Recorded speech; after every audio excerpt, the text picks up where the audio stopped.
recording now. Now the recording is started. Okay. And we will get Yeah, the material. you get this. Yeah, you get this recording also. You need to give me the mail IDs.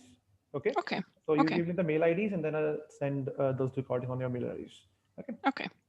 Yeah. So in this curriculum, we need to understand, start with the very, very basics, and then you can go for advanced, and then you can go for expertise level. Okay. So before I start the networking, or before I start this curriculum, or before I start the classes, okay. So I'll let you know some part of like first open a paint first. Okay. So I'll start with the things that if you talk about the CCNA, or if you talk about the networking, okay. So Cisco introduced the course CCNA. CCNA is known as Cisco Certified Network Associate. It's a right now we are learning version 3 CCNA. So if we talk about the version 3 CCNA or something else, so we have some changes over there also. We have some new contents also in the course curriculum. Okay, so I'll share with you the course curriculum also, like what we need to go for that. Okay, so if I showing you the CCNA course outline over there, so we'll see it's we'll go for Cisco curriculum like this. So this is the new curriculum, as you can see that, because Cisco has you can say that passed so many other exam means expired so many other certifications. So this is the new one, as you can see that. It is also retired one. The new one is 300 ones. Okay, so it's 200-301. It's a new one certification. So I'll showing you the curriculum once. Just wait for that. The course means the this is, you can say that, new.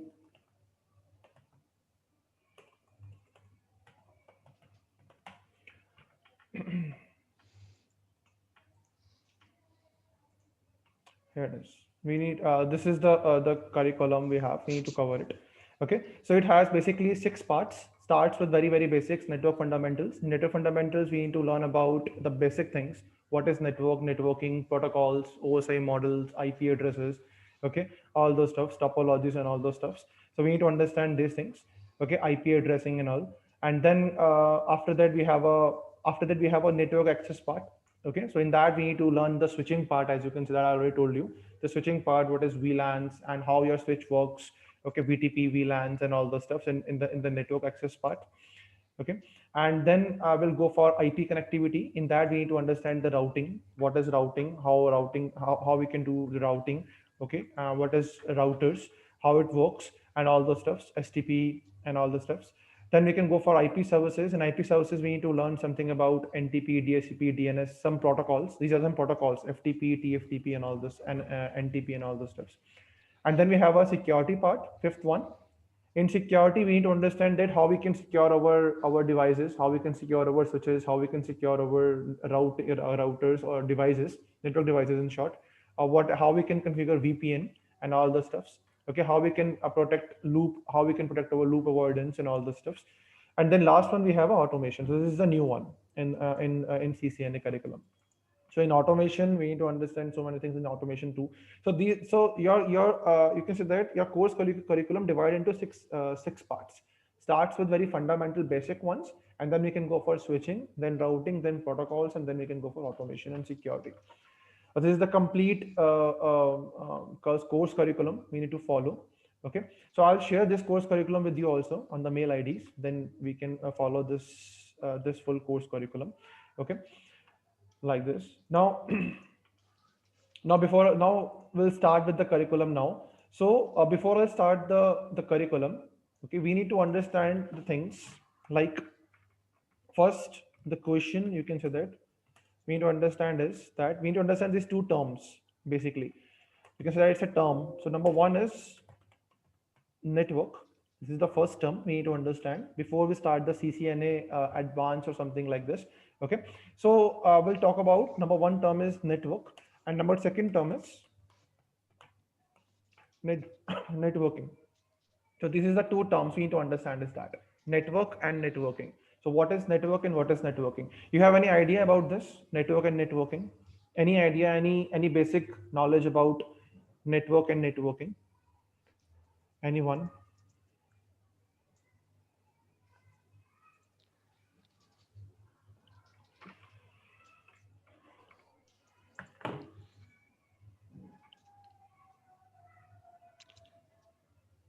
Yeah. So the network Yeah, network and uh, networking. Yeah. could be all the devices. Uh, Mhm. yeah. What's the difference, or what each No, no, term it's a definition, has as you can say that. We talk about the is definition, that what meaning is term. for Yeah, the us? meaning you can say that. If we talk about the meaning, so we'll go for meaning The only. definition. Yeah. Yeah, definition. Yeah. Yeah. So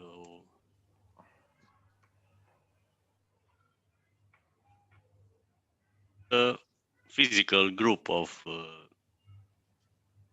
switches, Okay, devices, physical all group of kind of devices. devices, switches, Okay, routers. okay, okay. So you can call that Yes, is known and as the okay. networking is the Okay,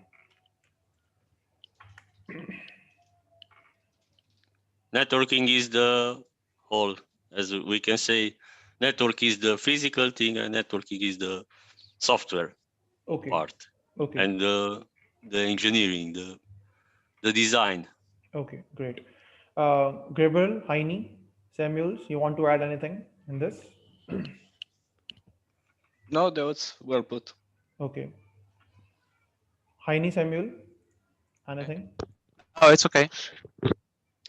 I think a network, for example, when you have a home network, that's how I learned.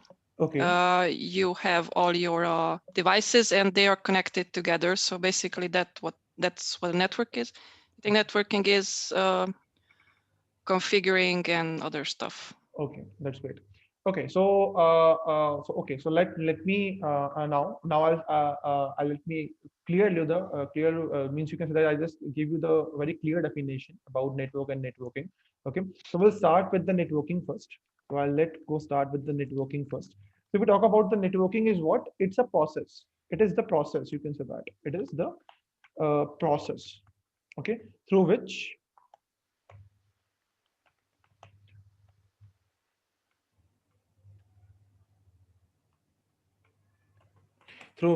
we can connect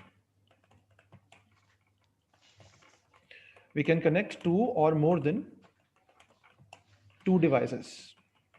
Okay, physically and logically. Remember those things also. Physically and logically. And one thing, if you want to write this, you want to write it. Otherwise, it's recording in the session. Okay, so it's up to you.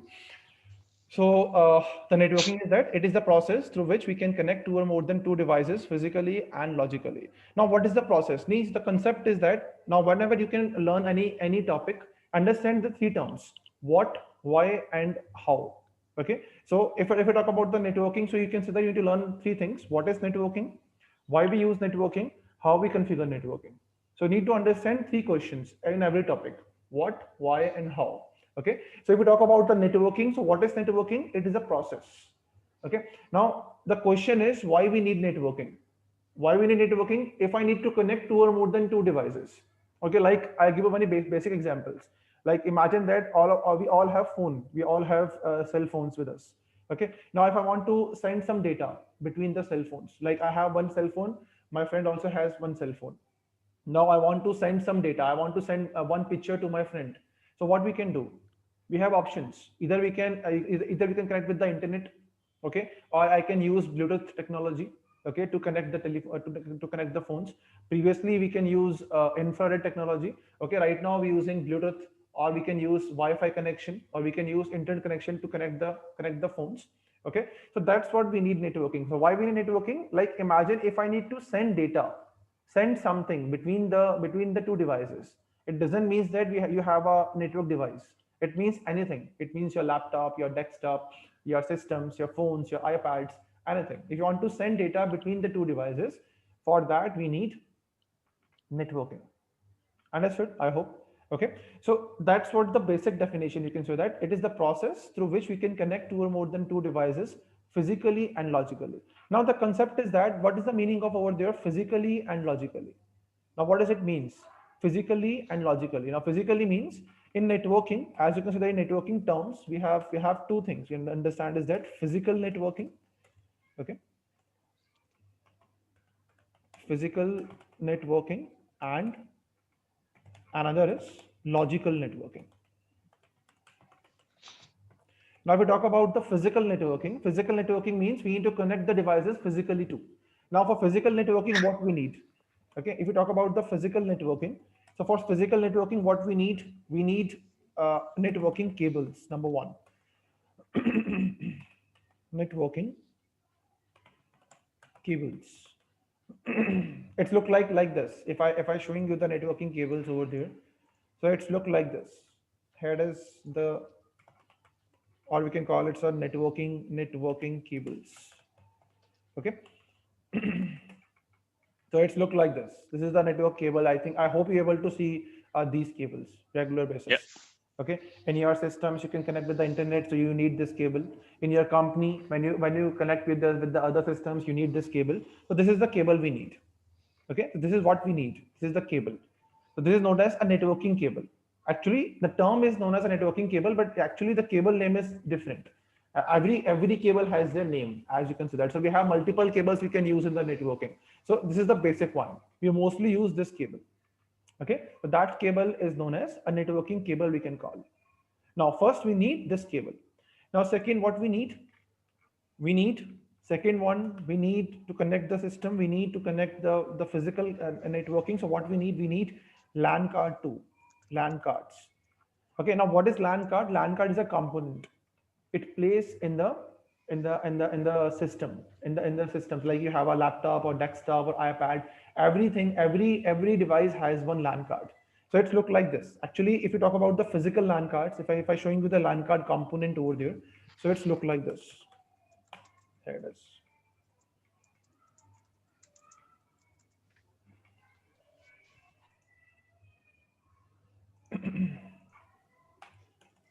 Okay, it's done. Okay. Here it is. This is the LAN card we have.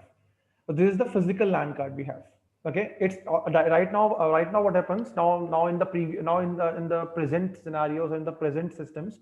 Okay, this LAN cards are already installed in your laptops or desktops or other devices. Okay, but previously, what happens when if you talk about 10 years back or 5 years back, so we need to insert this LAN cards manually in the systems. Okay, so this LAN card attached with the motherboard, and this is the LAN card we have. So you can say that this is the port. With the help of this port, we can attach the cable which I am showing you, the networking cable. Okay, so this is what we have, a LAN card. So this LAN cards are already installed now. And if you now go for i3 and i5 systems, i5 processor systems, you can go for i7 processor systems. So in that systems, the LAN card is already inbuilt installed. Okay, so you can see that in your laptop also you can found this port, this kind of port you can found already. So you can just plug with the wire the internet cable and you can access the internet. Okay, or you can plug with the wire, or you can connect with your system with your office network. Okay, so this LAN card is automatically installed right now. Previously we need to attach this LAN card manually, but right now it's already installed. Okay, so we need one LAN card. Every system has one LAN card. Okay, now next what we need port, RJ45 port. So this port, as you can see that which I showing you, RJ45 port. So this is the port you can call as known as RJ45 port. This port, where you can plug the wire. This port is known as RJ45 port. Okay, so Yeah. if I showing you the port, you can see that there is a RJ45. It's a connector too, like this. Okay, so this is a connector also. We can plug this connector on the with a cable, and this is what we have, the RJ45 port and connector. So we need two things: port as well as connector too. The connector is attached with the cable, and with the cable attached with the port, like this. Okay, so this is what we need. So this is what we need: RJ45 port, and what we need, RJ45 connector. Okay, like this. Now, what is the meaning of RJ over there is? RJ, the full form is registered jack.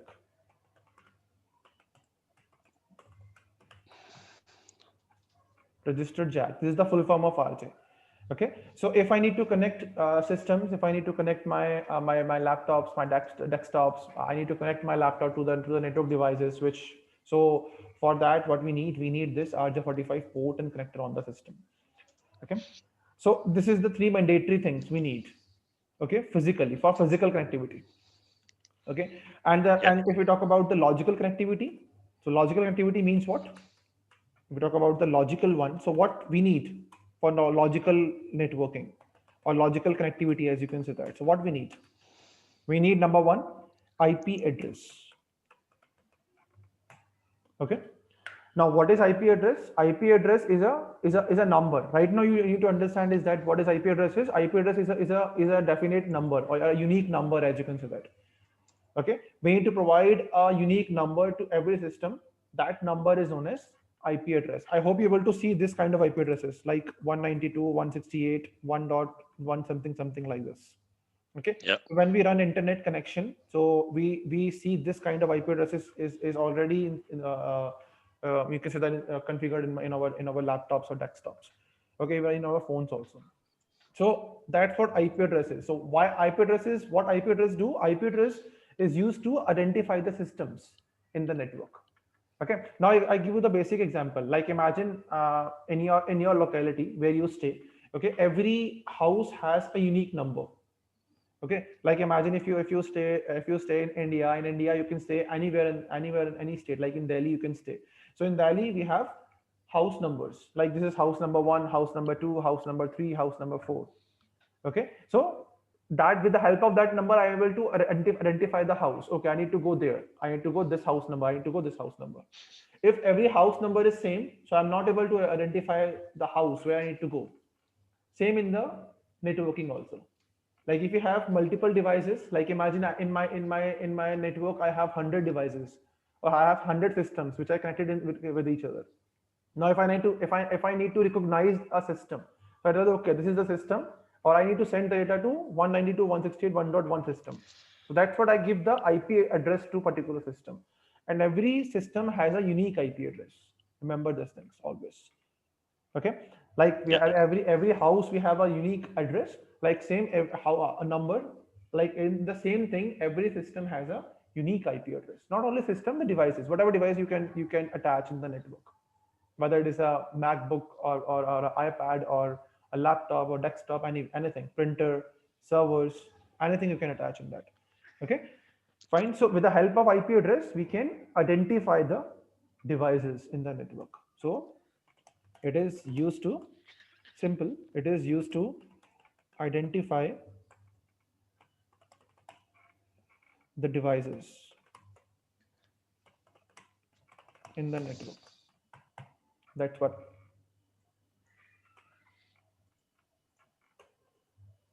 network. Okay, so this is what we Yeah. have. So what we need one IP address. Number second, what is we need for logical addressing? We need protocols. Okay, protocols means set of rules. Okay, so protocols is already installed, means when you install operating system, or when you install any Windows in your desktop or laptops. Okay, so protocol is automatically installed. Okay, like if you have a MacBook, so in that when you install Mac operating system, so the protocols is automatically installed. Every protocol has their unique way to work. Okay, like if I need to send and receive the data, okay, if I need to travel the data, so what we need TCP protocol. Okay, if I need to provide the IP address to a particular system, what protocol we need IP protocol. IP protocol is used to configure the IP address on the system, or identify the IP address on the network in the system. Okay, so we have total, you can say that if we talk about total, we have 65,535 protocols. Okay, running in the networking. Okay, so we can learn protocols also, but not that much. Of course, it's not easy to understand all those protocols, but yeah, I'll give you 10 to 15 protocols which we regularly used in the networking. Okay, fine. So protocol is known as a set of rules. So how your protocol works, how we can see that, we'll see all the stuffs in the upcoming lectures. So, but we need to understand is that we need a protocol also to connect the systems with each other. Okay, so once I install operating system, whether I'm using the Windows operating system, whether I'm using the Linux, or whether I'm using the Mac operating system, whatever operating system we are using, protocols are automatically installed with the operating system. We don't want to install protocols manually. Okay, it's automatically installed once you install the OS operating system. I hope everyone knows operating system, right? You already work on operating systems, like in your laptops. If you have a Windows laptops, you can work with Windows 10. If you have a MacBooks, then you can work for Macintosh like this. Okay, so every Yeah. yeah.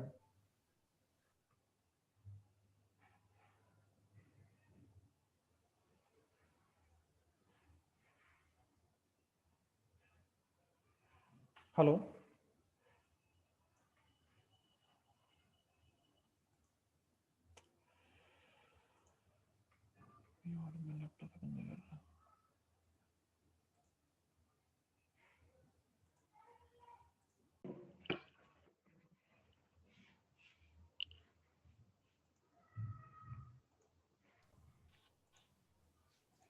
Yeah, yes, now.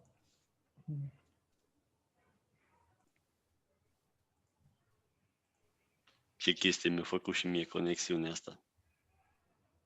Yeah, hello.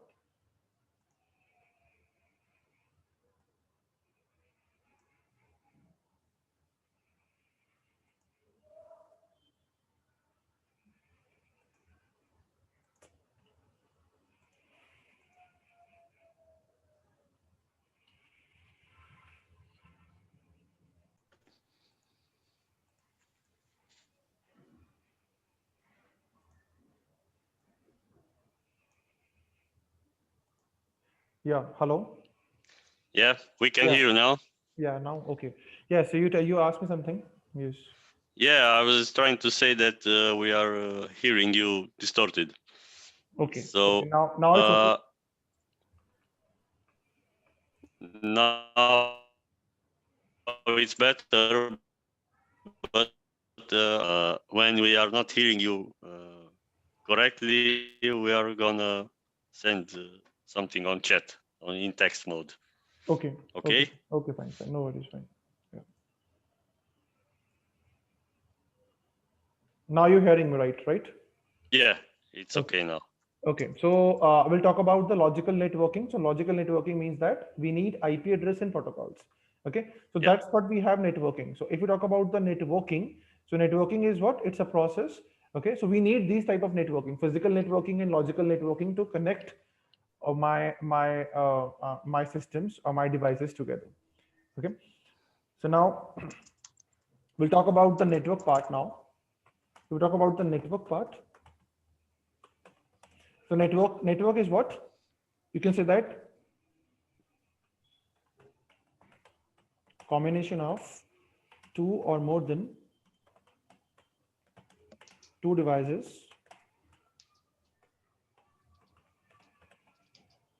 physically and logically in a particular area.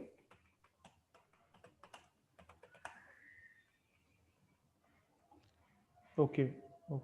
This.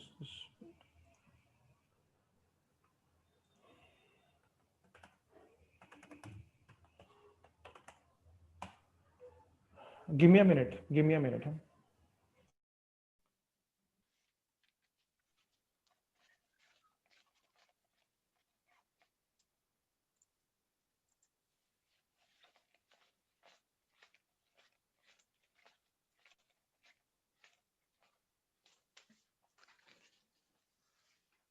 Did he ask a question and left, or connection problems again?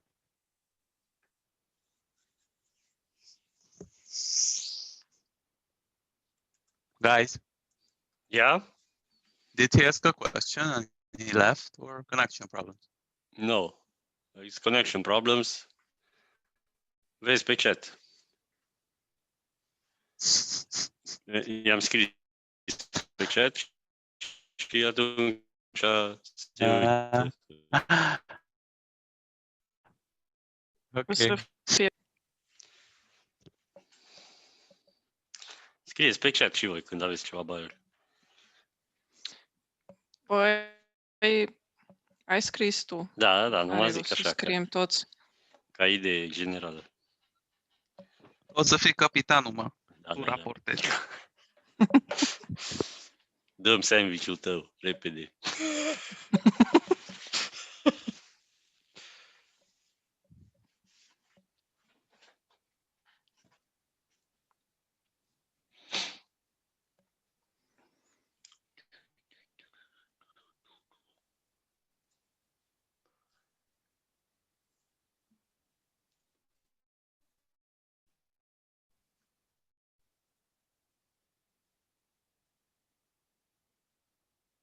Ce frumos, trebuie să mergem și noi acolo.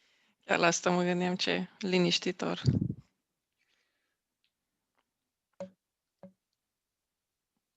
Nici nu e așa departe. Numai că e război.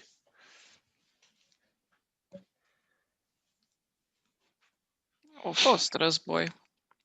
De fapt, da, a fost. Mă cred că nu poți să te descurci cu limba pe acolo. Ce limbă vorbesc ea? Un fel de sârbă ceva, mă gândesc.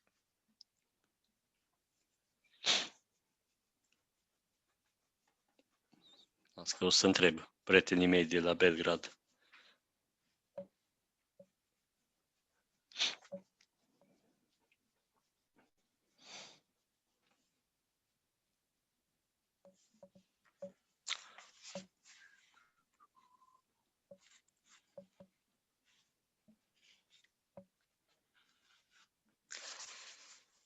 Nu e o zi bună pentru conexiunile la internet astăzi. Apare. Apoi așa o să fie cam greu. Da. Oricum, mă mir că merge așa de bine asta. Mobilul Digi. Mhm. Adică nu, e folosibil.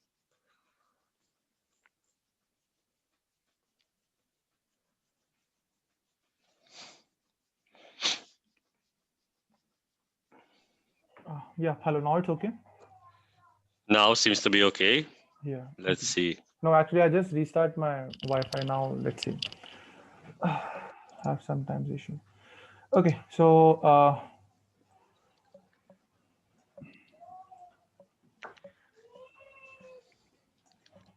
okay, so I just talk about the network. So network is what? Combination of two or more than two devices, physically, logically in a particular area.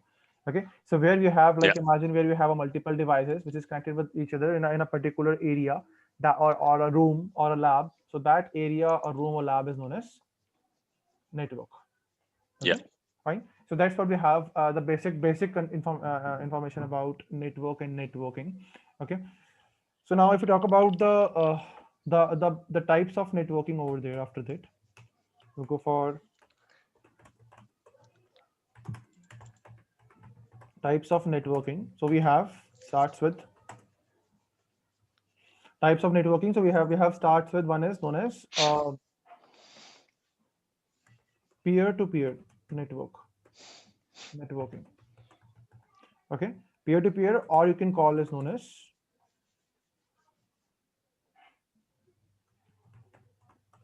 peer-to-peer, or you can call it as host-to-host networking. Peer-to-peer or host-to-host. Okay, so in this type of networking, what we have, like imagine I have one network. Okay, and over there we have all hosts are running over there. Like we have some desktops or laptops like there. Okay, so every computer, or you can say that like this. If I give you the diagram over there, so it's look like this. Like this is my network, as you can see that.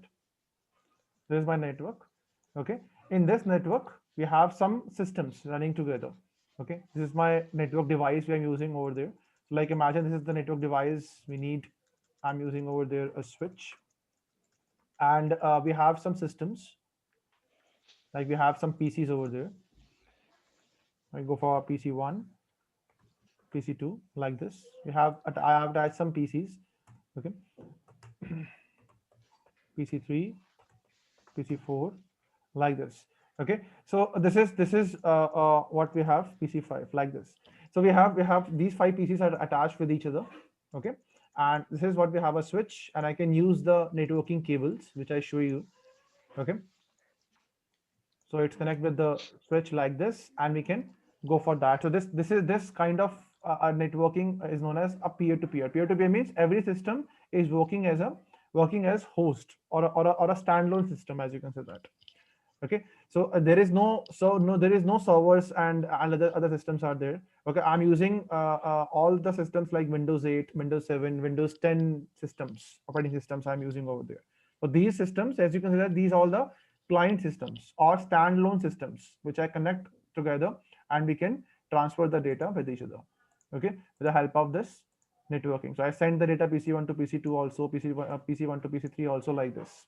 Okay, so this kind of networking is known as a peer-to-peer networking. Peer-to-peer means like all systems peer-to-peer. So there is no particular dedicated server we are running over there. There is no server. There is no system who manage these systems or these devices centrally. Okay, so these all are client systems, as you can see that. Okay, so before you understand these things, we need to understand the two terms again. So number one is server and number second is client. Okay, so we talk about the server. Server is what? Server is a system or a device. It is used to provide the resources. Okay, it is used to provide the resources. Now, what type of resources? Like if you want to, like if I give you the basic example of server is like we are like right now I'm a server. I'm providing you the knowledge of networking.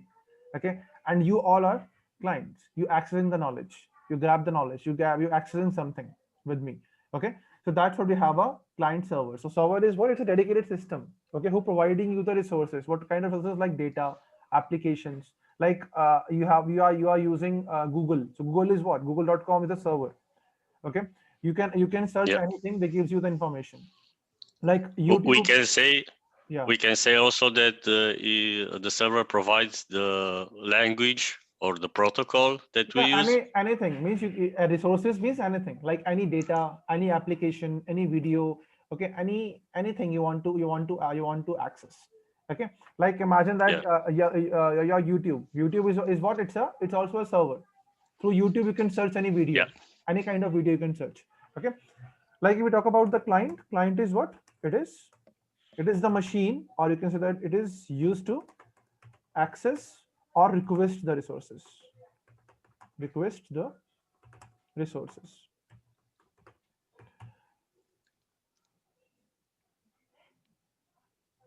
Okay, request Yeah. and access the resources. Okay, so like in our case, I'm the server. I'm providing you some knowledge, some information, and you are the client. You accessing that information from me. Okay, so that's what we have, a server and client. So you can say that in peer-to-peer networking, all our clients, we're using Windows 10, Windows 7, Windows 8. These operating systems we are using. Like if I give you the basic example of peer-to-peer is, you can say that cyber cafe. Cyber cafe over there, what we can do? Cyber cafe is an internet cafe, as you can say that. Cyber cafe is known as an internet cafe in India. So internet cafe means if you want to access the internet. Okay, so there is a small network over there. Okay, and with the help of you can enter that network premises and you can access the internet. Okay, or you can go for the example is Soho. Soho is known as small office, home office. It's also a network. Small office, home office. Okay, this is also example of peer-to-peer network where we have a small office. Like in my home, I have 4 systems. I can connect with the switch or with some networking device. Okay, so that's what we have, a peer-to-peer networking. Okay, Yeah. now we talk about the client server networking. So what we have, like if I go the client server networking, again I have a network like this. And over there we have a dedicated server. Like this is the dedicated server I have. Okay, and this server connects with the switch. Okay, this is the switch, the network device I have, and rest we have a PCs down there. PC1 same, PC2, PC3, PC4, like this. We have some multiple PCs I have to connect with this, like this. Okay, so now this is what we have. So this is the server we have. Okay, this is the server I have, and this is the switch. This is the short form of SW is known as switch. Remember these things, okay? Yeah. So this server connects with the switch, and this switch connects with the PCs. This is the basic network we mostly use in the companies. Okay, so like this in the companies or in the small network. So with the help of this server, as you can say that, with the help of this server, I am able to manage these devices easily. If I provide some security, if I provide some protection, so we can go for that. Okay, so that's what we have. So with the help of this server, so you can say that this is the central device, as you can say that, or we can call it's a center server, you can say that. Okay, we have a center server. With the help of this server, I'm able to manage all my network easily. Okay, so over there we have a dedicated server. Okay, so that type of network is known as a client server network. Client server networking. Client server networking. That's what we have. So we have two types of networking: peer-to-peer networking. Over there we all have clients. We do not need server is optional, as you can see that. We do not need a server in this type of networking. Okay, and in client server we have a dedicated server. With the help of this server, I'm able to manage all the systems, whether it is a systems or a laptops or a printers or other things. Okay, so that's what we have, a client server networking. Okay, so we have two types of networking: peer-to-peer and client server, like this. Okay, fine. Yeah. Now next we need to understand as so we understand like now second, or we already understand that client server, networking.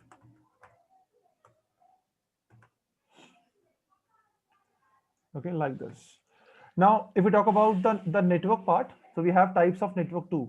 So if I go for types of network, so we have some types of network too.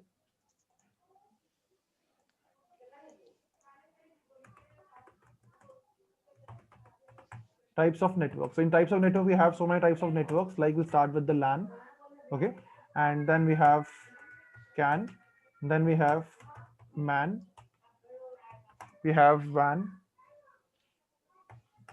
and next we have a SAN. So we have these 4-5 types of network. If we talk about the LAN, so LAN is what? It's a local area network.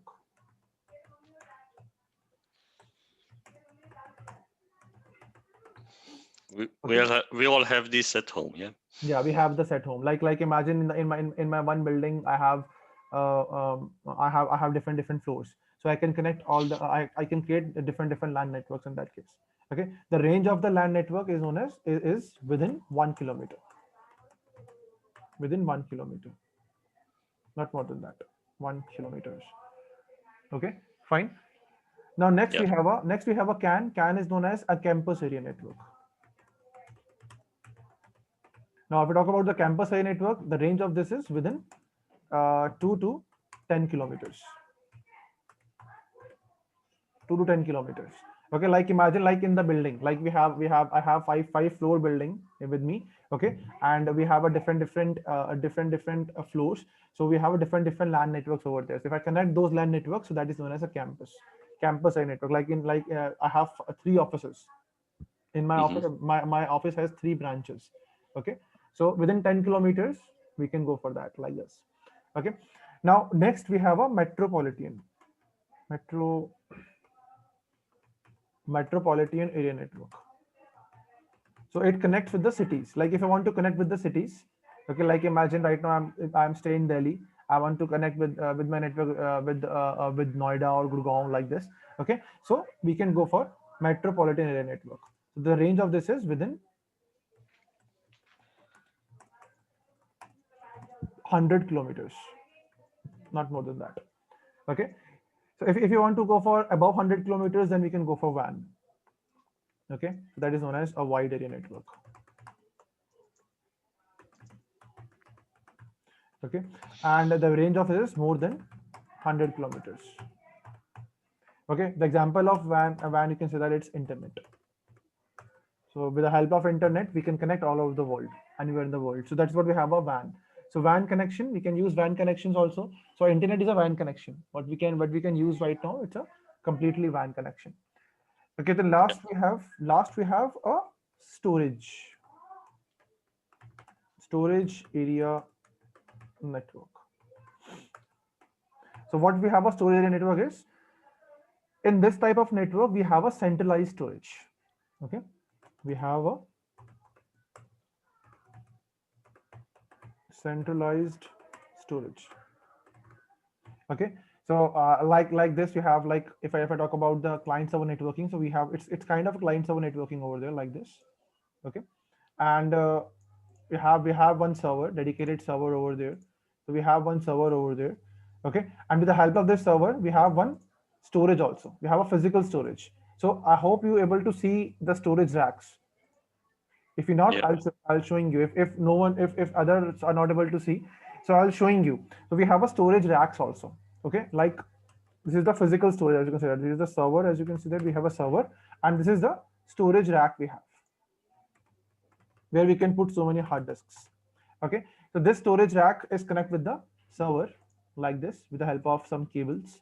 Okay, and and in that we have a switch. Same, we have a switch, and then we have a PCs. Okay, this is the switch, and we have a PCs, like we already have PC1 like this, PC2, PC3, PC4 like this. Okay, so now what I want that, I want that whenever any user wants to save the data. Okay, so what it do, it saves their data in this storage. we have a centralized storage, as you can see that, like this is the centralized storage we have. Okay, so every user's data, every PC data are saved automatically in this storage. Okay, and we can manage this storage with the help of server like this. Okay, so that's what we have, a SAN network.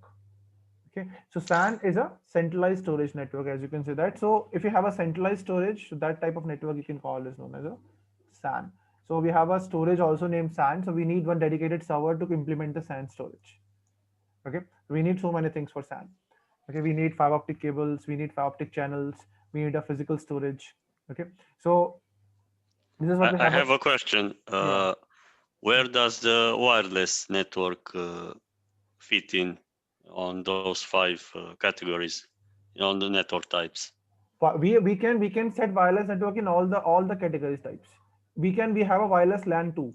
Okay, for wireless LAN, what we need to do, we need access points for wireless LAN. Yeah. Understood. So instead of switches, what we can use that AP access points.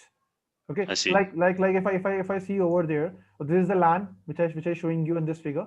Okay, so what I go for that, what I need for wireless LANs, what we need, if I need to implement the wireless LAN network, so what we need for that, we need number one, we need AP access points. Okay, number second, we need wireless LAN cards. Okay, Yeah. wireless LAN cards to every system. Okay, and then same, we need protocols and IP addresses. Yeah, it's the same. Yeah. Yeah, it's the same. So these we need these four categories for wireless. Okay, so instead of switch, we can use AP access points. And we need to configure the access point too. Okay, we need to configure the SSID over there. We need to configure the network. We need to configure everything, and then we can use the wireless network too. Okay, understood till now, right? Yeah. So these 5 types of networks are working in both the networks, whether you have a wired networking or whether you have a wireless networking. It doesn't mean that it doesn't means that if you have a wireless networking, so over there we have a different types of networks. No, LAN, CAN, MAN, WAN are working in every networking, whether you have a wired or whether you have a wireless. Okay, if we talk about the internet, so it's internet clear. is a wireless. Internet is a wireless networking, as you can see that. Okay, if I need to connect India to Germany, so it's not possible I can use wires. We always use satellites or antennas and all those stuffs, right? Yeah. So like this. Okay, so that's what we have, a basic part of type of networking and all those stuffs. Okay, I hope you're able to clear these things, right? Now let's do some kind of practical. So I'll showing you that how we can create the network. Okay, so over there, what we can use, you also install this tool, you can know as software, is known as packet tracer. Cisco Packet Tracer. Okay, it's a free on the Google. You can download with the Google too. Okay, it's a free in the Google. So Cisco Packet Tracer is a tool, as you can say that. Like if you don't have a physical devices, so with the help of Cisco Packet Tracer, we can do the practicals on for networking. Networking practicals we can do on Cisco Packet Tracers too. Okay, so Cisco Packet Tracer, is open this. So this is the tool which we can use, okay, to implement the practicals or do practicals on networking. Okay, so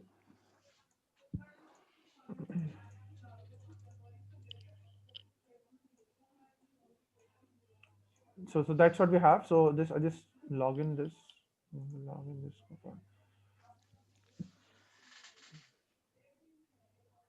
I use login as a guest over there. Okay, if you have purchased this software, so you log in as a user login also. But if you don't, then you can go for login as a guest. So right now I'm logging as a guest.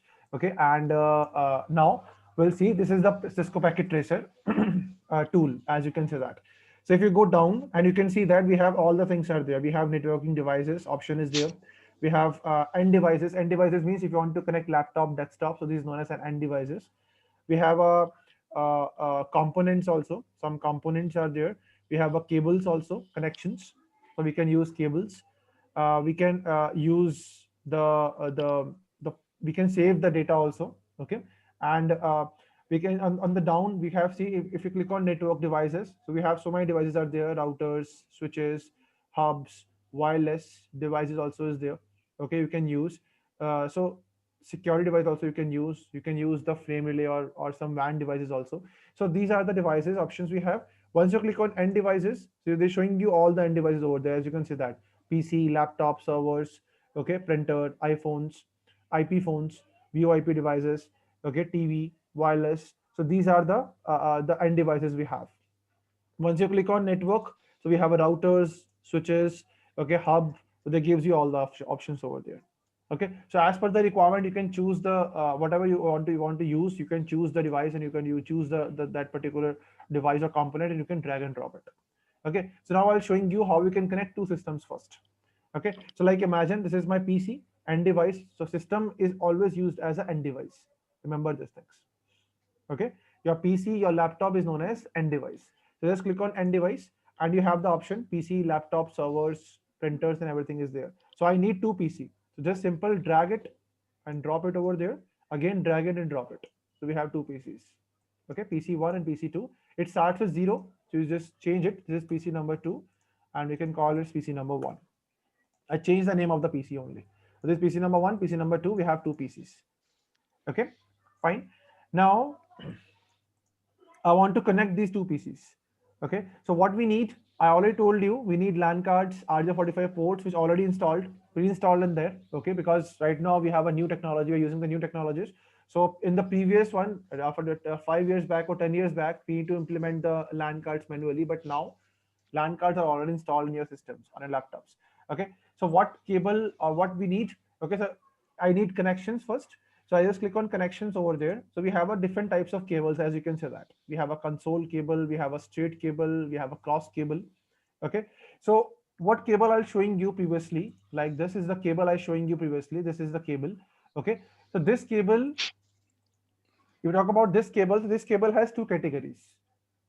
This cable actually we call is known as a UTP cable. Okay, so first I'll showing you the things. So if we talk about the cable, so we mostly use which cable? The cable name is UTP cable. UTP is known as unshielded twisted pair. This is the cable name which we use mostly. Okay, UTP cable. And this cable has two categories. Number one, straight cable. Okay, and number two, cross cable. We have two types of categories in this cable. When you're going to purchase UTP, they're asking you, okay, what type of cable you want to use in UTP, straight cable or cross cable. Now, straight cable is used to connect different devices. Remember those things. Okay, and cross cable is used to connect similar devices. Okay, So now, as you can see that if I see the previous diagrams, so over there, as you can see that we have a switch. Switch is a different device and PC is a different device. So over there, what cable we can use? Which is the which cable we can use over there? Straight or cross? Straight. Straight, because it's a different device. It's a switch and a PC. Okay. But now in our cases, what we can use, what cable we can use, we have a similar device, PC1 and PC2. These both are desktops. Okay. So what cable we can use over there? Straight or cross? The cross one. Cross cable, because cross cable used for similar devices. Yeah. Understand? Samuels, Gribble, Heine. Okay. Yes. Yes. Okay. So that's what we have. Okay. So straight cable, cross cable. So straight cable is used for different devices and cross cable is used for similar devices. So UTP has two types of cables, straight and cross. So right now we are going to connect two similar devices, so we can use cross cable. So this is the symbol of straight cable. This straight line is known as a straight cable, and this dash dash dash line is known as a cross cable. Okay. So once I click on this cable, okay, I select the cable, as you can see that. Now first I put the cable to my PC1. Now PC1 port is known as a fast Ethernet port. Okay. Now I'll let you know what is fast Ethernet port. Okay. This port is known as RJ45 port. You can say that. Okay. Now RJ45 is using the Ethernet standard. So I'll talk about this, not to worry. So we need to understand is that we have a RJ45 port. The port name is fast Ethernet. Okay. I connect this cable, as you can see that, and I connect with the PC number 2 as well, like this, the same port. See, now as you can see that the light is green, it means the physical connectivity is successfully configured. If we connect those PCs with a straight cable, the light will not be green. No, it's connected, but they not give you that much speed.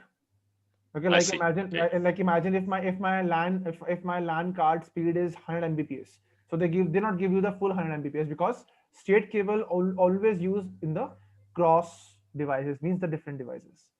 Okay, I see. Fine. We can attach the straight cable too. Like if I showing you, like if I cross this cable, imagine if I cancel this cable, I can use the straight cable too now. See it's connected. Now you can see that one thing in the demonstration, they give you the cable is not connected. They're showing you the red light over there. Red light means it's not connected. Okay. Yeah. But if you go for live scenarios, you can use the straight cable too. Okay, but it's connected, but they not give you the proper speed. Okay, fine. Yeah. But in simulation, they not gives you the it's disconnected, as you can see that. It's showing you the red color. It means that we are not connected successfully.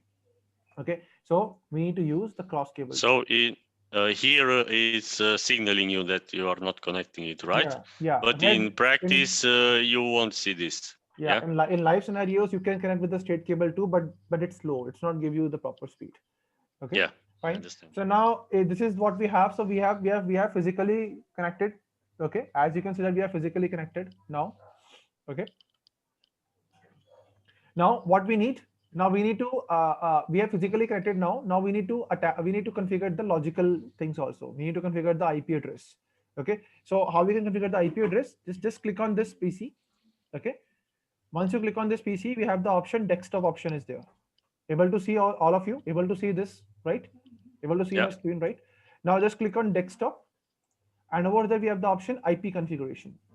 IP configuration. Just click on IP configuration, and over there we need to define the IP address. Okay. We can define the number, the first digit we can define between 1 to 223. We can define any number between 1 to 223. Understood? 1 to 223. We can define any number. So right now I'm using like 10.0.0.1. Imagine. Okay. So this is my IP address of the PC number 1. Don't need to worry about that. We'll discuss the IP addressing briefly also in the IP address lecture. Okay. But right now you need to understand is that if I talk with the LAN, so the first 3 digits should be same. If I use 10.0.0, the first 3 digit in PC1. So we need to make sure that once I configure IP address in the PC number 2, so the first 3 digits should be same. The last digit should be changed. The last digit should be between 1 to 254. Understood? Yeah. Clear?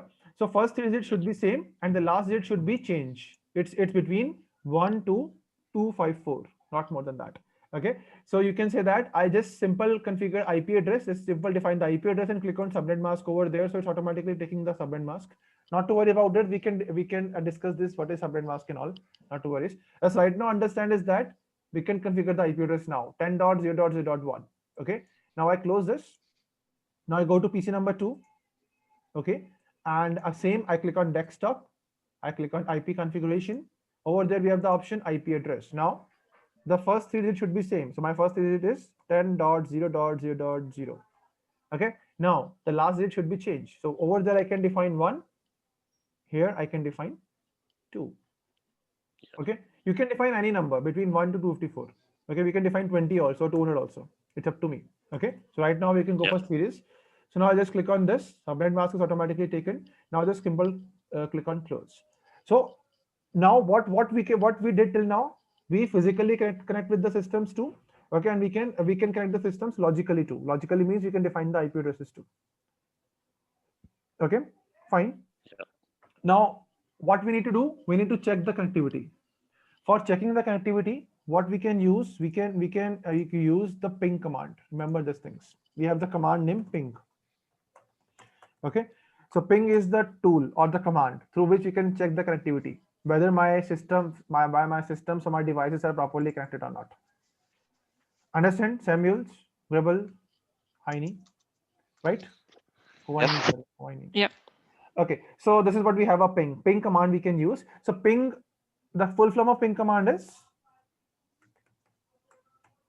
packet internet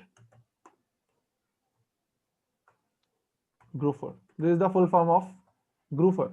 This is the full form of ping command, packet internet groover. Okay, so with the help of ping command, I will check the connectivity, whether my devices are properly connected or not. So once you start the pinging, okay, in between the devices, so it has 3 options. Number one, you go for reply. If you see the reply messages, it means that your connectivity is okay. There is no issue with the connectivity. Okay, now if you see the request timeout, so it means that you have the issue with the connectivity.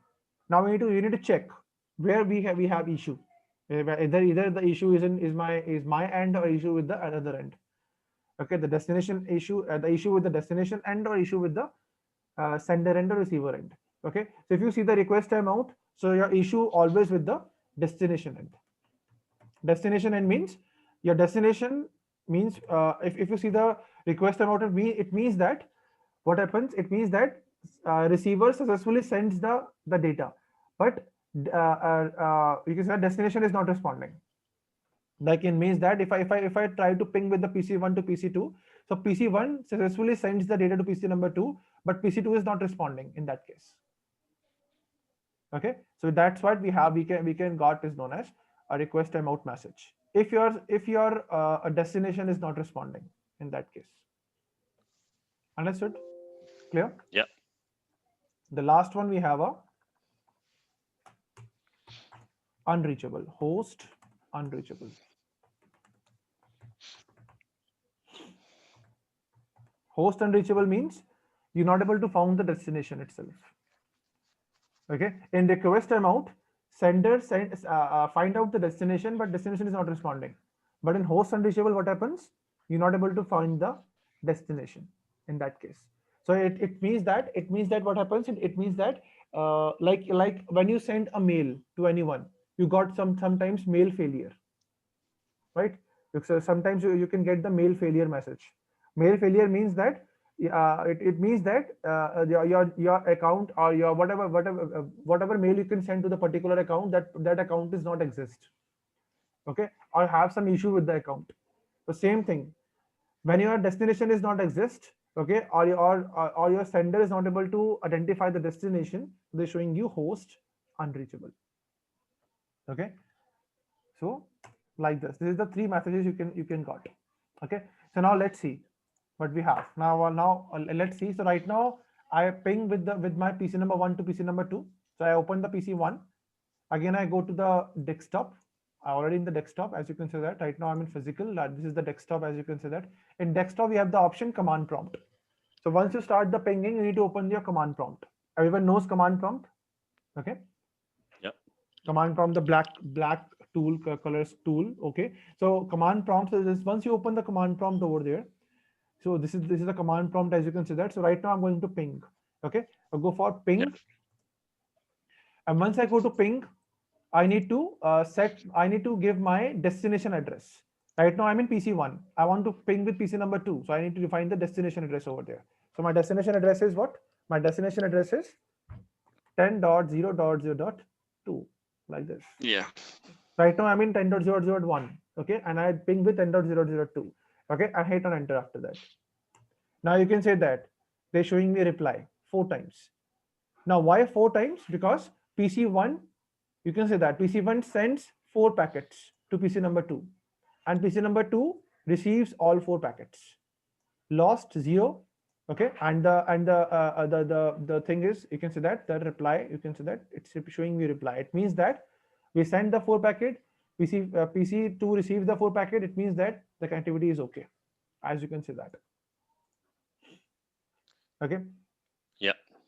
Now if I go for vice versa, like if I go to PC2 and try to ping with PC number 1. So right now I'm in PC number 2. I go for ping and I check with PC number 1 now. So my PC number 1 IP address is 10.0.0.1 and hit on enter after that. So you can see that. See, it's shown me reply. So by default, it sends 4 packets and it received all the 4 packets. It means that the connectivity is very, very good. We have. Okay, the connectivity is okay. It means that we can connect these 2 systems physically and logically itself. Okay. Yeah. Fine. So this is what we have a basic networking with 2 systems. Okay. Now imagine now we have another 2 systems. You can say that like this, PC3 and PC4 too. So what we can do in that case? Okay. Now what we can do, we have the option. We have 2 options. Either I can connect systems to each other with the help of wires, like this. Like imagine I have a cross wire, so I just click on connections and click on cross wire, and now I connect PC1 to PC2 first.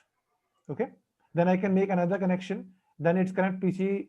Like now you can see that we have only 1 LAN card in the PC1. Okay, so if I want to connect PC1 to PC3 also, so what we need to place another LAN card on the PC1. So what happens in that case? Like imagine if I need to connect 4 systems directly with the PC1. So I need how many LAN cards? I need 4 LAN cards in that case. Yeah. So it's very issue with me. It's expensive, as you can say that. Like imagine if I have 100 PCs, I want to connect 100 PCs with each other. So what happens in that case? Every PC has 100 LAN cards. I need to put it. So it's very difficult to me to attach 100 LAN cards in every PC. It's cost effective too. Okay. So what I do, I can use, in that case, we can use devices, networking devices. So we have a networking device, switch or hub. We have 2 types of networking device, switch and hub. So you can use any type of networking device. Okay, so I'll let you know in the upcoming lectures the difference between network switch and hub. Not to worry about that. Okay, but we have 2 devices, switch and hub. We can use any kind of device. Okay, in the network to connect multiple systems. So if I'm showing you the switch, so it's look like this.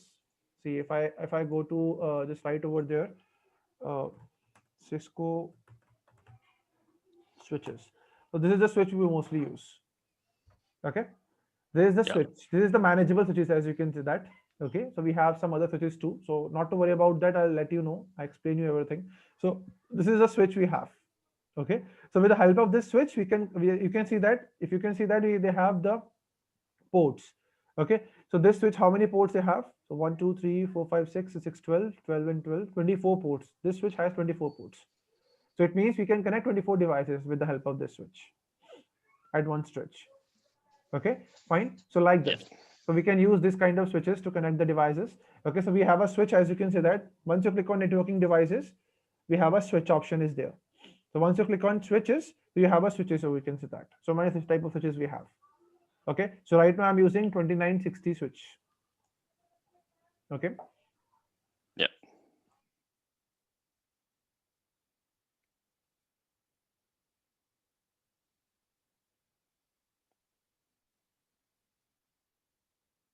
And the sound is gone. Yeah. Okay. Oh, actually, I just muted myself.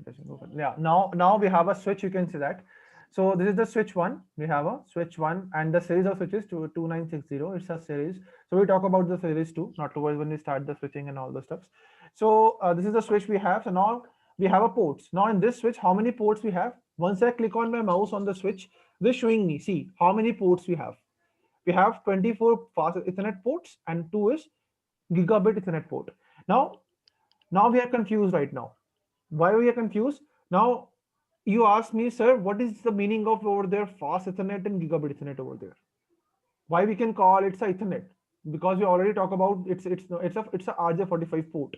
So why we can call it a Ethernet over there? Okay, so this is the question you need to ask me. So I'll give you the answer in that case. The question is why we can call it Ethernet. So Ethernet is what? Ethernet is a technology we can use in the RJ45 port. Okay, Ethernet is a technology. Okay, this technology built by IEEE 802, sorry, 802 IEEE 802 persons. IEEE is an institute. As you consider, it's an institute of electronics and electrical engineers. This institute is in America, and these peoples are built these things, networking actually.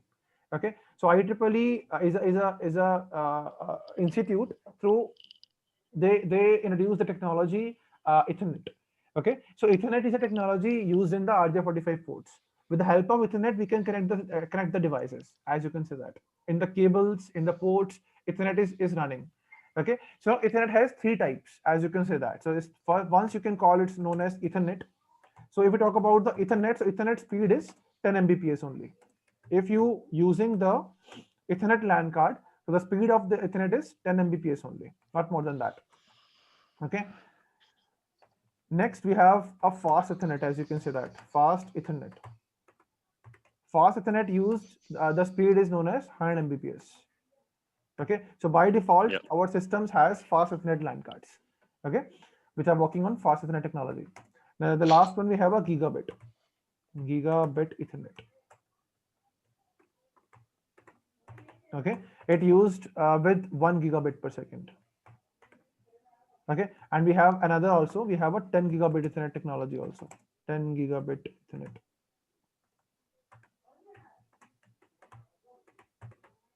Okay, so the speed of this is 10 gigabit per second. Starts with 10 gigabit per second and ends with the speeds, whatever available in the country wise. Okay, so like this we have the Ethernet technology we have. So in our RJ45 port, in our cables, we can use Ethernet technology. Okay, fine. That's how we can call it Ethernet. So by default, as you can see that if I go to my packet tracer, so by default we can see that we have 24 ports. In this switch, we have 26 ports. Out of 26, 24 ports are working on fast Ethernet technology. Like means it works on 100 Mbps. Okay, and the last two ports, it works on gigabit Ethernet. Gigabit Ethernet means it works on 1 gigabit per second speed. Okay. Understand these things, right? Samuels? Yes. Okay. Yes. Okay. So that's what we have. Okay. Gabriel, understand these things, right? If you have any doubt, any question, please let me know. Don't wait to complete the topic. Okay. Fine. If you have questions, doubt, stop me and ask the questions. Okay. So this is what we have. So we have 24 fast Ethernet ports and 2 is gigabit Ethernet port we have. Okay, so now it's up to me which ports I want to use to connect my PCs. So like imagine right now, which cable we can use in this scenario. Now I want to connect switch to PCs. So what cable I can use in this scenario? Straight or cross? Straight. Straight cable, right? So we can use straight cable in that case. So we can use the straight cable over there, and we can switch. I have 24 ports, so I use first port to connect my PC1 like this. Okay. Now I can choose another cable, choose port number 2 to connect PC number 2. Okay. Now I can use another cable to choose port number 3 to PC number 3, and I can choose another cable to connect port number 4 to PC number 4. Now it doesn't mean that you can connect serial wise. You can connect port number 1 to port number PC number 4 also. Like I can connect PC number 4 to port number 1 also.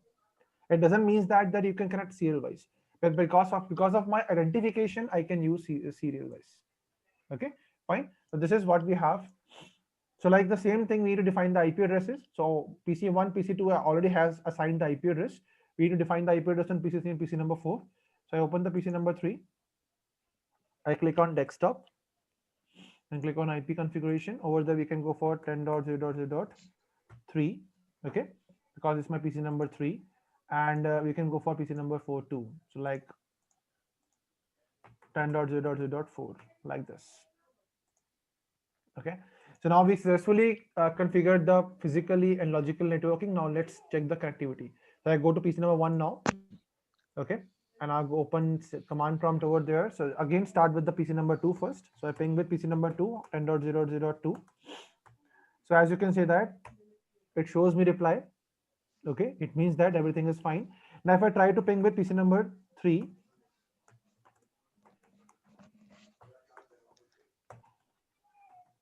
now hit on enter after that. So they're showing me reply. You can see that with PC number 1, I'm able to connect with PC number 3 too. And I go to PC number 4 also. So as you can see that PC number 1 also connect to PC number 4 too.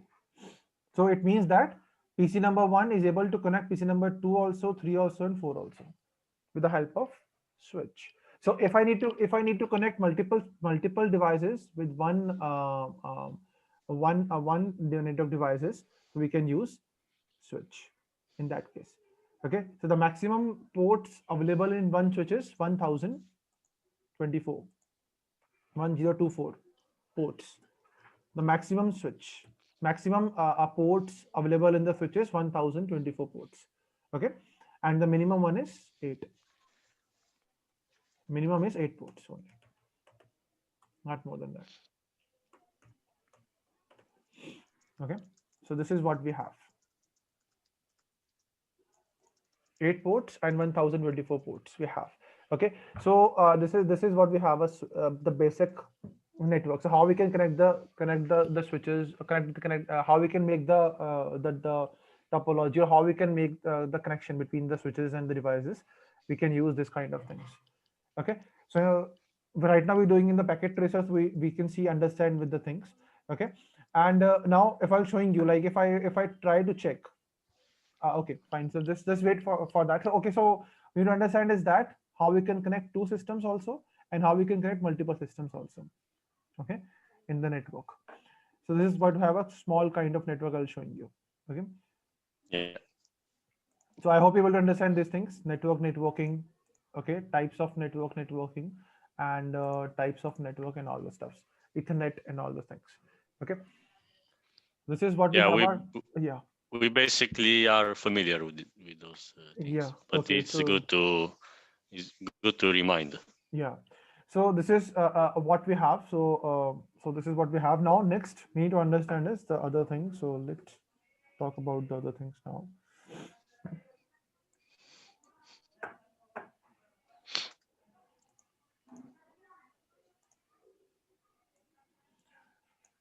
Okay, now we'll talk about already the basic part of network and networking.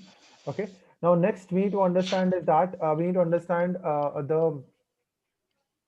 the topology part, as you can say that. Okay, topologies. Now topology means the way to design the network. Okay, it is used to, or it is give the way, as you can see that it gives you the way to design the network. Okay, now how you can design the network. Now imagine that you know about the network. You know that I have a systems, I have a servers, clients, I have a cables, everything we have. Okay, but we need to understand that what design we can use right now. Okay, so you can say that right now we already have used one design like this. We already in the packet tracer we already use this kind of design. So what this design all about, we'll discuss in the topologies. Okay, so topologies is what it gives you the way to design the network. So we have multiple types of topologies. Okay, so like if we talk about the topologies, so it starts with bus topology. Bus topology, you can say that bus topology means that we have a single cable, as you can say that like this. We have a one single cable like this, okay, in our network, and with the help of this cable, we can connect my devices like this, like this. Like imagine this is over there. I can connect the PC1. Okay, over there I connect. Imagine the PC2. Over there I can use the printer. As you can see that I have a printer also, network printer. So I connect with the network printer also. Over there I can connect the server. Okay, again I have a PC3, and over there also we have a PC4. Okay, so this is what we have a connectivity. Okay, so now in bus topology, what we have a single cable. With the help of single cable, I can connect all the network devices. Okay, so that cable, as you can talk about, if we talk about this cable, so this cable is known as a backbone cable. We can call is known as a backbone cable because it has only a one cable we have to connect all the devices. That cable is known as a backbone cable.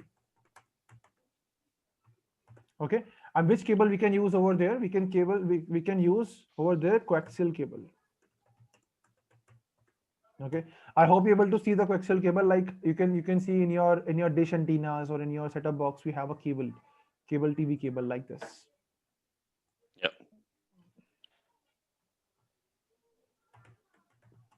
Coaxial cable, thick one.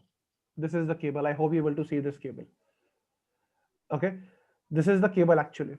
Okay, so this cable is known as a coaxial cable. This cable used in two condition. One is if you want to connect with the cable TV. Okay, if you want to see the cable, okay, TV, so you can go for that. In that case, we can use this. In India, we can use this type of cable. Okay, to access the channels. Okay, so we can use this cable in the television also. We can use this cable in the networking too. Okay, this cable is known as a coaxial cable thick. This is the thick one. As you can see that we have two types of cable in coaxial also. One is thick and one is thin. Okay, thick cable used in cable TV and networking.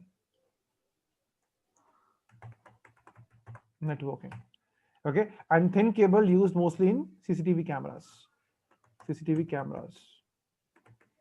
Okay, CCTV cameras and all. Like if I showing you the thin cable, it's look like this. Here it is a thin cable. Okay, this is the thin cable. This is the cable we can mostly use in the CCTV cameras. Like in your companies, if you have a cameras, you can see the black color cameras and on the roof. Okay, so this is the cable they use to connect the cameras on with the monitor and all those stuff. And they're able to capture the pictures and audios and all those stuff. Okay, so that's what we have, the two types of cable in coaxial. Okay, and which connector we are using in the thick cable? In the networking, we can use the T connectors. T connector. So it's look like this. Here it is, the T connector. Okay, so like if I'm showing you the bus topology connectivity, so it's look like this.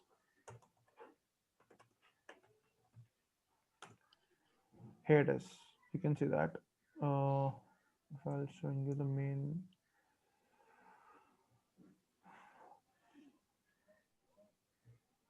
Here it does look like this.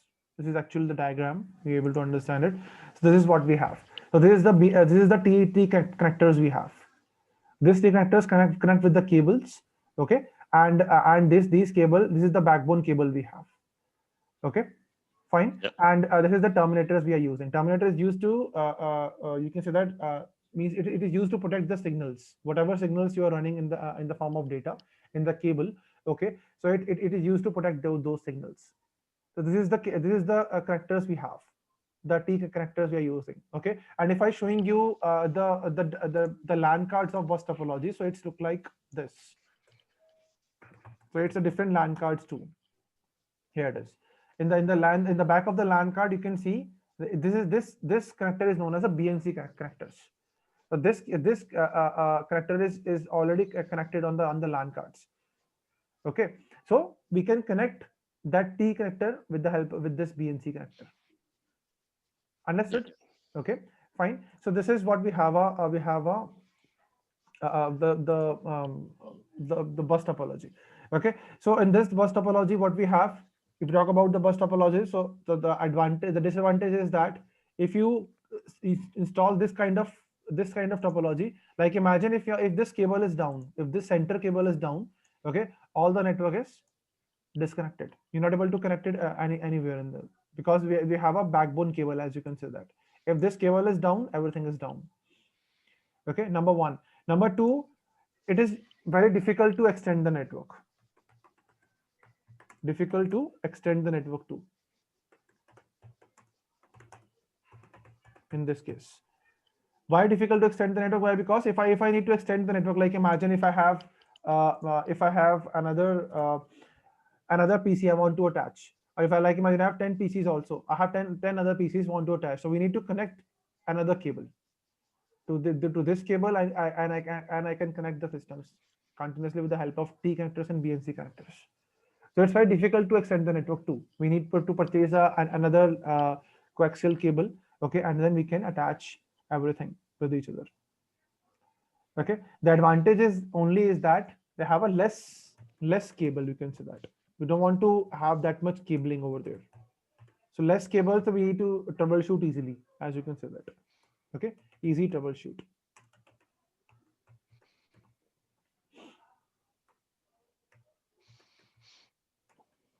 Okay, understood all of you? Samuels? Yeah. Global. Yes. Okay.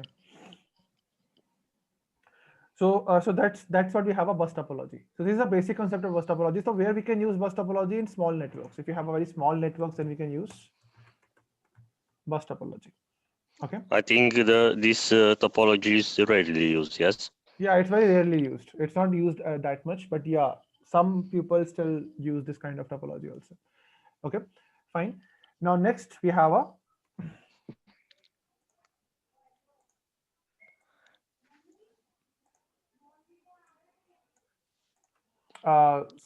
we have a ring topology after that. So ring topology is what in this topology you can see that every PC or every device, not PC only, every device connects to its neighbor directly.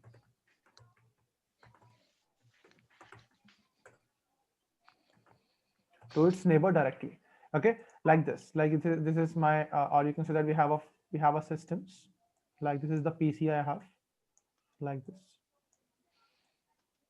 Okay, and we have a devices like PC1, PC2, PC3, PC4. Okay, now we can use over there UTP cables, cross cable. I already told you that we have a similar devices, so we can use cross cable over there. So we can use cross cable like this. PC1 connects to PC number 2, PC2 connects to PC number 3, PC3 to PC4, and PC4 to again PC1. So as you can say that if you see closely, so as you can say that every PC directly connects to its neighbor. As you can say that PC1 neighbor is PC2 and PC3. So it's directly connected with each other. With the PC4 and PC2 is a neighbor of PC1. So it's directly connect. Okay, PC2 and PC2 neighbor is PC1 and PC number 3. It's directly connects.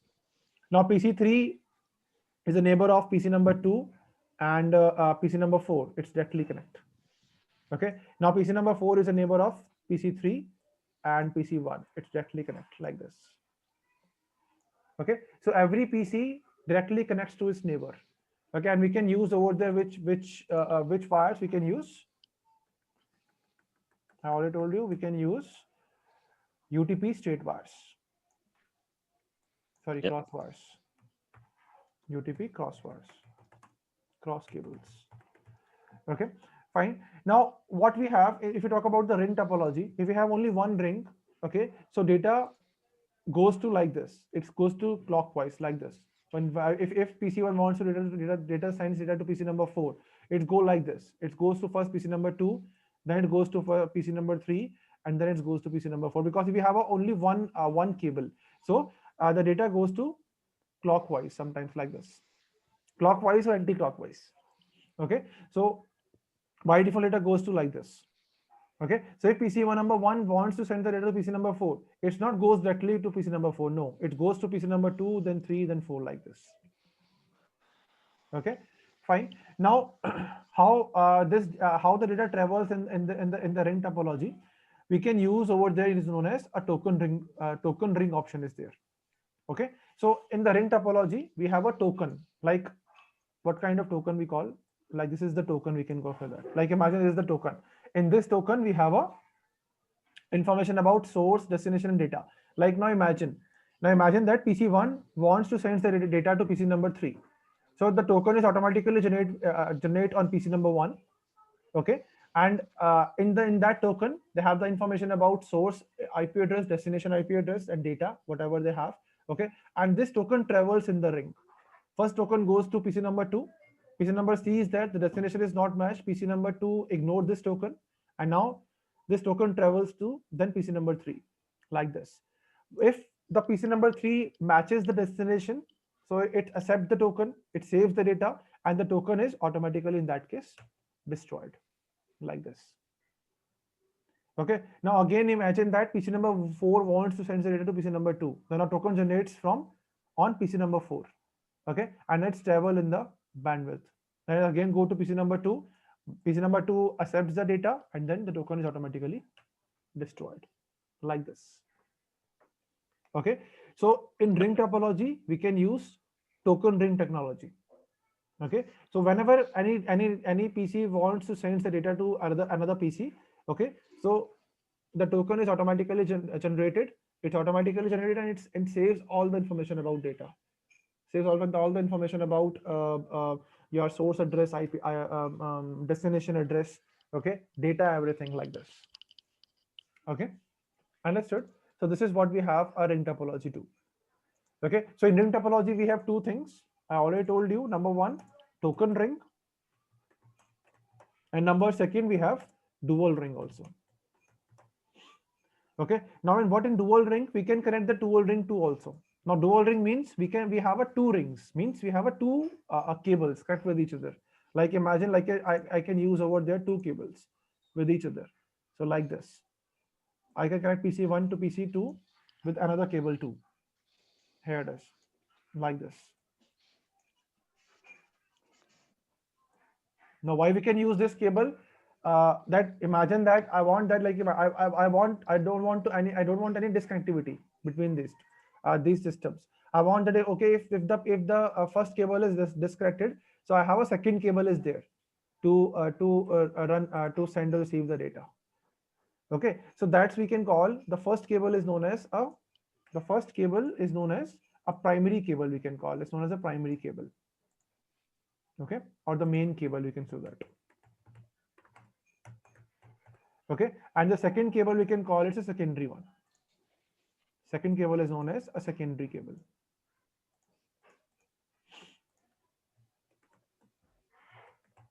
Secondary cable.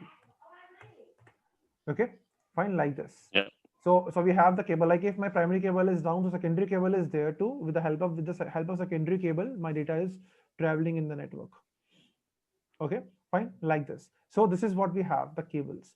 So we can create the two cables in dual ring topology. So in ring topology, we have two things, token ring and dual ring. So we need to understand the concept of these things also. Okay, fine. The next we have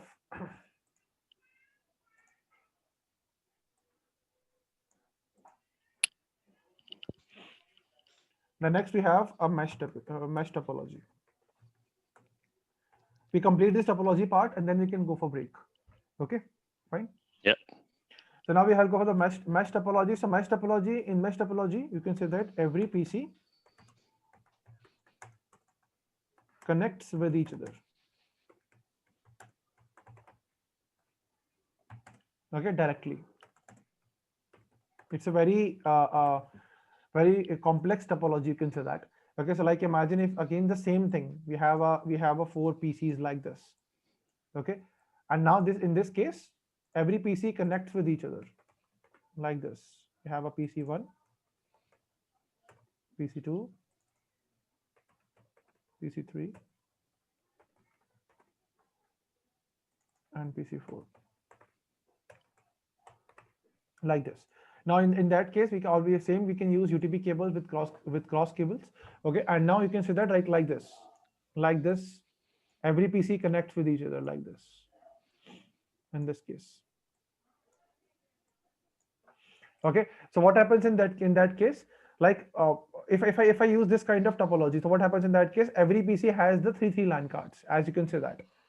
Okay, so if I see closely, so like you see that we need 1 LAN card, 2 LAN card, and 3 LAN card like this in PC1, because PC1 connects with PC2 also, PC3 also, and PC4 also like this.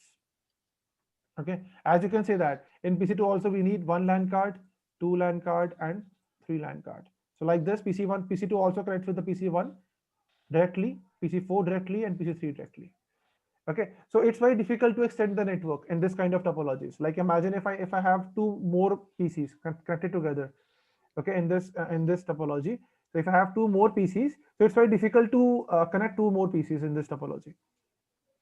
Okay, fine. So mesh topology we mostly use in small networks again. Okay, and we mostly use this. We not mostly use this topology.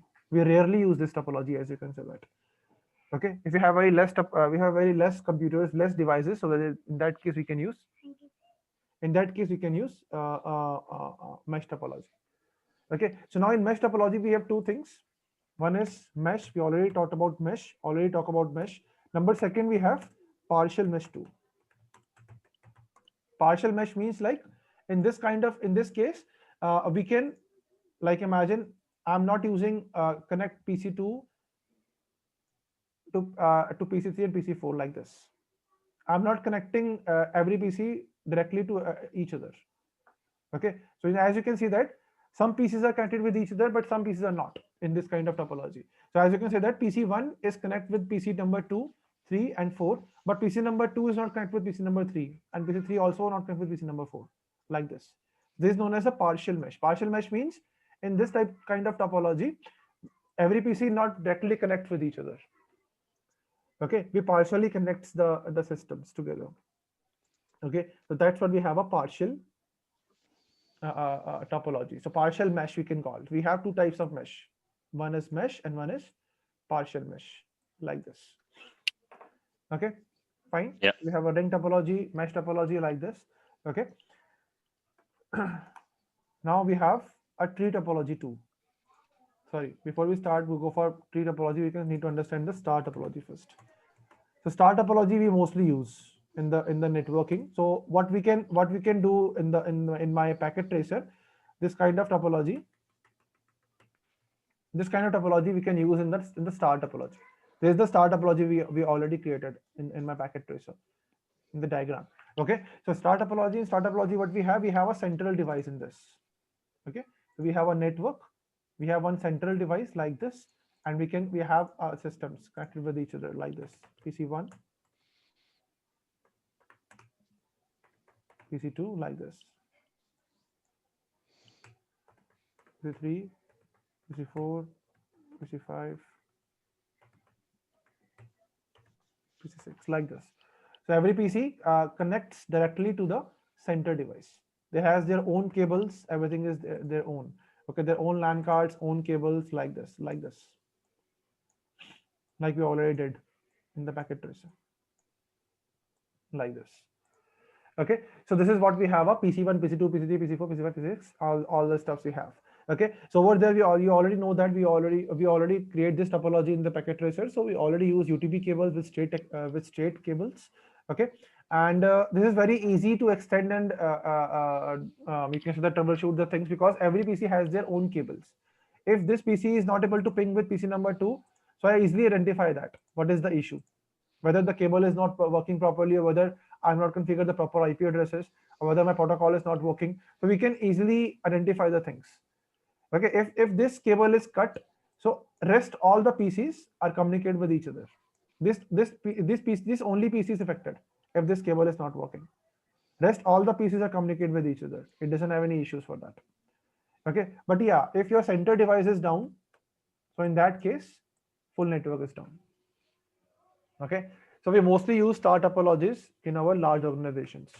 Okay, so in your companies also you can see so many networks also you can see we have a switches we can use mostly in star topology. So star topology is this is the way we can use in star topology. Okay, so next we have a tree topology too.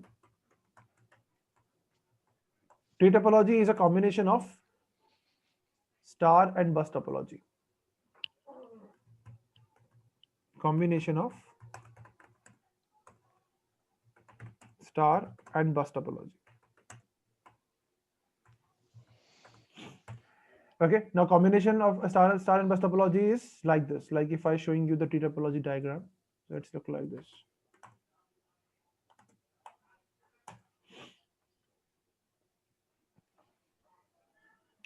You can see that. See, this is the actual diagram we have. See, we can use this one. So a small one, but like this. Like we have a two star topology networks. We have this is the network, another network. We have another LAN network. We have another LAN network, and I can connect these two star topologies network with the help of one backbone cable. Okay, so that's kind of topology is known as a tree topology. Okay, like this we can see that like this. Okay, so we have a different star topology networks, network 1, 2, 3 like this, and we have one cable to connect all these star topology networks. Okay, so that's what we have a tree. If you go for blocks, so you can go for like this also. Okay, so tree topology means that if you have a multiple star networks, a star topology networks, and you need to connect those multiple networks, okay, with the help of one backbone cable, so we can use star tree. So that type of topology is known as a tree topology. Okay, and the last one we have a hybrid. Hybrid topology. Hybrid topology is a combination of all topologies. Let's say that.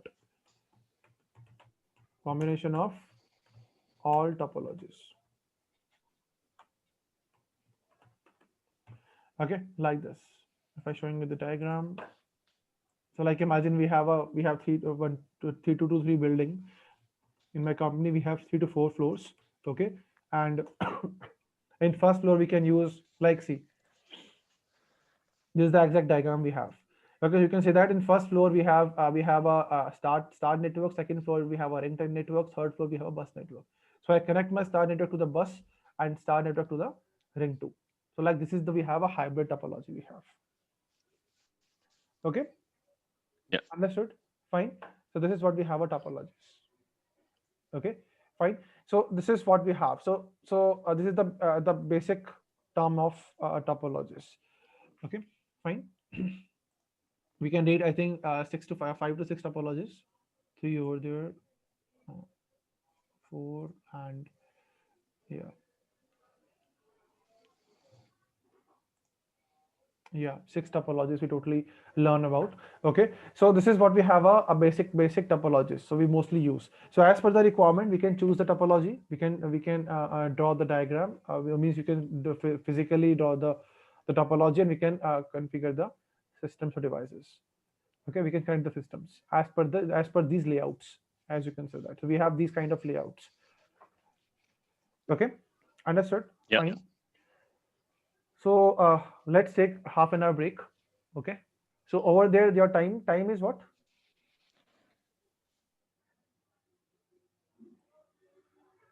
On your side, what is the timing right now?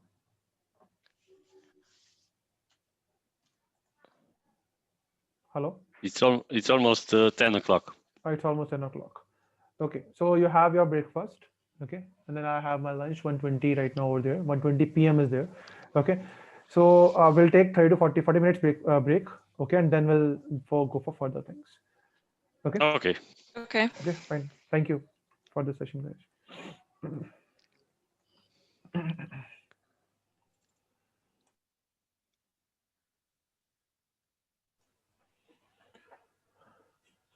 Okay, so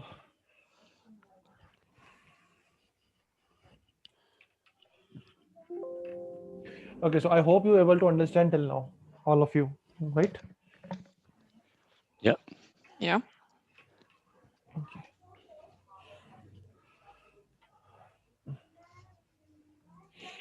Okay, so now we'll talk about the some other networking fundamental topics. Okay, so we'll talk about right until now the basic of networking, types of networking, okay, and the topologies. Okay. Okay, now we'll talk about some part of IP addresses too. Okay, in this. So now I just covered. I'm going to cover. You can say that I'm going to cover the basic part of net IP address. Okay, and then in upcoming lectures, I'll cover the advanced part of IP address too. Okay.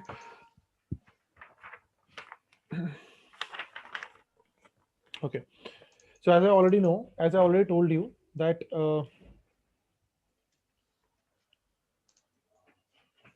we need IP address, okay, to identify the systems or identify the devices in the network. Okay. So if we'll start with the IP address.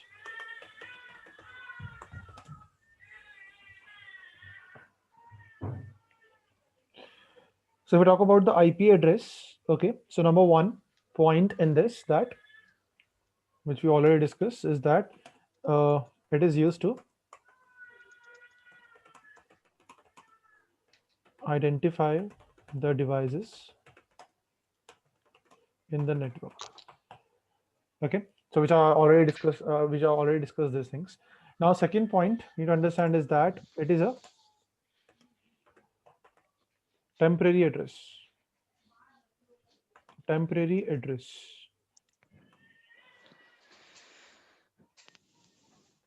Okay, it's a temporary address. Temporary address means we can change it.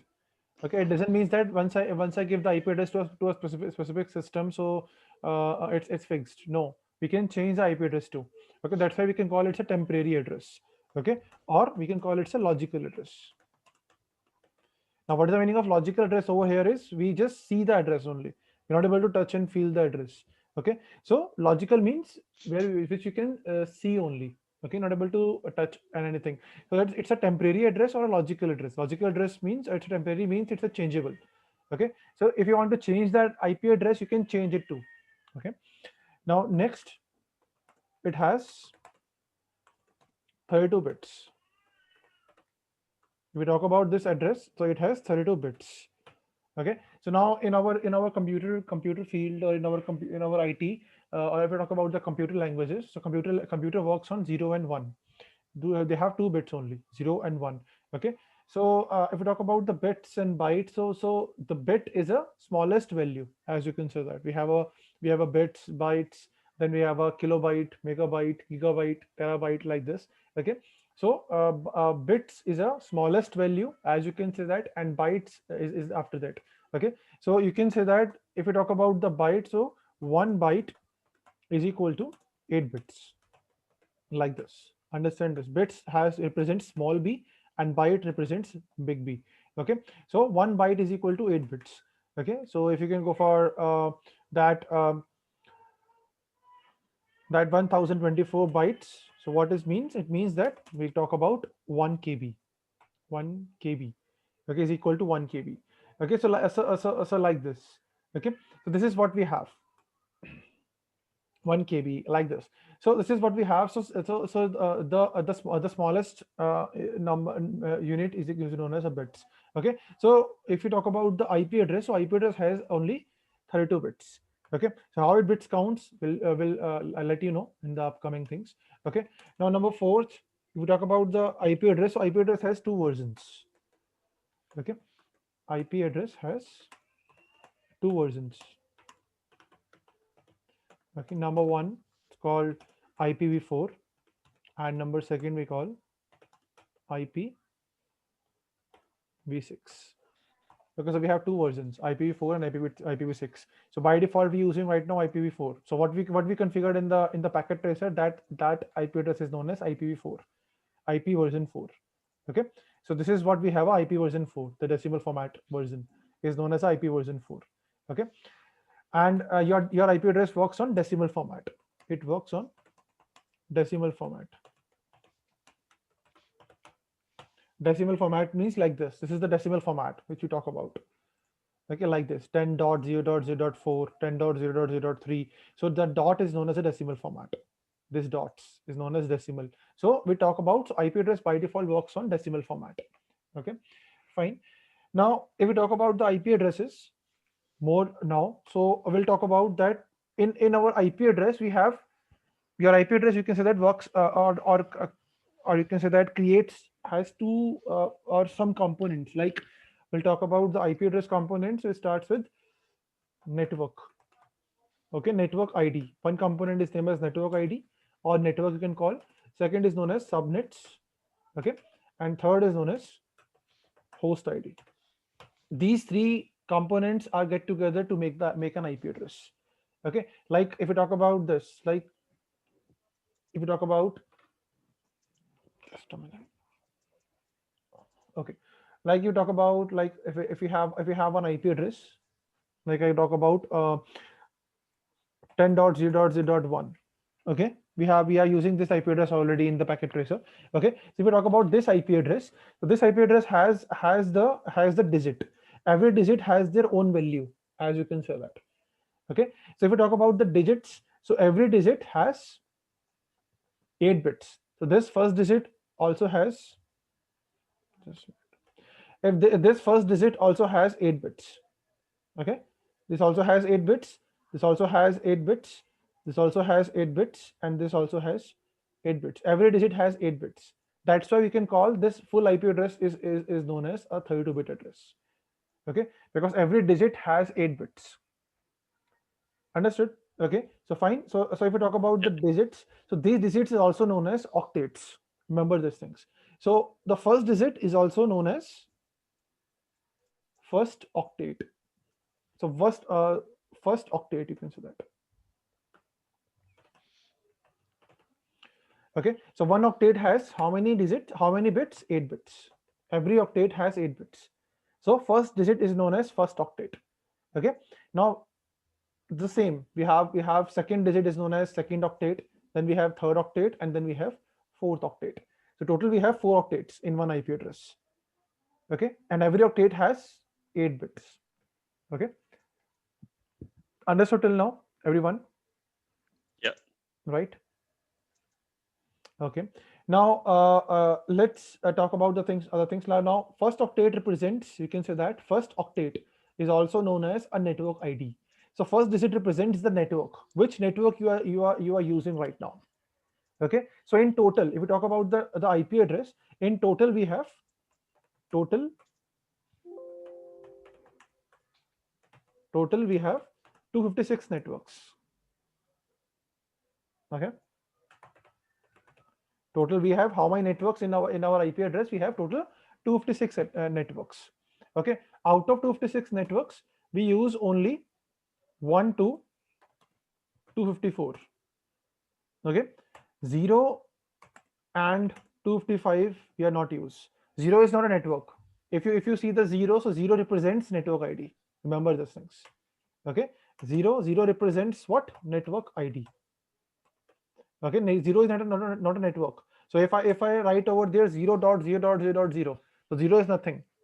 Okay, if I place 0 on first octate and if I place 0 on last octate, okay, so there is value is nothing. Okay, so 0 is known as a network ID and 255 is known as 255. You can say that we worked is known as broadcast ID. Broadcast ID. Okay, so we out of 256 networks, we can use 1 to 254. 0 and 255 we not able to use. 255 is the broadcast ID and 0 is the network ID. Okay, understand this thing still now? Yes. Okay, Samuels, you will understand this, right? Yes, it is. Okay, so this is what we have. So this is, we have total 256 networks. Now these 256 networks are divided into some classes. Okay, so if we talk about the classes, so we have IP address have some classes, as you can say that, like if you go for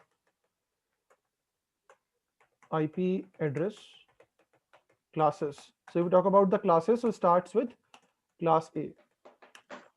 Okay, it starts with like this. So in class A, it divides the networks to between 1 to 126. So it means that if I using any IP address between 1 to 126, right now we are using, in that case we are using class A. Okay, fine. Now next we have a class B address.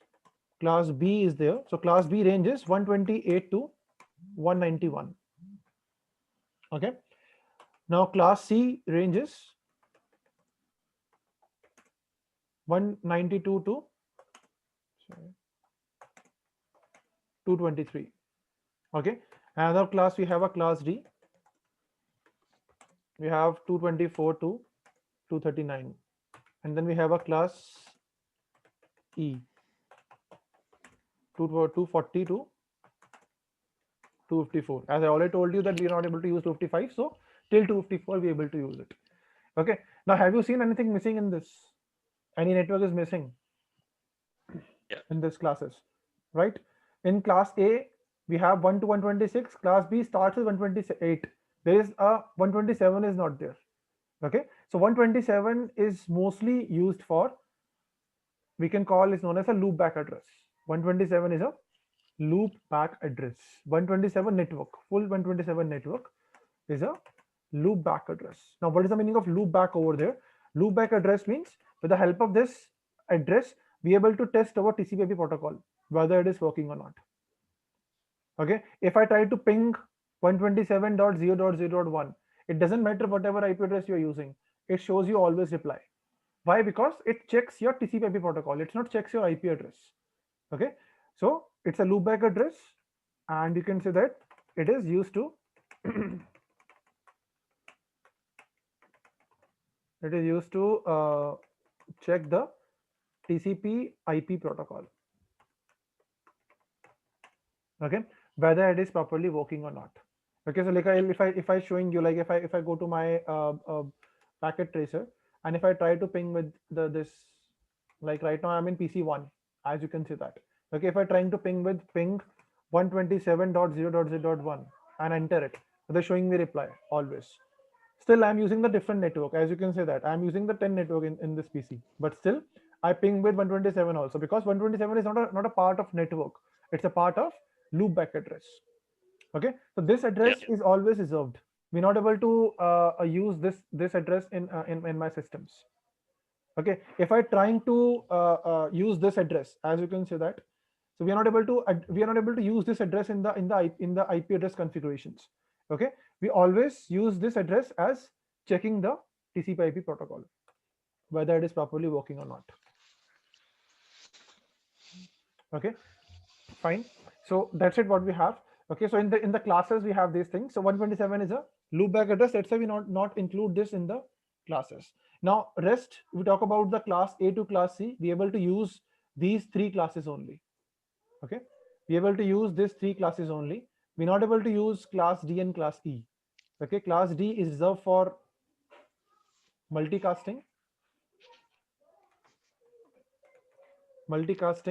and class E reserved for scientific researchers. Like any scientific researchers are there, whether it's a NASA or any scientific researchers is running in the country. Okay, so it uses this class E range. This is for scientific researchers. Scientific and researchers, you can say that. Researchers, any type of researchers. It's not only for scientific, any type of researchers. Okay. Fine. So this is what we have. So class D is for multicasting and class E is for researchers. Now, if we talk about the class D, so where we can use now, before I understand the class D and class E, we need to understand the terms also, that we have unicast, multicast, and broadcast.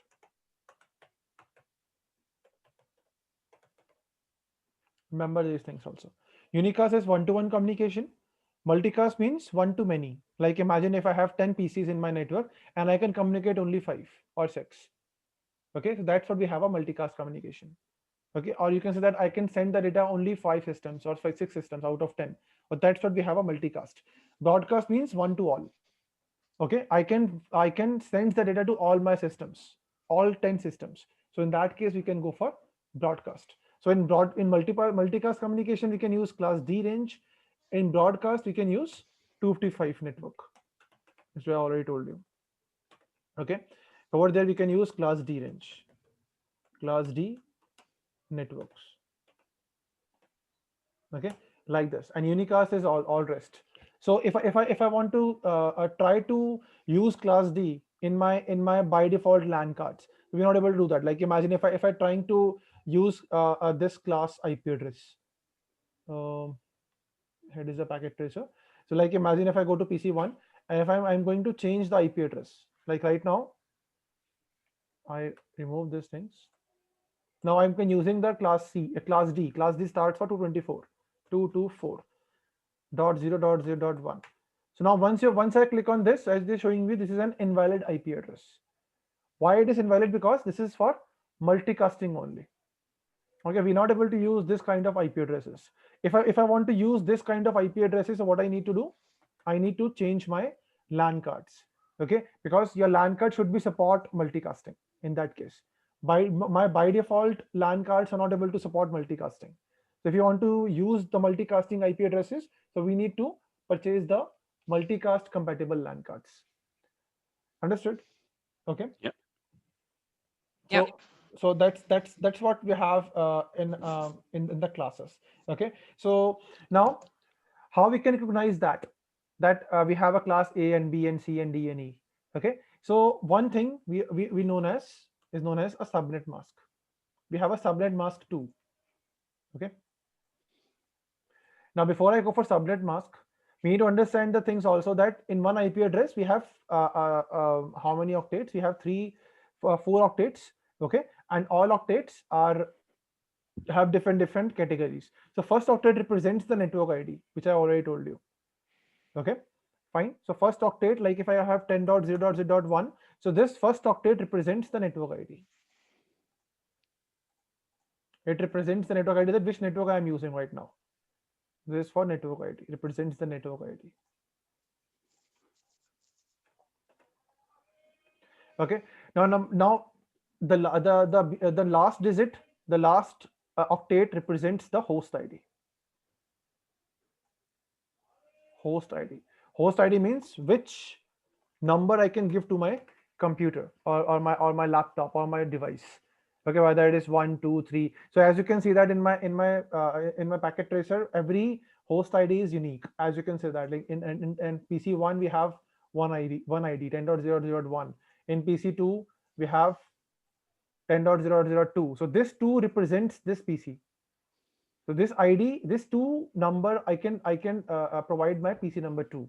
Okay, this 3 number I can provide my PC number 3. As you can see that rest all 3 digits are same. Okay, only just first last digit is changed. But that last represents the host ID. That this 3 number, this digit I represents, I provide my PC3 only. So no one is able to use this digit now onwards. Okay, now in PC4 also we have a 4. Okay, now I reserved all first four host IDs to all my hosts. Now I'm not able to use these host IDs 1, 2, 3, 4. These all are reserved. Why? Because I'm already used. If I'm trying to use the same IDs, so they told me the IP address is conflict. Sometimes you can see the message IP address is conflict. Okay, why they showing you IP address is conflict? It means that we're using the same IDs. Okay, so that's why they're showing you IP address is conflict. Okay, fine, understood these things. So first ID represents the network ID, which network I am using. Last ID represents the host ID, and the rest 2 IDs, these two second and third octet, represents the subnets. Represents the subnets. Okay, now we talk about the subnet. So subnet is what? Subnet is a division of networks. Division of network parts is known as subnet. Okay, like how? I'll show you with the next diagram. Like see, like imagine this is my network, and I divide my network with 4 parts like this. Like this. Okay, now you can say that this is my HR department over there. I'm using here, there is my HR department is working. Okay, over there I have IT department. Okay, and over there we have a finance department is also there. This is working. We have a marketing department also there. Okay, with marketing department I divide one more, and then we have a some senior department is also there. Okay, senior persons are there, like CEO, some persons are there, so senior department is there. Okay, which is working over there. So now I want now right now I'm using, imagine I'm using over there 10 network, 10.0.0.0. So it means I'm using the 10 network. I'm using network ID is 10. So I'm using the network is 10 right now. Okay, now I want that I need to divide this network. Okay, I want that HR department is not able to communicate with ID department, and so on like this. I want to divide this network. So we can use these two subnets. Okay, if I want to divide this network, so what we can use these two subnets. So like this, how we can use it?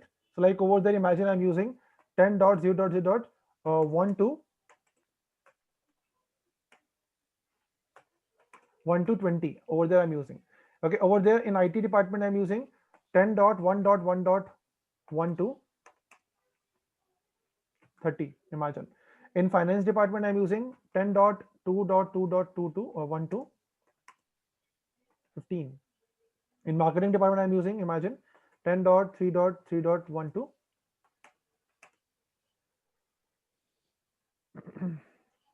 25. Okay, and in senior department you can say that I go using 10.4.4.1 to 10, like this. Okay, now if you see closely what we can do in this, what we did, if you see that first digit should be same. You can see that first digit always same in every department. So it means my network is same. But if you see other two digits, over there is 00, over there is 11, over there is 22, 33, and 44. So it means what? That we have divided the network now. Okay, so that part of networks, we have 5 parts now. 1, 2, okay, 3, 4, and 5. We have 5 parts. So that parts is known as subnets. These parts, part 1, part 2, part 3, part 4, part 5, these parts is known as what? Subnets.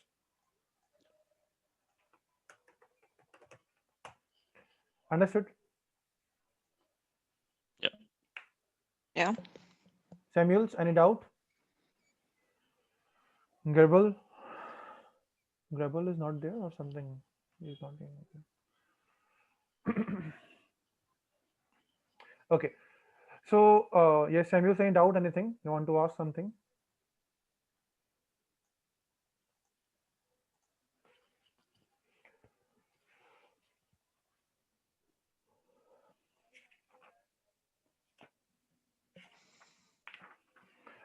Okay, so this is what we have, subnets.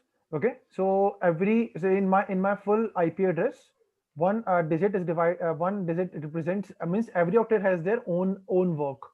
Every octet has their own working area. Understood? Okay, so this is what we have. Clear? Fine. Yeah. So this is what is the Yeah. basic part of IP address, as you can say that. Okay, what we did till now. Okay, now if talking about the IP address, okay, the next we need to understand is in this also we need to understand the subnet mask too. Okay, we have a subnet mask too. Subnet mask. Subnet mask. The subnet mask represents the class which we using, as you can see that. Subnet mask is what? It represents the class, as you can see that. It's represent the class. Represent the class of IP address. Okay, now we talk about the class of IP address. Class of means like if I using class A, so the mask is 255.0.0.0. It's a by default mask. Okay, so class A IP address is a class A subnet mask is 255.0.0.0. This is the by default mask of class A. Okay, class B is 255.255.0.0. Class C is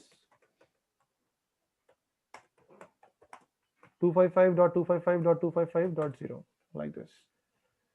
Okay, so we have three classes. which we able to use, and these three classes have these subnet masks. Now you ask me, sir, why this 255 comes from? Okay, why where this 255 comes from? Why we use over there 255? Okay, 255 over there. Why we use 255 over there is that that if I already talked about that we have a bits. Every octet has the bits. Okay, so this bits has the values.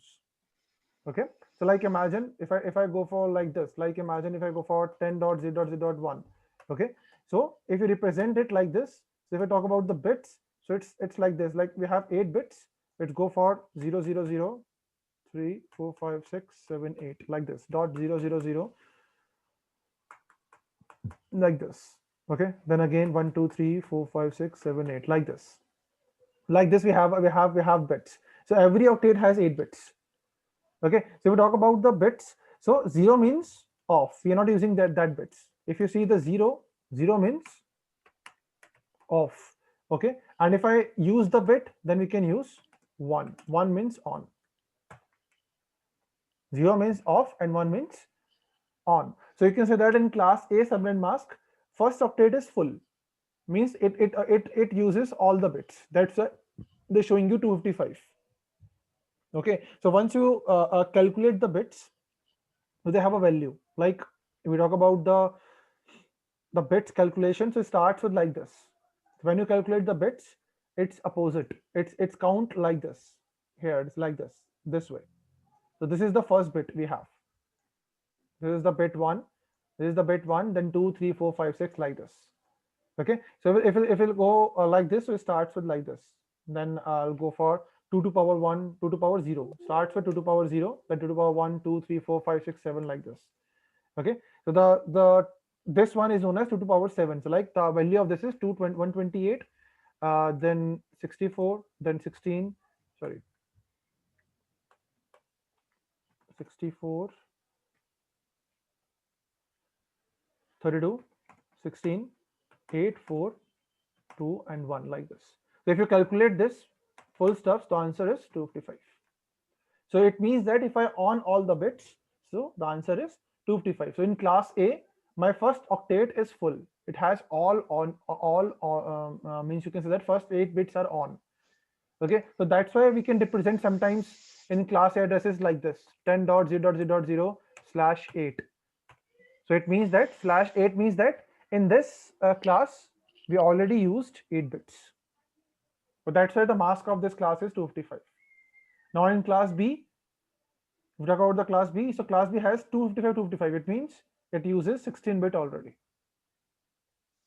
Okay, 8 plus 8 means it uses already 2 octets.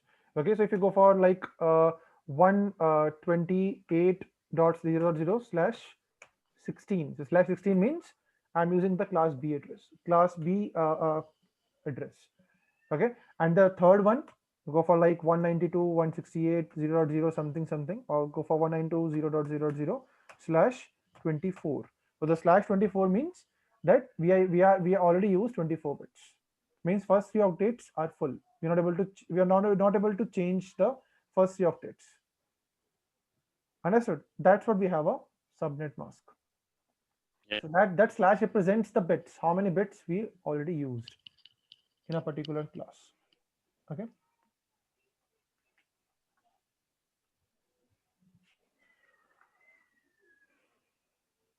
Okay, understand till now? Fine. Yeah. So this is what we have in the bit sessions.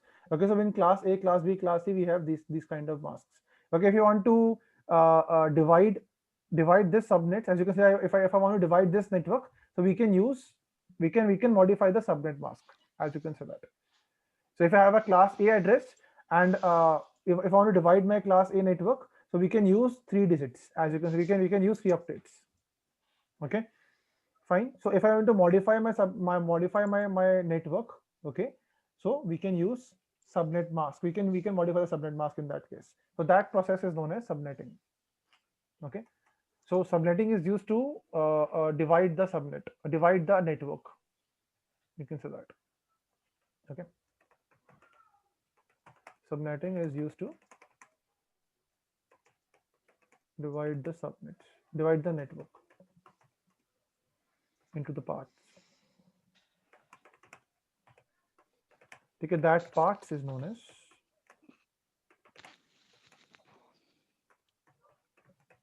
subnet. Okay, so we can use subnetting method, okay, to divide this to divide these things. Okay, fine. So this is what we have. We have the basic part of IP addressing. Okay, now the last thing we need to understand in the basic part of IP addressing is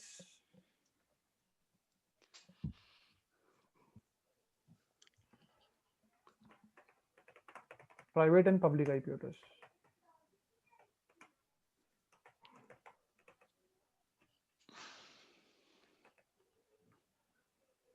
Okay, private and public IP address. So we have a private and public IP address too. Okay, so if we talk about the private and public IP address, so private IP address is what? It's a IP address which we using, or we can say that it's a free IP addresses.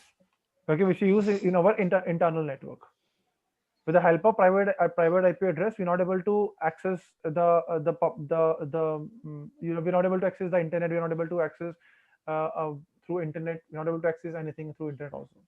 Okay, so private IP address has the range. So every class has a one private IP addresses. Okay, so like if I go for the class A, so class A starts with 10.0.0.0 to 10.255.255.255. This is the last. This is the class A private IP address we have. So in class A, we use this private IP address. So this private IP address we use in our internal network. Like in your office, you can use. You can say that like okay, in my office, my only office employees are able to use this network. No one is able to access outside. Okay, no one able to access outside this network. Okay, so then we can go for private IP addresses. So every class has one network to assign as a private IP address. Okay, now in class B we have 172.16.0.02 172.31.255.255. So this is what we have in class B also. Okay, not 172. 172 maybe.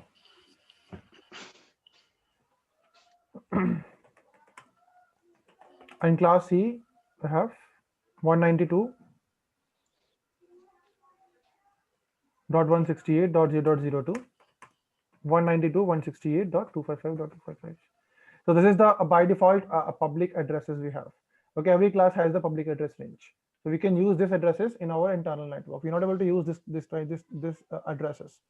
Okay, fine. So we're not able to use this kind of addresses in public. Rest all the addresses are public. We use in the public. Okay, fine. So this is what we have a public and private addresses. Okay, so if you want to use the public address, you need to purchase the public address first. Okay, so where we can purchase the public address with the help of ISP. ISP is known as Internet Service Provider, through which we access the internet services.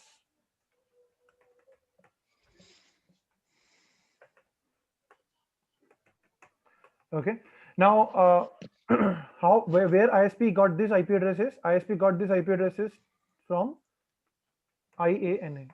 This is a company. And the company name is IANA. Okay, it gives the IP addresses to the local ISP, and this company is specified only for Asia Pacific. So if you're working in Asian country, so the INA gives the like if I need IP addresses. So first, right now I'm stay in Delhi. So what happens in that case? INA gives the IP addresses to the local ISPs, and then local ISPs provide the IP addresses to their clients. Okay, like users, like we are the clients. Yeah. Okay, so we need IP addresses we got from ISP, and ISP got the IP addresses from INA. Okay, INA works only in Asia Pacific countries like India, Pakistan, Bangladesh, like this. Okay, fine. So this is what we have, the basic IP addressing we have. Okay, understood. I hope able to understand these things, right, till now. Yeah. Yeah, it's understandable. Yeah, okay. Okay, so one thing I also let me know that you know something about OSI model too, or not? You heard something about OSI model? OSI model. Yeah. Yes, we heard. Okay. Everyone knows something about OSI model, or Samuels know about Do OSI not model? throw sausage pizza away. Yeah, okay. That's what you know. Okay. Okay. And Hoini, Daniel, you know about OSI model? The Yeah. okay. Yeah, I The basics. studied it a bit, but it's rusty. Okay.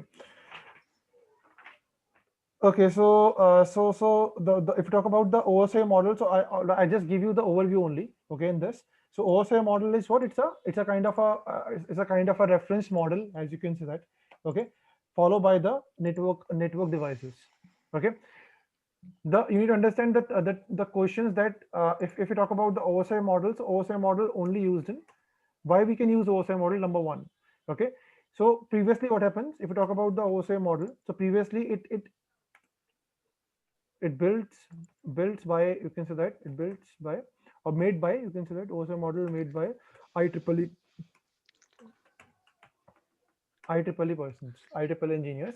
Okay, and why it made OSI model is that, like in previous, or you can say that in ancient times, when networking starts, if we have a different vendor PCs, like imagine we have a PC over there and we have another PC over there.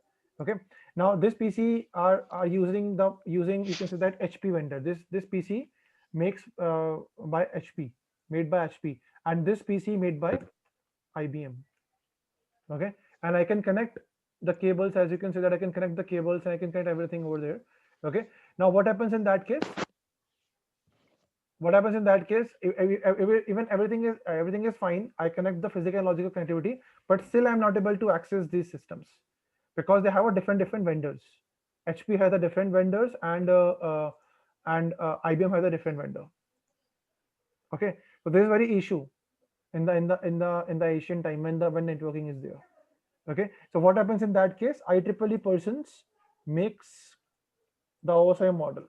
Okay, now OSI model is a common reference standard. Everyone is able to use OSI model. It's a common structure.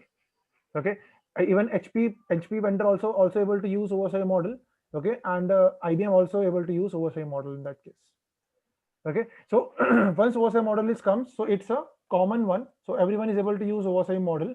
So that's why with the help of OSI model we able to connect two different vendors at the same time. It doesn't matter now you have your HP laptop or you have your IBM laptop. If your networking is okay, if your IP address configuration and if your physical logical networking is okay, then you're able to communicate with the systems. Okay, fine. So this is what we have. The OSI model. It is why we use the OSI model. This is the major concept of OSI model, as you can say that. So why OSI model comes? So if you have a different vendors, if you want to communicate with different vendors systems, so then in that case we can use OSI model. Okay, so now OSI model has some working credentials, like they have some working area. Like if you talk about the OSI model, so they have some working style, as you can see. So they have some layers. So it's, you can say that in sending side starts with application, and then second we have presentation, then third we have session layer, fourth we have something about transport layer, fifth we have network layer, sixth we have data link, and the last one we have physical layer. So these are the layers we have. Okay, and every layer has their own concept. Okay, so application layer works on the applications, which means your data. It works on the data, which format you have, which application you're using on the particular data. Like imagine if I make one file with using Word. Okay, so which MS Office I'm using? I'm Office 2007 or 2013 or 16 or 19. What Office we're using right now? Okay, so application checks the data that which application belongs to. Okay, presentation layer checks the you can say presentation layer presents the data. Okay, that how your data looks like. Okay, whether it's a Word file or Excel file or PowerPoint file or something else, whatever your file it is. Okay, now session layer makes the session between the systems. Once your data start traveling, okay, first what happens, first TCP protocol makes one session.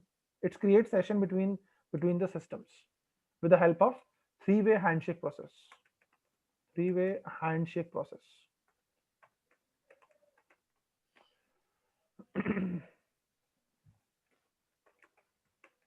Okay, with the help of three-way handshake process.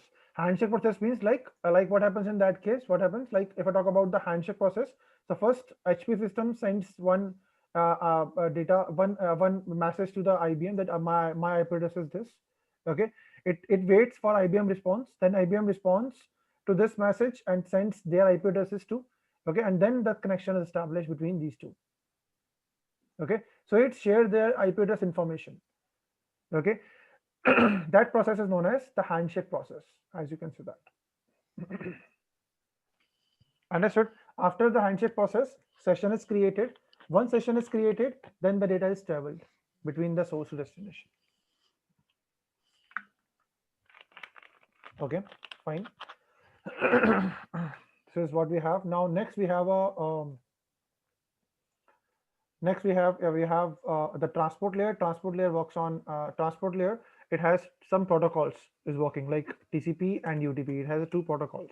Transport layer is used to send or receive the data. Send or receive the data packet between the source and destination. But that's what we have a transport layer. So we can use transport layer. We can use two protocols, TCP and UDP. Okay.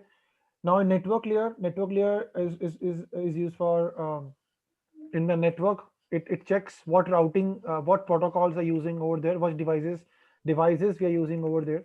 Okay, whether it is switches or routers. Okay, or what protocol we're using over there. Okay, over there we are using the IP protocol, as you can see that. Okay, so IP address works on network layer. Okay, your router works on network layer. Okay, so it checks the devices and protocols which we're using. Okay, and data link layer works on two, MAC and LLC. It works on frames actually. Okay, works on frames. Okay, so it works on two protocols. MMC, MAC means media access control. We have a MAC address, two in our LAN cards. Okay, so MAC address is a physical address in our LAN card. It's a permanent address. We're not able to change the MAC address. Okay, so if I'm showing you, you can say that every device or every LAN card has a unique MAC address. Like if I'm showing you, if I click on PC1, and if I see the MAC address like IP config/all, this is the MAC address we have. Once you enter it, so they're showing you the MAC address. See, so my this PC MAC address is this. This is my PC MAC address. You can call it a physical address too. Okay, now you can see that every PC has a unique MAC address. Like in PC1, we'll see the MAC address like this. If I go to PC number 2, and you can see that. See, you can see that the physical MAC address is different as compared to PC number 1. See, this is the PC1 and this is the PC2. So as you can see that, so the MAC address of these two systems are unique. See, over there and over there, the MAC address is unique. So every PC has a unique MAC addresses. Every LAN card has a unique MAC addresses. So if there is no PC if there is no IP addresses on the system works on by default MAC address. Okay, and the data link layer also used to you can say that encrypt your frames, encrypt the data also. Okay, and now physical layer works on 0 and 1 bits. It works on bits. Okay, so this is what we have. So this layers is this layers starts with it starts with this. This is a sending side, as you can see that it's a sender side. When the data go for receiving side, this layer is totally opposite. Okay, so when these layer right now, so these layer are working right now like this in sending side like this. There is the HPPC is a sender, so it's work like this. Okay, once this layer once this if you talk about the receiving one, so this layer is totally opposite. So over there what happens? Over there the first layer is automatically physical one. Okay, so we always see the layers over receiving side only. So my physical layer is always a layer 1. We can call it a layer 1. So this is the layer 1, then layer 2, data link layer, network is a layer 3, transport is a layer 4, session is a layer 5, presentation is layer 6, and application layer 7. Like this, it's totally opposite. Okay, once your data received on the receiving end, the layer is automatically totally opposite. Understood all the things, right? So these layers are working together. Okay, so once the data sender starts sending or receiving, so these layers are working together. Okay, and that process, that layer processing is known as encapsulation. That process is known as encapsulation.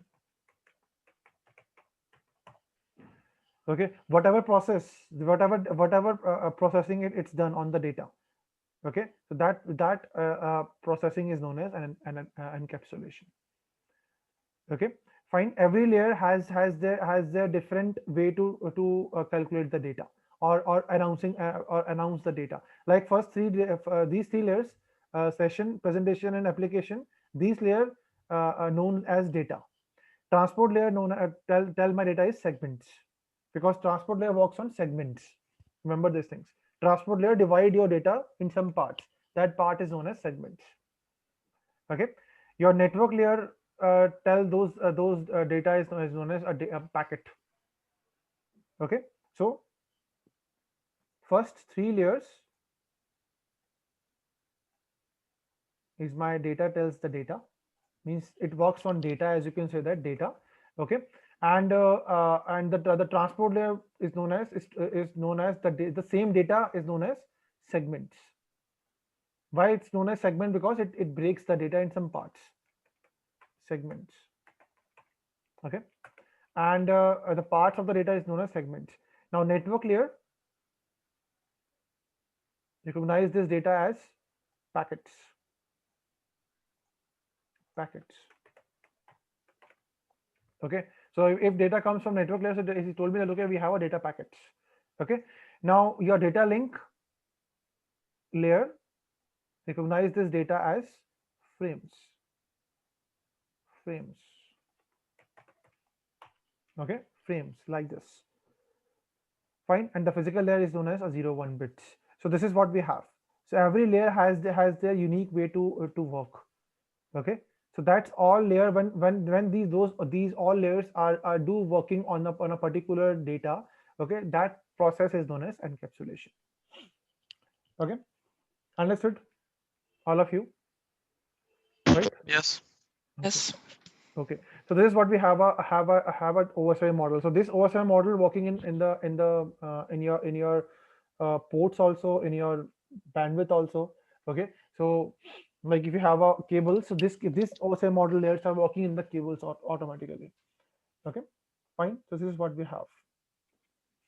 Okay, so this is what we have, the basic networking which we talk about: OSI model, IP addresses, topologies. Okay, and some basic part of networking.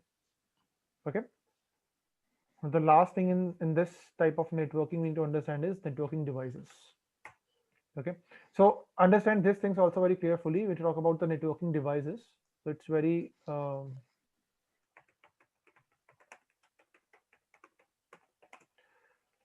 till now able to understand everyone. Okay, any doubts, anything, please let me know. Okay, because the classes is too much long, so that's why we can cover the topics means as much as possible, but you need to understand the things. If you're not able to understand the things, let me know, then we'll go again that topic. Okay,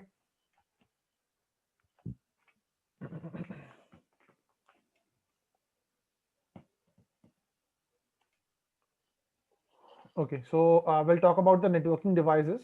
So we have so many types of networking devices which is running in the network. Okay, so if we talk about the networking devices, so many things are there. Like it starts with hub. Okay, we talk about the switch, talk about the routers,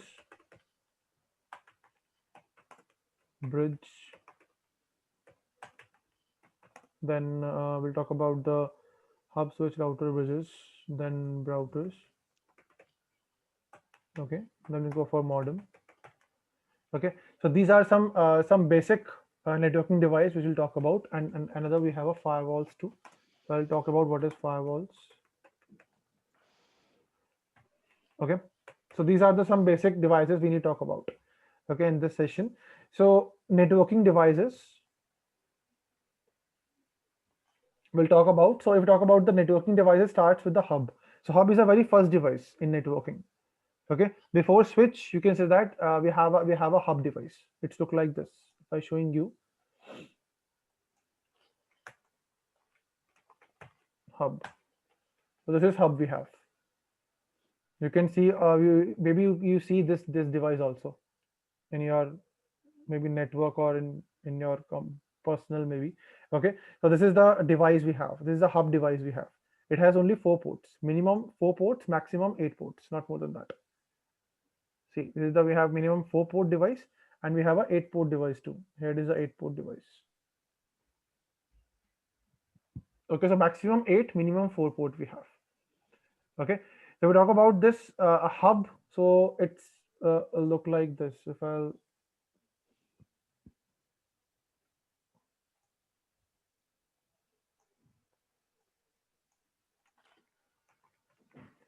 showing you, give me a minute, huh? Give me a minute.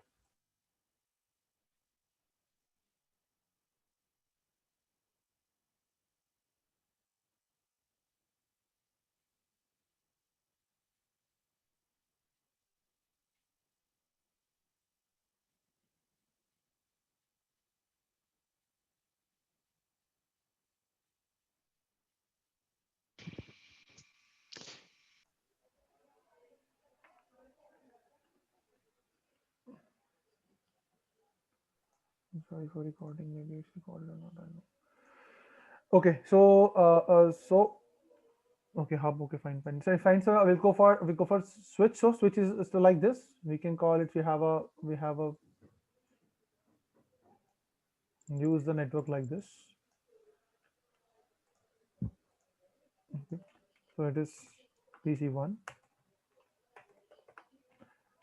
Maybe hub part is not recorded. I think the recording is that time is maybe resumed. Maybe. Okay, PC4. So we have like this. We have switch 1, PC1, PC2, PC3, PC4. We have these things. Now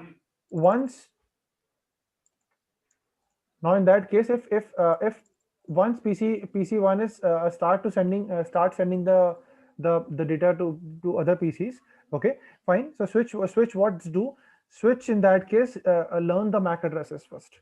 Okay, and it maintains the MAC address table. Like imagine that if PC1 wants to send the data to PC number 2, imagine. Okay, so what happens in that case? First data goes to switch 1 first. Okay, now switch. Now imagine that before we can start these things, imagine that every PC has their own, that is MAC addresses. They're like imagine this PC MAC address is AB and this is AC. Like you go for 2AB, okay, and you can go for that is 2 AC.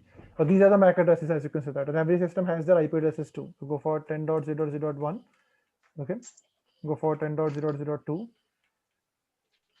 10.0.0.3, 10.0.0.4, like this. Okay, and every port, like over there we have a port 1. Okay, this is the port number 2, port number 3, and we have a port number 4, like this.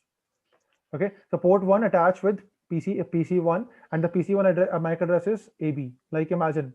Okay, so now if PC1 wants to send the data to PC number 2, okay, so what happens in that case? First data goes to switch.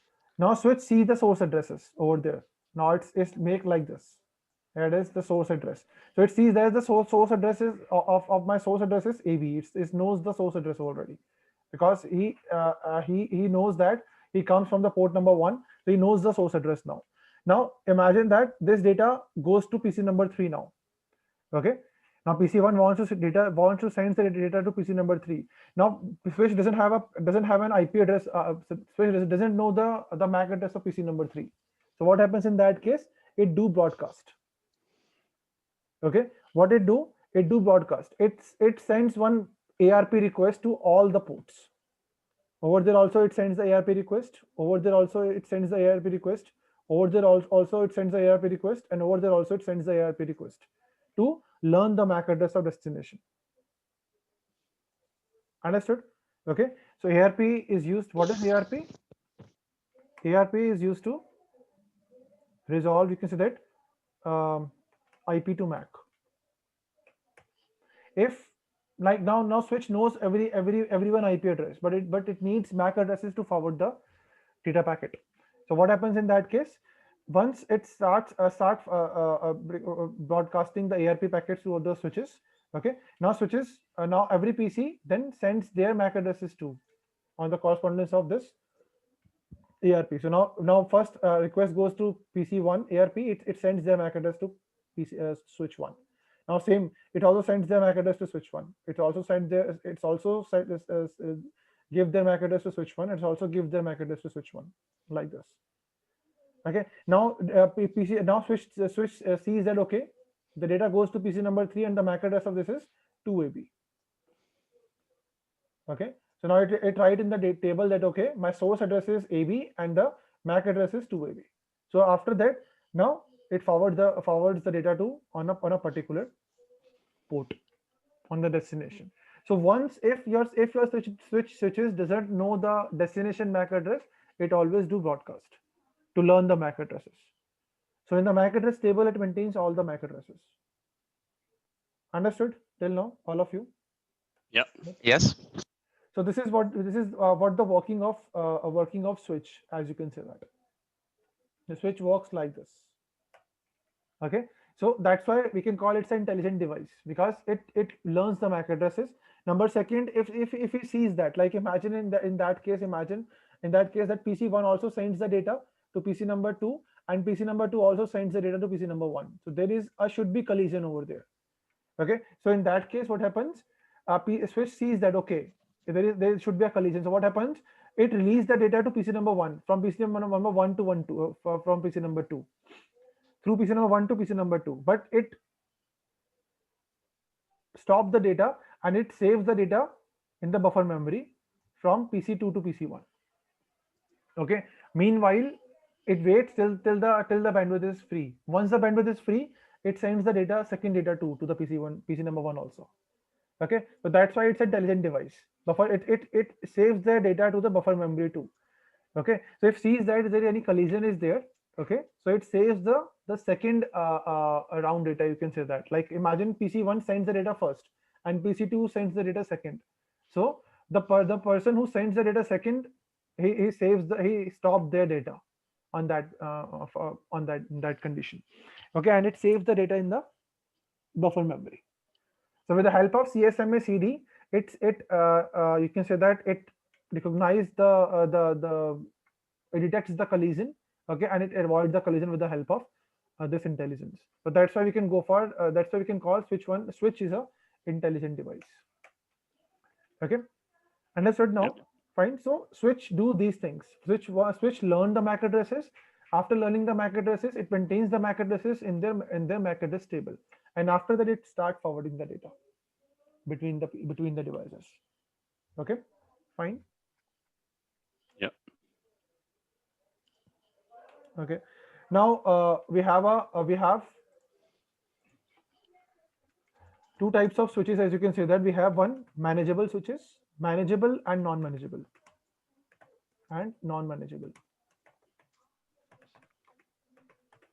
Okay, if we talk about the manageable and non-manageable switches, so manageable means that with the help of manageable switches, I'm able to manage my switches, means I'm able to modify anything in the switches. Okay, I'm able to access that switch. I'm able to configure some. I'm able to configure in the switch also.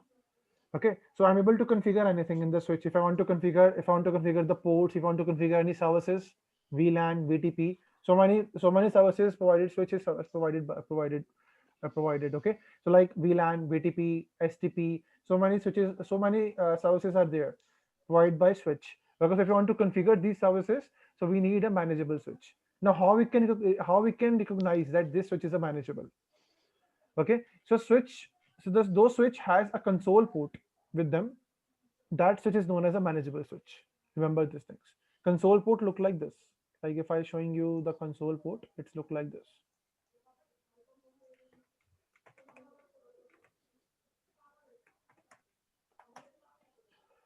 Here it is. You can see that this is the console ports. So if I showing you the console port on the switch,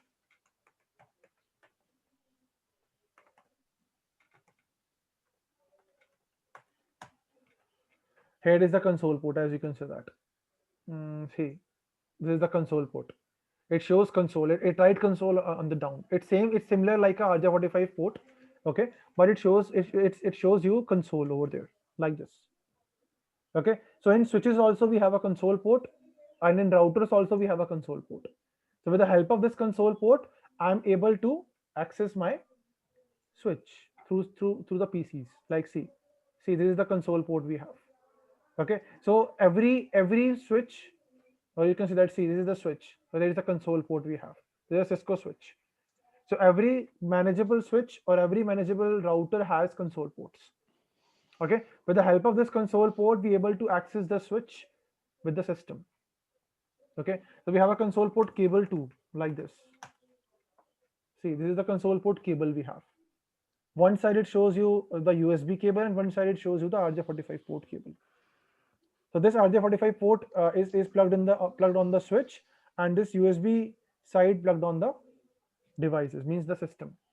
Okay, previously it shows like this. Previously it shows you it comes like this. It has a serial port previously, but right now serial port is not available in the laptops and desktops. So that's why it's changed them to USB now. This is the new type of console cable. This is the new type of console cable we have, and this is the old type of console cable we have. Okay, so if you have a old type of console cable, so you need a DB9 converter. DB9 converter converts this port to USB. Okay, fine. This is the DB9 converter we have. See, it converts this port to USB. So if you don't have a serial port on your system, so you can use DB9 converter too. You can connect this port to this port, and you can use this. So this is the DB9 converter. It converts to serial port to USB. Understood? Okay, fine. So this is known as a manageable switch. Okay, now we talk about the non-manageable switches. So we have a non-manageable switches also. This is the non-manageable switch we have. There is the non-manageable switch. We don't want to write anything on the switches. We don't want to modify this switch. We don't want to configure this switch, as you can see that. Okay, if you want to configure the switch, so you need to purchase a manageable switches. Manageable switches is look like they have a console port on that. Understood? Okay. Yeah. Fine. So this is what we have. Okay. So now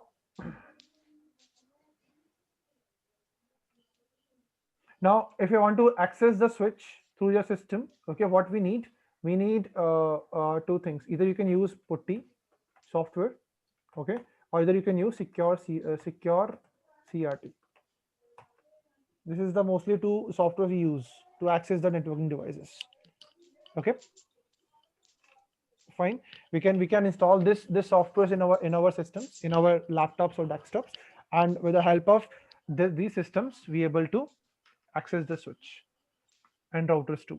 Okay, so I'll showing you, like if I open the packet tracer, so we're able to access this switch too, because this is the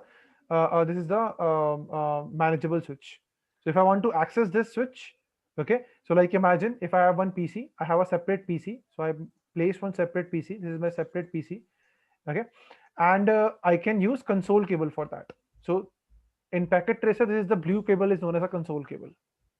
This blue cable, first cable. Okay, so once you click on this, and you can put this cable on the console port on the switch, on the back of the switch, and you can put this cable on this port. This is RS232 port. Okay, where I can connect my console cable on the systems. I just click on this, but this is what we have the like this. So now if I want to access this switch, so if I click on this PC, click on desktop. So like imagine I can install putty over there. Okay, so there is a terminal over there. Like we have a terminal option in our simulators.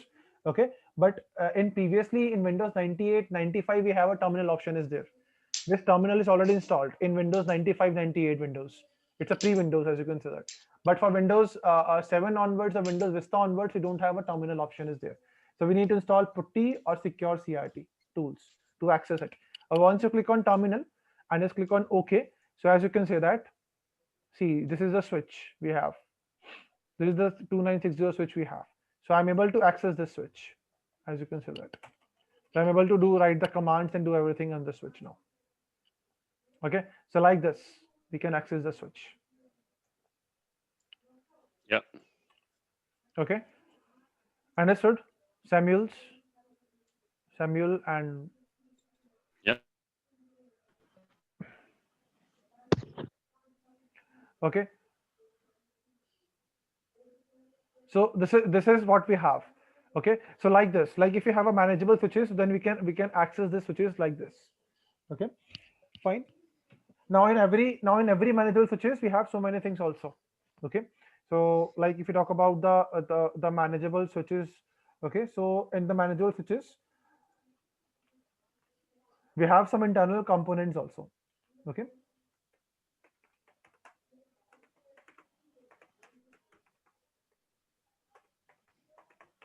components like they have RAM with themselves. Okay, they have RAM, they have NVRAM too. Okay, CPU. they have flash memories too. Okay, they have ROMs too. Okay, and they have interfaces. Yeah, CPU is also there, right? They have interfaces too. Okay, these are the five major physical components in every switch. In every manageable switches, you can find this. Okay, and every component has their own work. Okay, so whenever you can configure anything on the switch, okay, so by default it saves in the RAM. Okay, if you want to save the configuration permanently, then you can save the configuration in NVRAM, as you can see that. So NVRAM is a permanent RAM, and RAM is a simple random access memory, a simple RAM. So RAM is working when your switch is working. Okay, if you not save anything in the switch, so what happens in that case? Once the switch is off, your RAM is also off, and your configuration is lost in that case. If you want to save the configuration permanently, then in that case we can use NVRAM. So we can save the configuration in NVRAM. Okay, so remember always that RAM in RAM, one file is working in the switch. That file is known as running config. This file running in the RAM only. Okay, so by default, all the configuration in the switch works in running configuration. Okay, once you save all the configuration, it's automatically saved with the NVRAM. Okay, and it saves the file name as startup config. So we have two files, running config and startup config. Running config always runs in RAM, and startup config always runs in NVRAM. Okay, understand now? Till now? Yeah. Okay. And in the flash memory, we have the iOS. Like we have, like in our Windows, we have OS. Like same in our networking devices, we have iOS. Okay, so flash contains the image of iOS, as you can see that iOS image. It contains the iOS image, the flash memory. So in your OS in your switch also we have the iOS, interconnected operating system, we can call it's known as interconnected operating system. So that operating system image is saved in flash. Okay, and ROM contains one program named Bootstrap. This is the program. Okay, this program saves in ROM always. Okay, that program is known as Bootstrap. Okay, Bootstrap is used to check the when you start your switches, or when you start a switch or router. Bootstrap is check the devices, whether my devices, my internal components, my interfaces, my device in my device, all the components. It checks all the components, checks all the interfaces, whether everything is properly working or not. If any errors are there, so they're showing you all the errors. Understood? Okay, so this is the major 4 or 5 components we have. In interfaces, we have so many interfaces also in the switch. So as per the requirement, you can purchase the switch. Like you need 64 interfaces. You need to connect 60 PCs. So you need to purchase 64 port switch. Okay, 80 port switch, 48 port switch. Okay, 36 port switch, 26 port switch. So as per the requirement, how many ports you required, you can purchase that kind of switch. Okay, as per the requirements. Okay, now if we talk about another thing also, that in layer 2, these are the layer 2 switches. Now layer 2 switches, how we can recognize whether it's a layer 2 switch? Layer 2 switch has the series, like if we talk about 2960 series. Okay, we talk about 2950 series. Okay, we talk about 2960 50 T series. So these all are layer 2 switches. We can call as known as a layer 2 switches. It works on data link layer. Understood? We have a layer 3 switches also, network layer switches also. So network layer switches starts with 3750 series. Okay, 3755 like this. Okay, 39 series, 3950, 50 something series like this. Okay, so these are the layer 3 switches, switches we can call. Fine. So as per the series, we recognize which layer switch I'm using right now. It's layer 2 or layer 3. Understood till now, right? Yeah. So Yes. this is what we have, the 2 types of switches, layer 2 and layer 3, and manageable, non-manageable. Okay, so why we can use manageable switches, if I need to edit anything in the switch, we can use manageable switches in that case. Okay, fine. Yeah. Now next we have a routers. We talk about the routers too. So routers also,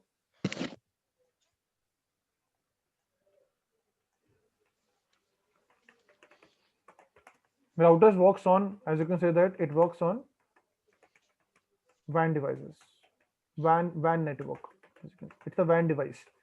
Okay, it works on WAN network, means different kind of networks. If you have 2 different LAN networks, if I need to connect the 2 different LAN networks, in that case we can use routers. Okay, like if you have a different network, or if you have a different subnet mask. Okay, like imagine like this, like we have a 2 LAN networks like this. Like this is my switch, and we have a PCs over there.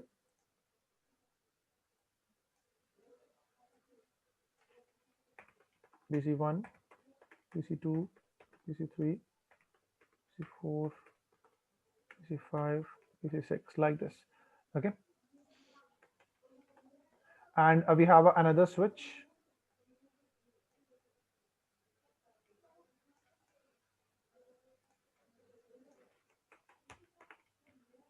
Over there also we have PCs, like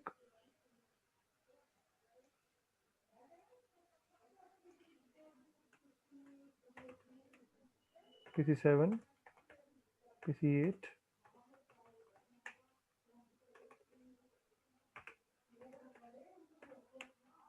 PC9,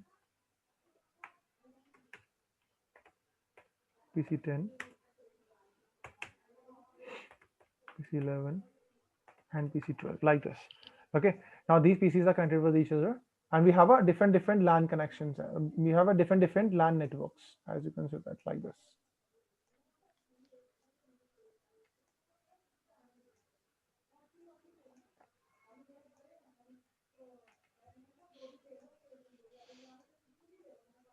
Okay, now how we can define different LAN connections over there? Like over there, I'm using the IP addresses like 10.0.0.0 to 126. Okay, and over there, I'm using, imagine, 11.0.0.1 to 6 or 7, maybe, like this. Okay, so as you can see that if my first octet is change, as you can see that, see over there, my first octet is change, it means that my network is change. So once my network is change, it doesn't matter I can connect these two switches or not, it's not able to communicate with each other. Why? Because my network is change. Understood? Okay. Yes. So But for that, one question. yeah, How do you connect the two networks? yeah, that's why I'm going to tell you. So right now it doesn't matter that we have a switches. So if I connect these two switches, it's not connected to communicate with each other. Okay, so what we need in that case, what we need one routers. We need at least two routers. Okay, so one router I connect with this network, with this LAN network. This is the LAN network, you can say that. This is a complete LAN network we have. We call this network is known as a LAN 1. You can call it a LAN network 1. Okay, and this network is also I call as a LAN network 2. That is my LAN network 2. Okay, now I need to connect these two LAN networks. So what I need two routers in that case, not only one router. Okay, every LAN has their own routers, so we need two routers. So like imagine I can place one router over there. That is a router 1. Okay, and I can place one router over there like this. Okay, now this router attached with this switch, and this router attached with their LAN switch. Okay, this is the router 1, and we can call it router 2, and these two routers connect with each other. Okay, this connection is known as a WAN connection. This connection.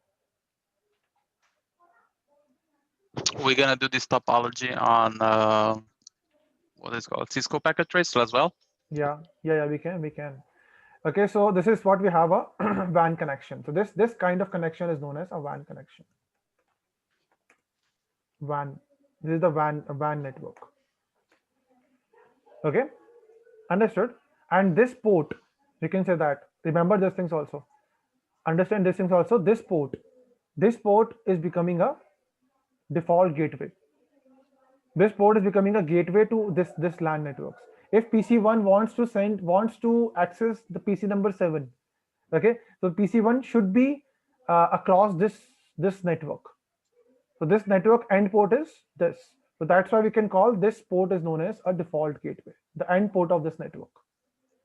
The call is short form is DG. DG is default gateway. And for this network, this LAN 2 network, the default gateway is what? This port. Because this is the exit point of this LAN network. Understood? Okay. Yep. Clear. So this is what we have. Actually, this is what we have. So router is used to connect two or more than two different LAN networks. Okay. Now it doesn't mean that we always has a different first octet. No. If you have a different mask too, like imagine over there, right now, imagine I just give you an example. That over there we are using 10.0.0.1 to 6 IP address, but the mask is 255.0.0.0.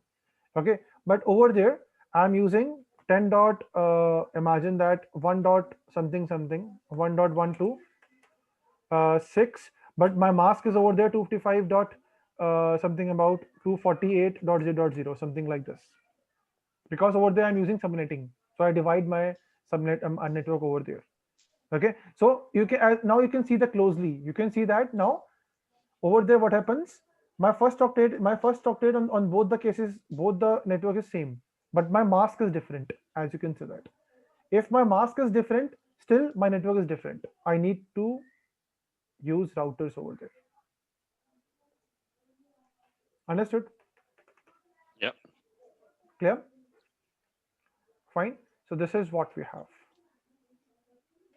Okay, understood all of you? Samuels and others Okay. also. Yes. So this is what we have. Okay, so this is what we have. So this is what we have. So either if I change my first octet, so I need to use the routers, or either I can change my subnet mask. My network is same, but I use it, but I modify my subnet mask. I divide my networks in some parts with the help of subnet mask. So in that case, we can use routers. Okay, so this is what router is. Okay, now in second point we need to understand in the router is that in second point it works on routing table. Remember, it works on routes. Number one. Number second, it works on routes. Route means, or you can say it means path.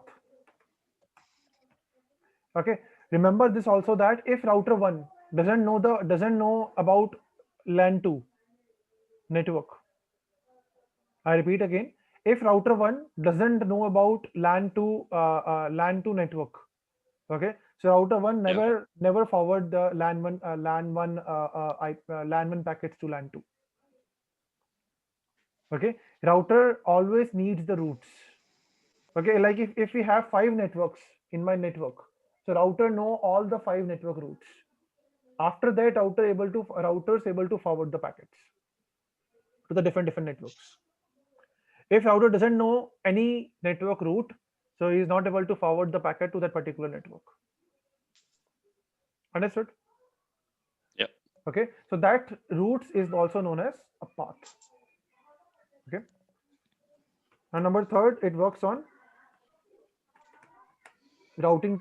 It maintain all the paths in routing table, as you can see that.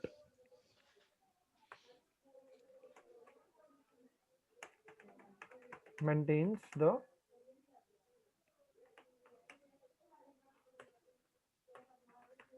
routes in routing table. Which routes? Best route. Remember these things. It maintains only best route in routing table. Okay, now what is the meaning of best route over there? Best route means like if I go down some, like imagine we have like this, we have 3 routers, imagine. Okay, like we have these 3 routers and it connects with each other. This is the router 1, this is router 2, and this is router 3 we have. Okay, now these 3 routers connect with each other. Router 1 to router 2 connects, and router 2 to router 3, and router 3 to router 1, like this. Okay, fine. Now imagine that. Now if you understand this concepts, now imagine that what we need to understand is that now router 2 wants to send the data to router number 3. Router 2 wants to forward the data to router number 3. So how many routes they have? If you calculate it, it goes via 1 also. It goes like Two. router 1 to router 3. Okay, this is the first route, and it goes directly to the router 3 as well. Right? Okay. So Yeah. now router 2 first choose the best path. Who is the best path? Which is the best path to reach the router 3? Okay, whether go for via router 1 or whether directly go to router 3. So they have their terms and conditions. Whatever protocols you're using over there, like RIP, You have EIGRP, connection OSPF. problems. We can't understand you. Okay. Just wait.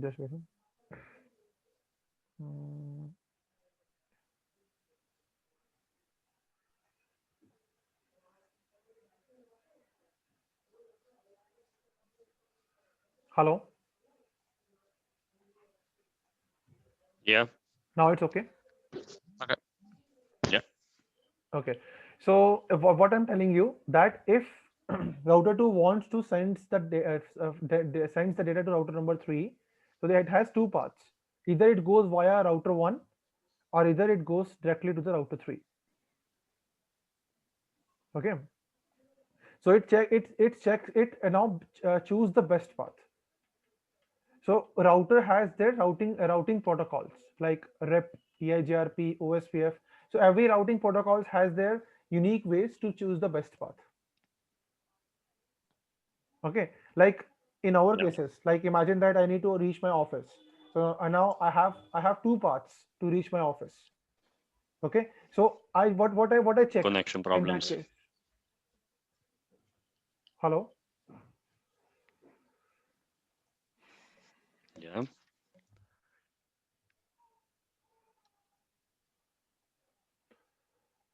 Yeah. So I want to tell you that if I need to reach my office, so I have two paths to reach my office. Yeah. Okay. So how I can recognize the path? I can see that there is a less traffic on the path. Number one. Okay. Number second, there is less red lights on the path. Okay. Same in the routers also. It chooses the best path some ways. Like the bandwidth is Hmm. very good on the path. The traffic is less and everything is so they have their conditions. So whatever protocol I'm using, whether I'm using the RIP, EIGRP, or OSPF, any routing protocol I'm using, every routing protocol has their unique way to check to maintain the paths, to choose the best path, as you can say that. Yeah. Okay, so that best path I maintain by the routing table. Okay, so router always maintain the best path in the routing table always. Okay. Yeah. And the last part of router works on IP addresses. Remember these things. It works on IP address. Okay, it means it works on layer 3 on OSI model. It's a layer 3 device. Means it works on network layer. Okay, clear till now? Fine. Yeah. So that's what we have, the routers and the switches. Okay. Now let's see.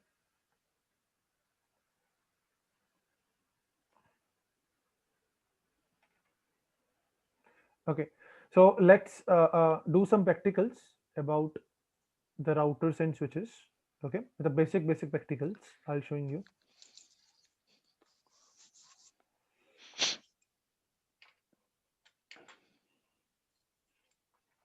So I already show you that how we can access the switch.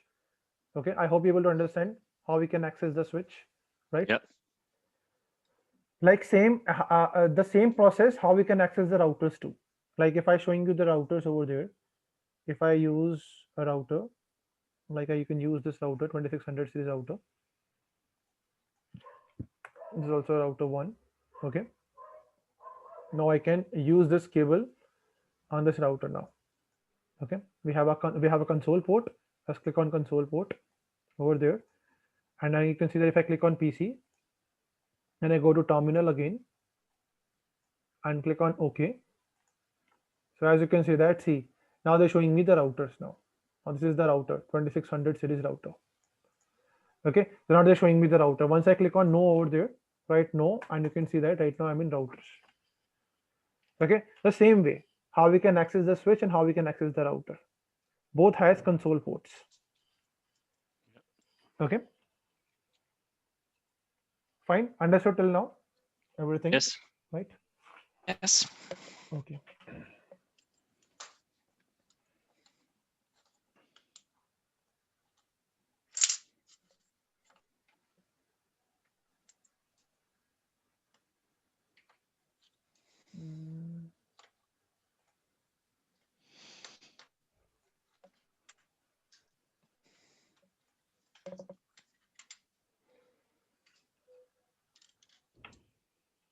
Okay, so we'll do some part of practical. Okay, so before we start, we'll do the practicals. Last thing I need to tell you one thing. Okay, so last in this, then we'll start some practicals. Then, so I'll showing you like this, that once I talk about the router or switch, anything. Okay, once I talk about the router or switch, they both have the starting process. Once you start the switch or once you start the routers, okay, they have some startup sequence. Okay, you can see that this is a startup sequence. We need to understand two things. One is startup sequence and one is modes. Okay, so go for startup sequence. So startup sequence is like starts with the, so once you start your router or switch, it has a process known as startup sequence. So number one step, it starts with the bootstrap.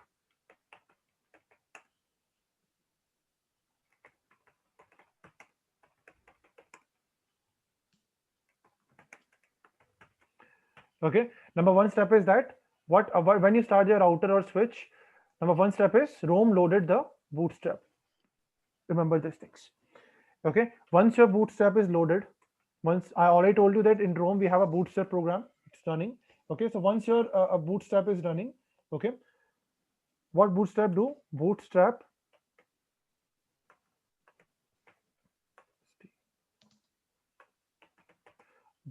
you can say that it runs the post.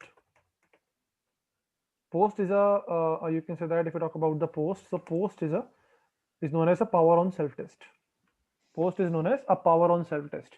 So it's also a program. Okay, so power on self test means when your bootstrap runs, it runs the post, and post checks their hardware, your ROM, RAM, everything, interfaces, everything, whatever interfaces you have in the router or whatever interfaces you have in the switches, it checks everything. If you have any error, any errors are there, so they're showing you the errors. Okay, once the post is done successfully and everything is fine, third step, bootstrap locates the iOS.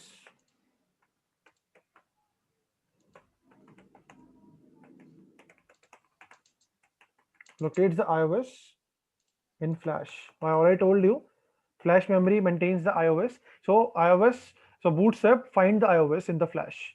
Once it found the iOS, okay, it loaded in the RAM.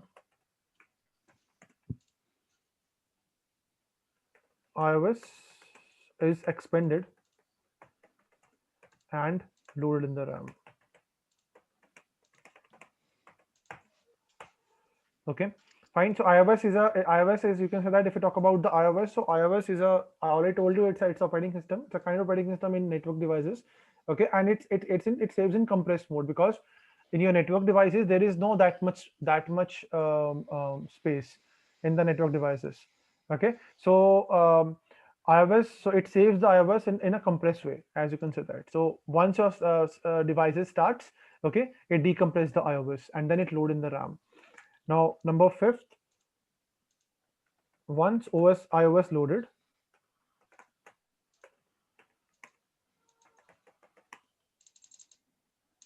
into RAM,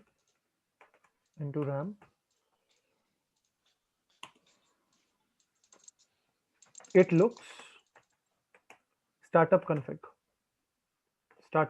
file. Okay, so if you save any configuration previously in the router or switch, okay, so it checks that configuration whether you can save any configuration or not. If your switch is fresh, so it checks the startup config. It's not able to see the startup config, so it's run the by default settings. Okay, but yes, if previously if you can configure something and you can save in the startup config, so it load that configuration. If it is found anything in the startup config, it founds. So what happens?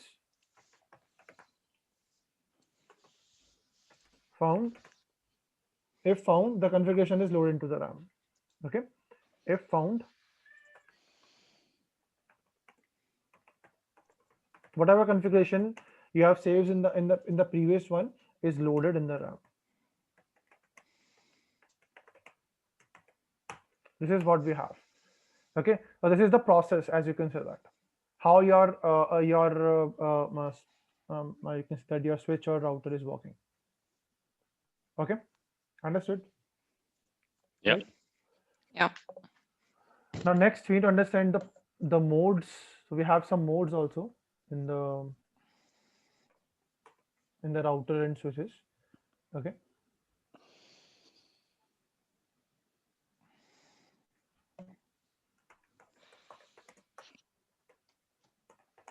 So we have a mode like start with user mode.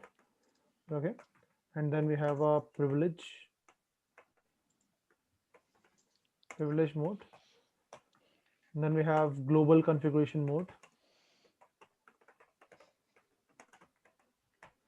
Okay. And then we have if configuration mode.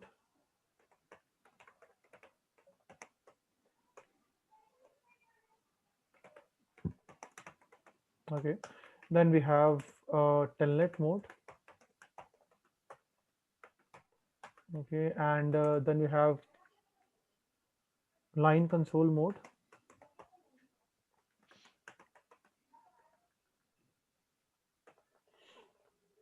Okay. And last we have a Roman mode, ROMON, Roman mode. Okay, so we have the 7 modes in our router and switches.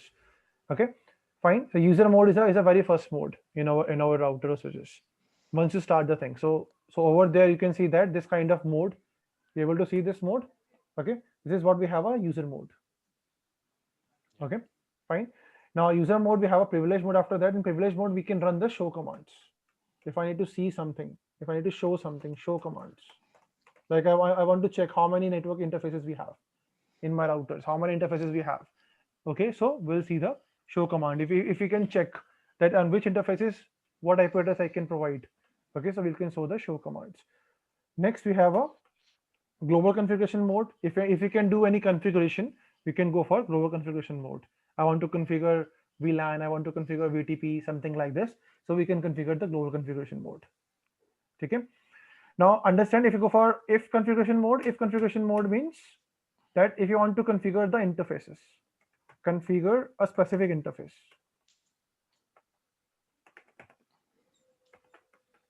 Specific interface. So you are in if configuration mode. Okay. If you want to configure a telnet service, then you can go for telnet mode. Okay. If you want to configure a line console, if you want to set the password of the line console mode, that I want that, okay, whenever any user put the console, plug the console cable on my routers, okay, I need to give the password in that case. Okay, so that we have a line console mode, and then we have a Roman mode. If I go for troubleshooting, if I need to do some troubleshooting, if I need to reset my passwords, like imagine I set the password on my switch and we forget the password. So in that case, we can use Roman mode. Or if I want to install the iOS in the router or switches, so then in that case we can go for Roman mode. Okay, fine. So this is what we have, 7 types of modes in our switches and routers. Okay, so first we'll see the basic commands of switches now. Now we'll go for the practicals. So we'll go for switch first. So let's do there and connect over there the console cable. Okay.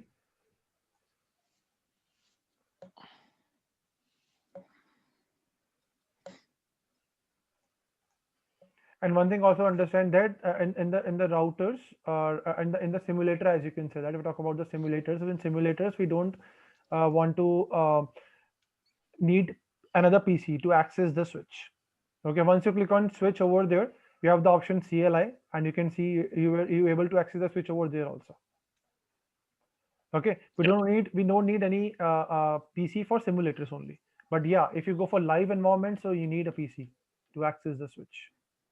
Okay, you need at least one different laptop or desktop, or you need console cables to access the networking devices. Understood? Yeah. Okay.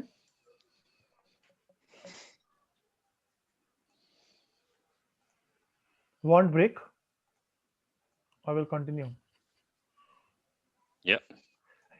Want break? Sure. Okay, so I have 15-20 minutes break. Have tea and coffee, and then we'll start the things. Okay, then we'll start with the practice. Okay. Okay. Yeah, thank you.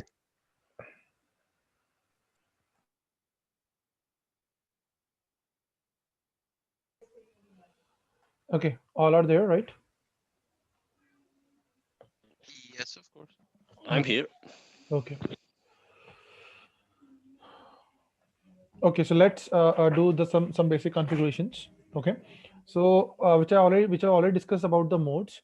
Okay, so I just opened the switch 1 now. So right now I'm in switch 1. Okay, this is the switch, name is switch 1. Okay, now imagine that I'm accessed with the console cable now.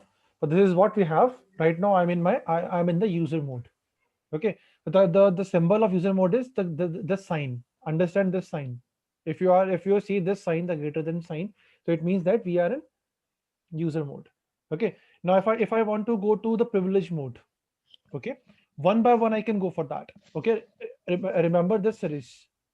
Okay, remember this series. Okay, first we have user mode, then privilege mode, then global configuration mode, then if, then telnet, then like this. Okay, if you want to directly goes to configuration mode from user mode, we're not able to go for that. Okay, so right now first we need to go for privilege mode. So for command is right over there, enable. This is the command. Okay, once you hit on enter, yeah, right now you are in privilege mode. How we can identify that in privilege mode? It shows you hash over there. Hash means you are in privilege mode. Okay, now if I want to check the interfaces, that how many interfaces I have in this switch. Okay, so we'll go for show interface, sorry, show IP interface brief. This is the command, show IP interface brief. Okay, and enter it. So now they're showing you, they're showing you all the interfaces. Like you can see that we have fast Ethernet 0, 1, 2, 3, 4, 5, 6, 7, 21, 22, 23, 24. And then we have a gigabit Ethernet. We have 2 gigabit Ethernets, and we have one VLAN 1, which is automatically created. So these are the 26 ports I have. We'll talk about the VLANs in upcoming lectures, but we talk about these things first. So these are the these all are ports you have. So total we have 26 ports. Understood? Okay, like this. Clear? So with the help of this show IP interface command, I'm able to see my ports. Now, if I need to change this, you can see that the name of my switch. So by default, my switch name is this switch. Okay, if I need to change this name, if I need to change this name, so what I need to do before I go change this name, if I go back to the user mode, we can use exit command. Exit. You can see that right now I'm back in the user mode. Because if you want to exit the interface, exit the mode, so you can go for exit command. So now again I go to enable. So right now I'm in privilege mode. Now I need to do the configuration. I need to change the my switch name. So it's a configuration. So what I need to do? So where I need to go? Where I need to go to the global configuration mode. So global configuration mode, I go for that. The command is config terminal. So you can short form is config space T. A full form of this command is config terminal. Okay, the short form is config T, and hit on enter. So right now you are in global configuration mode. Understood? Yeah. All of you, right? Now we need to change the host name. So go for host name, and I need to define my host name is switch SW01. Okay, and hit on enter after that. So as you can see that my name is changed now. Previously it shows switch, now it shows SW-01, so switch 1, like this. Okay, understood till now, right? Yeah. Now next we need to understand the things like imagine if I need to enter the interface. Okay, I need to enter the interface. I need to enter in the interface. So how we can go for that? So I already told you that we have so many interfaces are running. If I go up, so these are the interfaces we have. So these are the interface name, as you can see that. So my interface one name is F0/1, 2 is F0/2, 3, 4, 5, 6, like this. So imagine that I want to enter interface F0/1. So what's the command? I'm in global configuration mode right now. I go for interface F0/1. I define the interface name where I need to enter it and hit on enter. So right now you can see that config if, it means I'm in if configuration mode. If you see if over there, it means I'm in if configuration mode. If you see config -- we are in global configuration mode. Okay. Yeah. Understood. Fine. Now if I need to, now if you directly goes to privilege mode, so we have a control Z option is also there. If I press control Z over there, so I directly goes to privilege mode. See, if I click on control Z, so as you can see that I'm using control Z. So right now I'm which mode? I'm in privilege mode, as you can see that. Okay, you can skip the modes exiting at the time of exiting, you can skip the mode, but at the time of entering, you're not able to skip the modes. Okay, if I run over there config T, as you can see that right now I'm in privilege mode. I click on exit. I'm in user mode right now. And if I'm trying to go for write down config T, so they're showing me it's an invalid input. I'm not able to go directly on the global configuration mode. First I need to Yeah. go privilege mode, and then I go for global configuration mode. So I go for enable, and then I go for config T. So right now you're in global configuration mode. Okay. Yeah. Okay. So now we have some other commands also to understand the things. Okay. Now we have some short commands also, like we have a option is known as, I go to exit first. I'm in privilege mode now. If I need to set the clock on my switch, so like we have the command clock, CLOCK clock. Okay. Now we need to give the question mark. If you're not able to see the text of the commands, just write the command and go for question mark. That gives you. So now we need to set the time and date. So the command is set to set the time and date. So write down over there set. Now they ask you to time. So what's the time right now? So I go for 4:30 p.m. So we'll go for 4:30 p.m. Like imagine we can go for seconds. We'll go for, so it's over there. We go for 16. So international time 16, and go for imagine 10 seconds. Okay, this is the time. Now again I go for question mark. Now they ask me the month. Okay, so right now the month, you can call it, the command is, I have defined the month, so it's November. Okay, now I define the day. So it's day is, today is Monday. Okay, and then okay, day of the month means I need to define the date. Okay, so I'll go 16. for 16 over there, and then you can define the year. So go for 2020 like this and hit on enter. So your clock is set, as you can see that. Now if you want to see the clock, go for show clock, enter it. So as you can see that they're showing you the clock right now. Okay, fine. So this is what we have, the show clock command is there. Now you want to check that how many commands we run till now in the privilege mode. In the privilege mode, what commands we need to run till now, what commands we already run in this mode. So we have the command is known as show history. Show history, sorry, history. Enter it. So they're showing you that these all commands I'm already run on this mode. Show history. Okay, so by default, remember these things, that by default your switch maintains only 10 commands, not more than that. It learns only 10 commands. Like if I'm showing you how we can see that, if I see terminal history. Okay, so I go for this, go for show terminal, sorry, go for show terminal and enter it. So they're showing you that history is enabled and it maintains only 10 commands, not more than that. It maintains only 10 commands.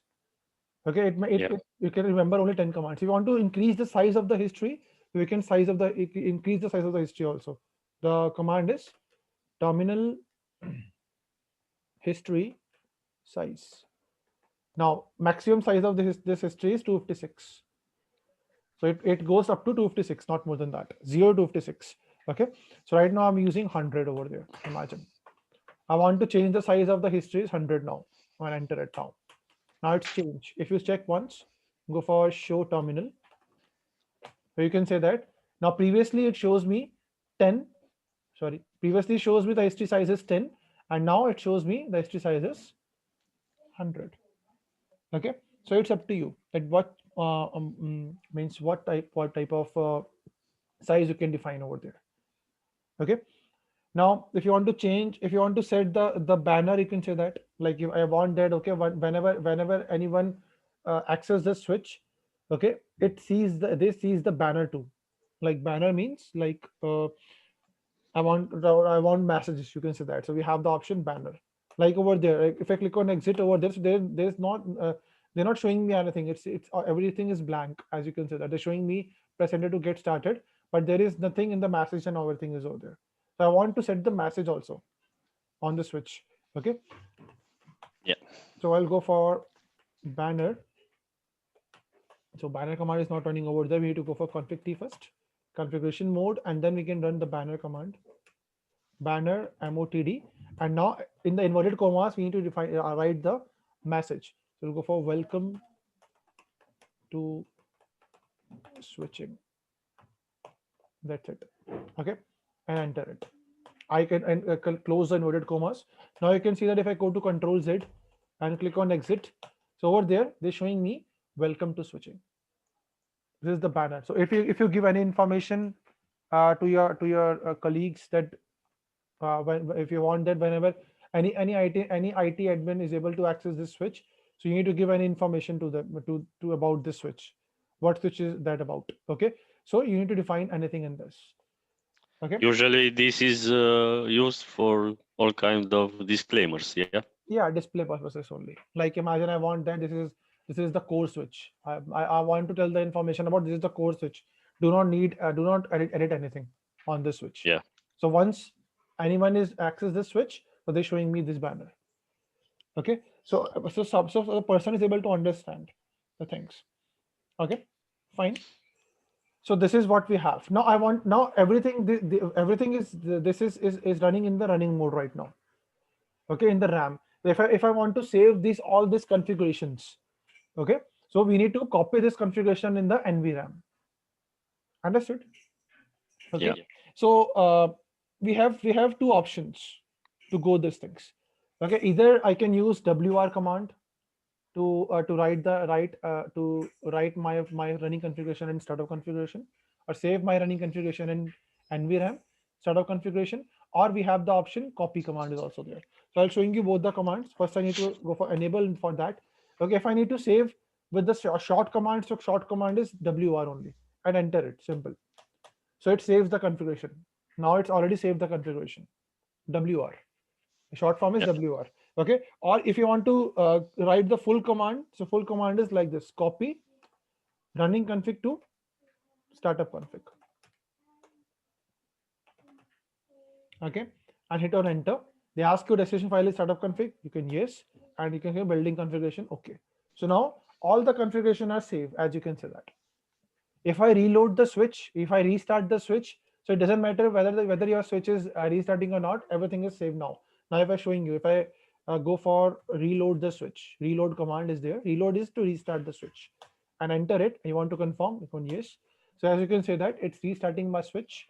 It's loading the iOS, which you already discussed in the boost in the boot process. Okay. So it's reloading the iOS. Now you can see that it shows my switch and everything. You can see that welcome to the switching is there. So everything is safe. Nothing is erased, as you can see that. Okay, as you can see, if I click on enable, I'm sorry, my command is I write the wrong command. That's why it shows like this. So it takes some time to go for that. Okay, so if you want that, if you don't want that, it's not translating this commands. You know that I just write the by mistake the wrong command. Okay, and you want that your switch is not translating this commands. So you can use the command is known as no IP domain lookup command is there. So I just run no IP domain lookup command. Okay, this command is not running in the simulators. Okay, you need to run these commands in the live switches. So what happens when you write by mistake a wrong command? So it's not translating like this. Okay, so it takes some time to translate these things. Isn't there some kind of keyboard combination? Yeah, in we can order go for to- combination. Yes, we can go for combination also. But if you're not able to do, because this is the simulator, so sometimes keyboard combination is not working. Okay, so if you don't want to do this, if you don't want that every time it's checks the command in the domain or in the network, so you just write the command no IP domain lookup. That's it. You write this command only. Okay, so now we'll go for enable again. And now what we need to do, I need to okay, now you can see that if I see that if I go to show terminal, so as you can say that we use the size, we resize it to 100, so they're showing me everything what I modified previously. Okay. Yeah. Fine. So if you want to erase all these modifications, if you want to erase your NVRAM, your startup config, so you can erase too. You can erase also. Okay, so we have the option erase command is also there. Erase startup config. I can enter it. So it shows you that it shows you that it's erasing everything in the startup config. All configuration files are removed. You want to yes, and hit on enter. And then you can see that erase of NVRAM completed. So as you can see that if I reload now switch, so I'm not able to see anything previously. Now it's audio when it starts, so it gives me the default settings. So you can see that. See now everything is in default. Okay, they're showing me the switch name again. My previously my switch name is switch-01, but they're not showing me the same thing because I deleted everything in the startup config. Okay. Yeah. Now, if I want to check my iOS version, that which version I'm using right now, the command is show version. Okay, so as you can say that if I run show version command over there, they're showing me my version of iOS is 12.2. Because it's a simulator, so that's why we're using 12.2. But if you go for the live devices, so they runs on 15, sometimes 16s too. Okay, we have a version of 15 also in iOS. So in the live devices, okay, we're using 15 version right now, but it's a simulator, so they're showing me a 12 version, and then they're showing me we have 24 fast Ethernet ports, 2 gigabit Ethernet ports. Okay, they're showing me this much amount of RAM I have in flash. Okay, and they give me the information about my MAC address of the switch. Okay, my motherboard number, power supply number, motherboard CL number, power supply CL number, and everything. My switch model number they're showing me. Okay, so everything is showing me with the help of show version command. Understood? Okay. Yeah. Everyone is able to understand, right? Yeah. Okay.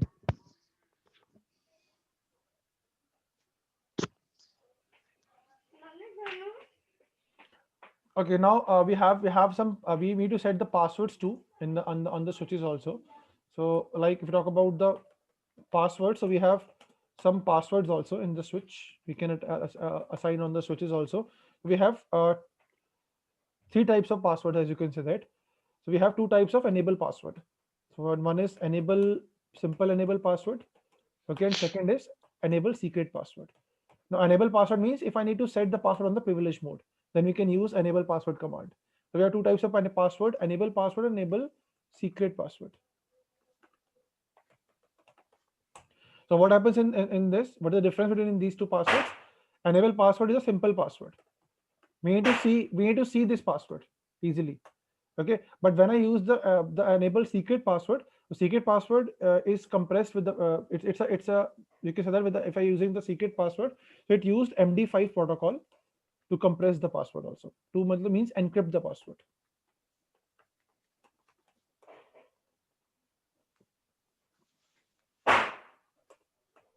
Encrypt the password. Okay, enable secret password means we can use MD5 to encrypt the password. So we have 2 types of passwords: enable simple enable password and enable secret password. Okay, and another password, we have a line console password.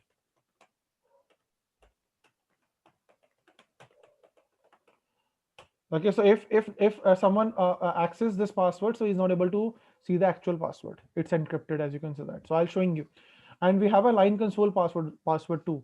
So if someone is able to access my switch, so they need to first give the password. Okay, fine. So we have these kind of passwords in our switches and routers as well. Okay, so I'll showing you how we can set those passwords. So first, right now I'm in switch, and if I need to set the enable password, so what I need to do, I need to go in configuration mode first, global configuration mode. Okay, and I need to set the password. So first I set the simple password, and I go for enable password. Now I give the password. So my password is imagine Cisco, and enter it. So now I successfully set the password, as you can see that. Now I just click on exit again. Right now I'm in user mode. If I'm trying to enter the privilege mode with the help of enable command, they asked me to the password. Okay, so now when you define the password, enter it. So you can say that we are successfully entered in the enable mode, means privilege mode. Okay, fine. Yeah. So this is the simple password we have. Like if I want to check this password, if I go for show running command, show running configuration, so over there they show me the password. As you can see that my enable password is Cisco. So it's less security. Okay, it gives you less security. Okay, but instead of this, this enable simple password, if I using the secret password, okay, so like this, if I go for that, like if I go for config t first and go for no enable password, I deconfigured the enable password right now, okay, with the help of no enable password command. Now I'm going to set the secret password, so enable secret. Now I give the password Cisco this time. Okay, now if I click on exit, first I check, I click on exit again, I'm in user mode, I go for enable and define the password Cisco. Okay, now I'm trying to check the show running command, show running config, and enter it. So they're showing me, so you can see that the password is now encrypted, as you can see that. So now I'm not able to see my password. It means what's the password is. So this is 5 is a MD5 protocol. With the help of MD5 protocol, it's encrypt the password. Okay. Yeah. So Samuels, Yoani, Gabriel, able to understand these things, right? Yes. Okay. So this is what we have. This is what we have. Okay. So this is what we have the passwords. Now, if I'm showing you the console port password, so how we can set the console port passwords, or if I need to assign my password on the console port, so I'll go for config mode again, and go for line console, and then you can define 0. This is the line number. Line number is 0. Okay, and hit on enter. Right now I'm in my console port. So now I'm going to set the password. So I set the password over there. Go for password first. The password I define Cisco, and then go for login. That's it. So now my console password is configured now. Now if I check it, so if I go to exit, so as you can see that once I access my switch, so they ask me the password before user mode. So if I go to Cisco over there, then I'm in user mode. Then again I'm in enable. Then they again ask me the password. Then I go for password, and then I come in the privilege mode, like this. Understood? So this is the console password we have. This password is Yeah. a console password. So someone is able to access my console. So first they need to give the password. Understood? Okay. Yeah.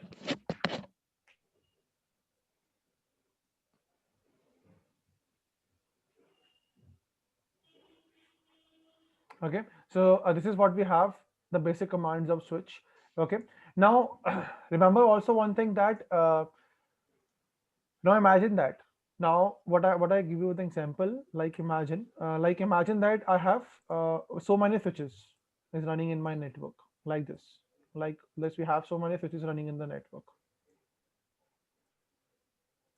like this. Okay, and these switches are running in different floors. So this is, imagine we can go for, this is switch 1, we have switch 2, we have switch 3, we have switch 4, and we have switch 5. Okay, so we have 5 switches, and every switch has their different floors. There is the first floor, second floor, third floor, fifth floor, fourth floor, fifth floor, like this. Okay, now imagine that I'm the user right now, and I'm connect with my laptop. I'm the user over there. I connect with my laptop. This is the user, as you can see that, and I have a laptop. I connect my switch 1 over there, and I work something over there now. Okay, these switches are connected with each other with the help of cross cables. We have switches like this, switches like this, like this.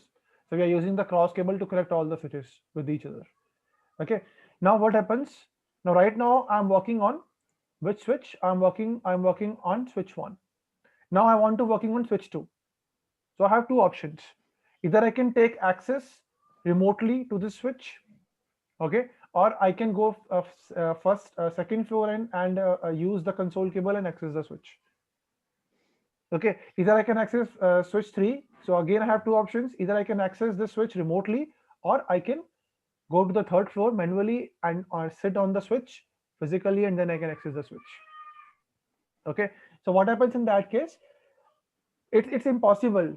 Always I can sit on the switch physically. Like imagine right now I'm working on switch 1 and now I want to work on switch 5. So it doesn't mean that I take the left and I go for fifth floor and then I able to access the switch. It's not a good practical. Okay. So what I need to do, we can use over there. If I need to, if I want that, with the help of switch 1, I'm able to access switch 2, switch 3, switch 4, switch 5, all the switches remotely. So we can use over there telnet services in the switch. The switches has telnet services. So this services is used to, you can say that this services is used to access the switch remotely. Understood? Yeah. Okay. So we can use the services to access the switch. So what I need to do, I need to enable telnet to all the switches. Okay. Now the question is how we can access the switch. Okay. With the help of console cable, we can access the switch with the help of console cable. But right now, I'm not accessing the switch with the console cable. I want to access the switch remotely. So for remotely, I need IP address 2 on the switches, right? Okay. Yeah. But term says that we already discussed about that switch works on MAC address. Switch not works on IP addresses. Every switch works on MAC address. This also works on MAC address. Okay. Every switch works on MAC address, as you can see that. So how we can assign the IP address on the switches? The question is this. Like if I try to assign the IP address on the switch ports, so they're not able to accepting the IP addresses because it works on MAC addresses. It works on layer 2. It's not works on layer 3. If I'm showing you, like if I open my switch and if I trying to I go to config D, and if I go access interface F0/1, and if I trying to IP address, I trying to set the IP address on this interface. I give IP address. See, I'm not able to see the command. IP address 10.0.0.1 255.0.0.0 and hit on enter. So they're showing me it's an invalid input. I'm not able to define the IP address on the switch ports because switch works on MAC address. Switch ports works on MAC addresses. It's not works on layer 3 addresses. Layer 3 means layer 3 OSI model layer. It's not works on network layer. So the device who works on network layer, I can define on the IP addresses on a particular device. But the device who works on layer 2 layer means that the data link layer. So I'm not able to provide the IP address on the ports. So as you can see that I'm not able to provide the IP address. So how we can provide the IP address on the switch? Okay, so the concept is what we need to do. Every switch has a VLAN. Okay, remember these things. Every switch has a VLAN inbuilt installed. Okay, remember these things. Every switch has a VLAN which is automatically created. Okay, every switch, whether it is your switch 1, switch 2, switch 3, and it doesn't matter whether your switches has a different layer 2 or layer 3 series. No, every switch has a VLAN which is automatically installed. VLAN 01, VLAN 1, as you can see that. This VLAN is automatically installed to every switch. Okay, like this over there also, and over there also. So what happens if I need to provide the IP address on the switch? So we not assign the IP address on the switch ports. We assign the IP address on the VLANs. Okay, because VLAN works on layer 3 network layer. So that's why we can assign the IP addresses on the. If I need to assign the IP address on the switch, so we always assign the IP address on the VLANs. Understood, all of you? Yeah. Yeah. Okay. Samuel, understand this, Samuel, right?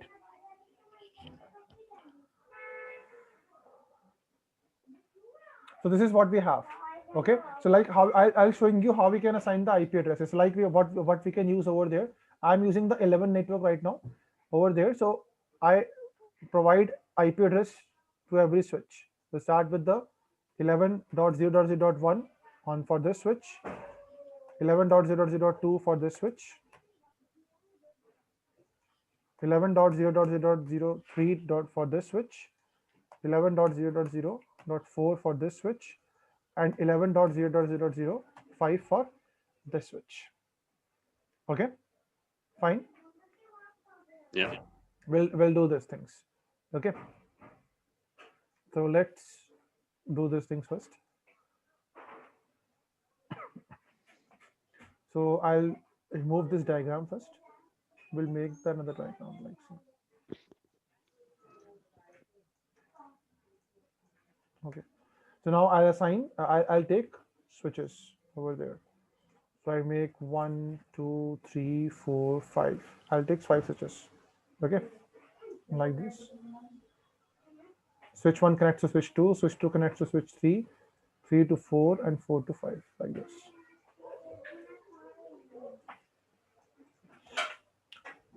I use cross cable over there to connect the switches. So I use cross cable. Switch 1 connects with first port to switch 2, and switch 2 connects second port to switch 3. Then switch 3 connects their second port to switch 4 for first, and switch 3 connects second to 1 to switch 5. So like this, we have connect the switches with each other. Okay, like this. Okay. Yeah. Now what we need to do for telnet, remember these things. First we need to define the IP address. Okay, so I define over there 11.0.0.1 for this, 11.0.0.2 for this, because these are the switches which works on same network. 11.0.0.3, 11.0.0.4, and 11.0.0.5, like this. Okay. So now what I define first, I define the IP addresses. How we can assign the IP addresses first? I open the switch 1 right now. Right now I'm in switch 1. Okay. Now CLI, I go for switch 1 now. So I go for enable first. Go for config T. Now go for first change the host name. So go for switch 1. I want to change the host name also. This is a switch -01. Now I define the IP address. Okay. So I want to enter the VLAN 1. So I go for the command is interface VLAN 1. Okay, it's automatically created. I already told you. So enter it. Okay, so you are in VLAN 1 right now. Now you can define the IP address. So I go for the command is IP address 11.0.0.1 for this switch, and I define the subnet mask. So it's a class A address. So I go for 255.0.0.0. Understood? Okay. Hit Yeah. on enter. Yeah. So as you can see that the command is accepted this time, because I am providing the IP address on my VLAN. Now I go for no shutdown after that and enter it. So now you can see that once I define no shutdown, what happens? It's automatically up the port. No shutdown means once you write no shutdown means no shutdown the port means it's automatically up the port. If you want to shut down the port, just simple write shutdown. That's it. If you want to up the port, then you can use no shutdown command. Okay, fine. Yeah. Now I successfully set the IP address on this switch. Now I go to switch 2.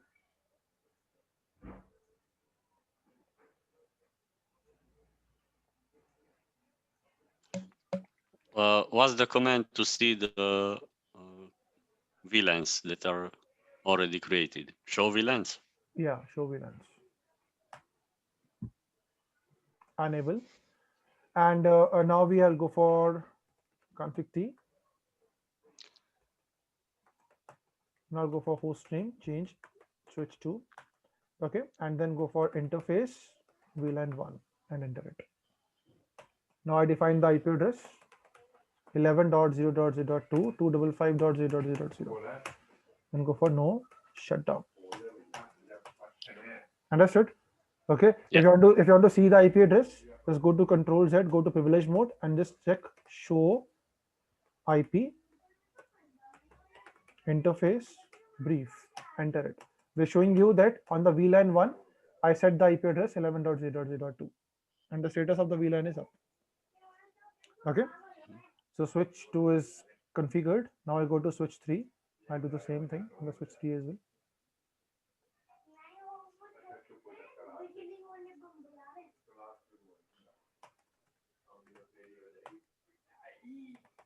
Config T, host name, switch 03. Then we can go for interface again, VLAN 1, and then I can define the IP address. Then go for no shutdown. Okay, so I'll set the IP address on the VLAN 3 as well. We go for show IP interface brief. So as you can say that we have a VLAN 1. On VLAN 1, I define the IP address and 11.0.0.3. Okay. If you execute the command show VLAN, Show VLANs. Just give me all, show me all the VLANs. yeah, okay. Okay, fine. But we cover this topic, not to worry. Okay. Yeah, okay. We'll start the switching. So we'll start the things. Okay, so now we can go for again the same thing. Enable config T, host name switch 4. Now go for interface VLAN 1, IP address.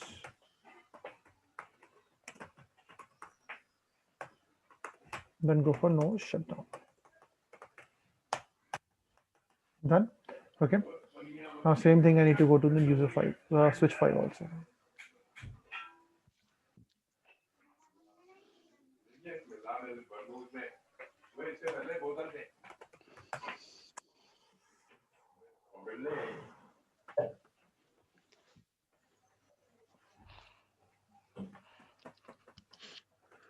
It's not working.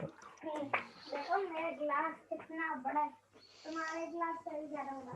देखो मैं तो भर के ही लाया है। ये लो सारे तुमके एक तुम कर एक ग्लास कितना पानी है।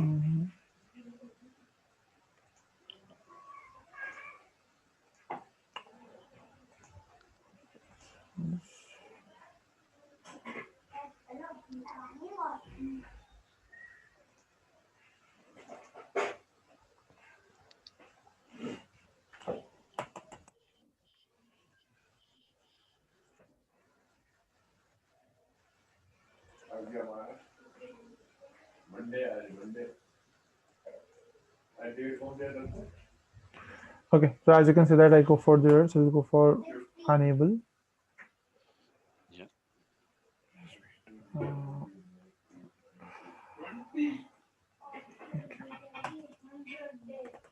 Enable config T, host name switch 05. Then we go for interface VLAN 1. Go for IP address 11.0.0.5 to 55.0.0.0. Go for no shutdown. Okay, fine. So you can see that all my switches are able to connect with each other like this. Okay, so now what I need to do, now I just check whether my switches are able to connect with each other or not. Because with you we can use ping command.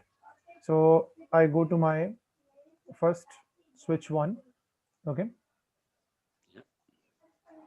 And you can see that right now I'm in privilege mode. Now go for ping 11.0.0.2. Okay, and enter it. So first 2 packets are lost. Why? Because it's learning the IP address, MAC address in that case. Okay, now you can see that first 60% success rate only, because it's first time I ping with switch 1 to switch 2, so it's learning the MAC address. Now if I go to ping again, so this time it shows me 100% rate. Understood? Fine. Yeah. Same thing I go for 11.0.0.3. So first 2 packets are dropped and then it shows me the full 100% rate. Why it's dropping the packet? Because it's you can see that learning the MAC address in that case. How we can see the MAC address that are You can see that already the show learned? MAC address table. You can see the show MAC address table over there. Show MAC address table. So in the MAC address table, they see it maintains the MAC addresses. Yeah. Okay. It's learning the MAC address. That's why it's maintaining the MAC address automatically.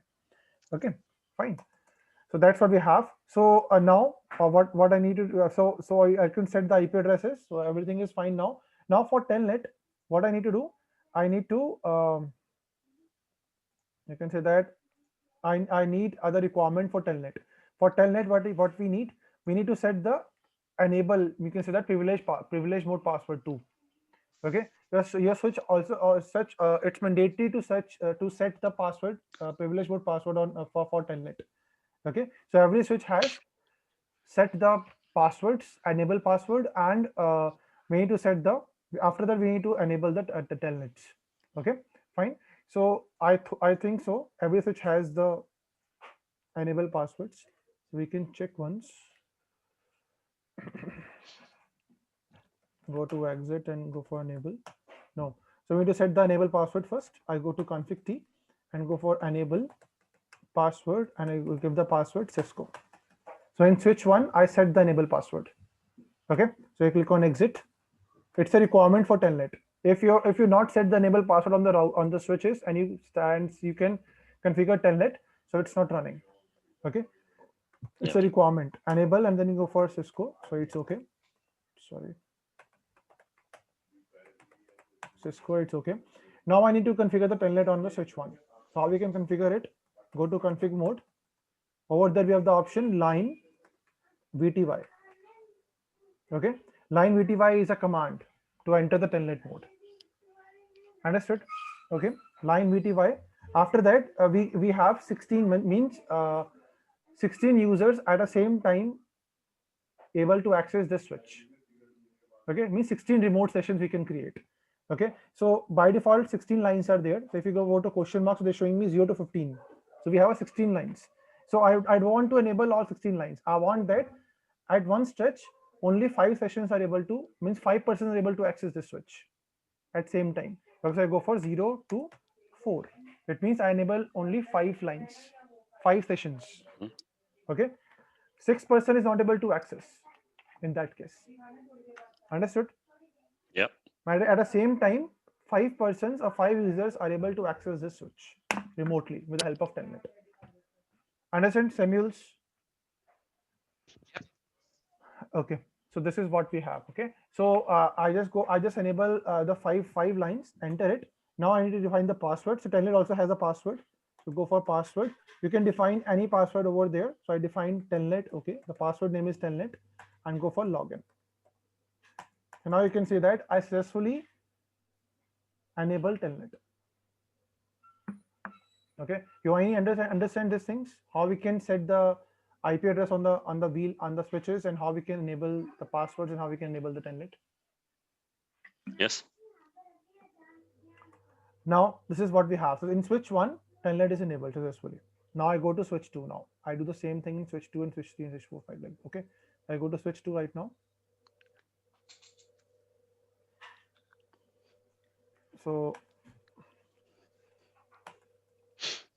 first I configure the enable password. So enable password, go for Cisco. Then I go for line VTY 0/4, and then we can define the password telnet, and then we can go for Cisco. Oh, sorry, not Cisco, login. Okay, so it doesn't mean that you can define the same password to every switch. You can define the different password too.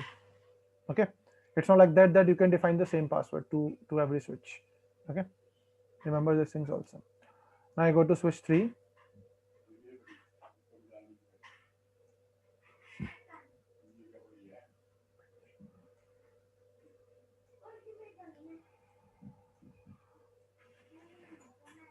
Okay, what happened?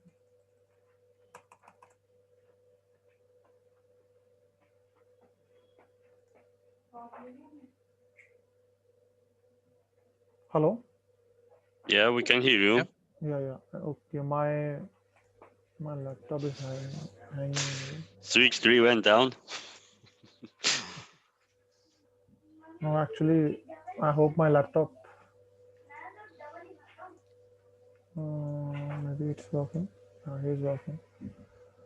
Switch 3 went down. I think so. Its console is down maybe. Let's see. We'll see the switch 3. Switch 3 is running. Yes. Okay. Now it's running. Okay. So now we'll go for the same thing. We'll go for config T and then go for enable password then Cisco. Then I'll assign line VTY 0 space 4 and then go for password. I set the password telnet and then go for login. That's it. Switch 3 is configured. Now I go to switch 4.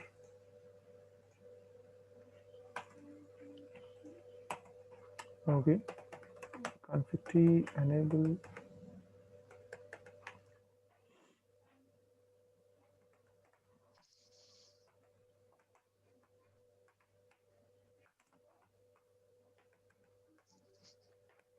password telnet. Okay, understood. Now last one, we have a switch 5.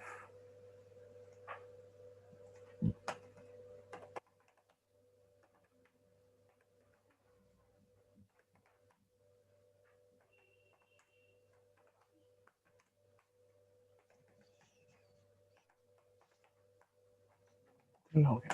Okay, so now every switch telnet I can configure telnet on every switches already. Now we'll check. So let's see. So what I do.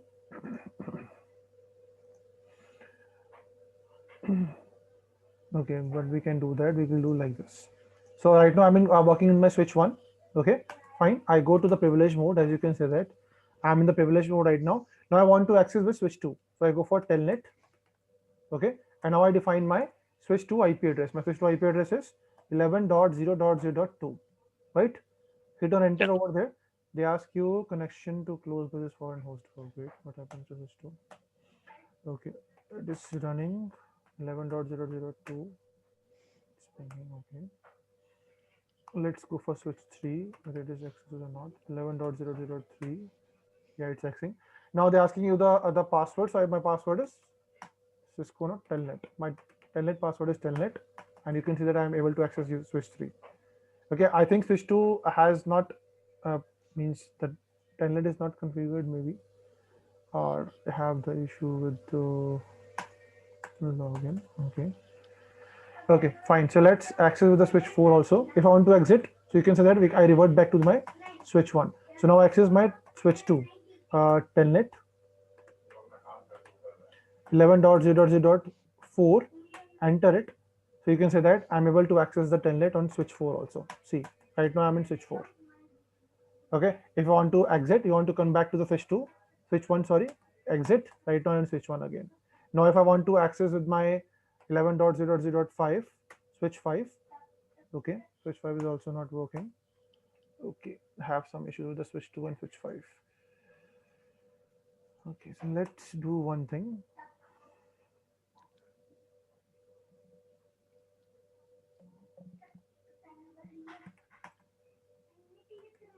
Line VTY 0 space 4. Password telnet. Then login. Maybe it's wrong. Let's see. Let's work with switch 1 and go for try to access telnet with switch 5. Now you can see that it's running. Okay, and go for password is telnet. Now, sorry, telnet. As you can see that now. Okay, so with the help of telnet, I'm able to access, with the help of one switch, I'm able to access all the switches easily. Okay. Yeah. Yeah.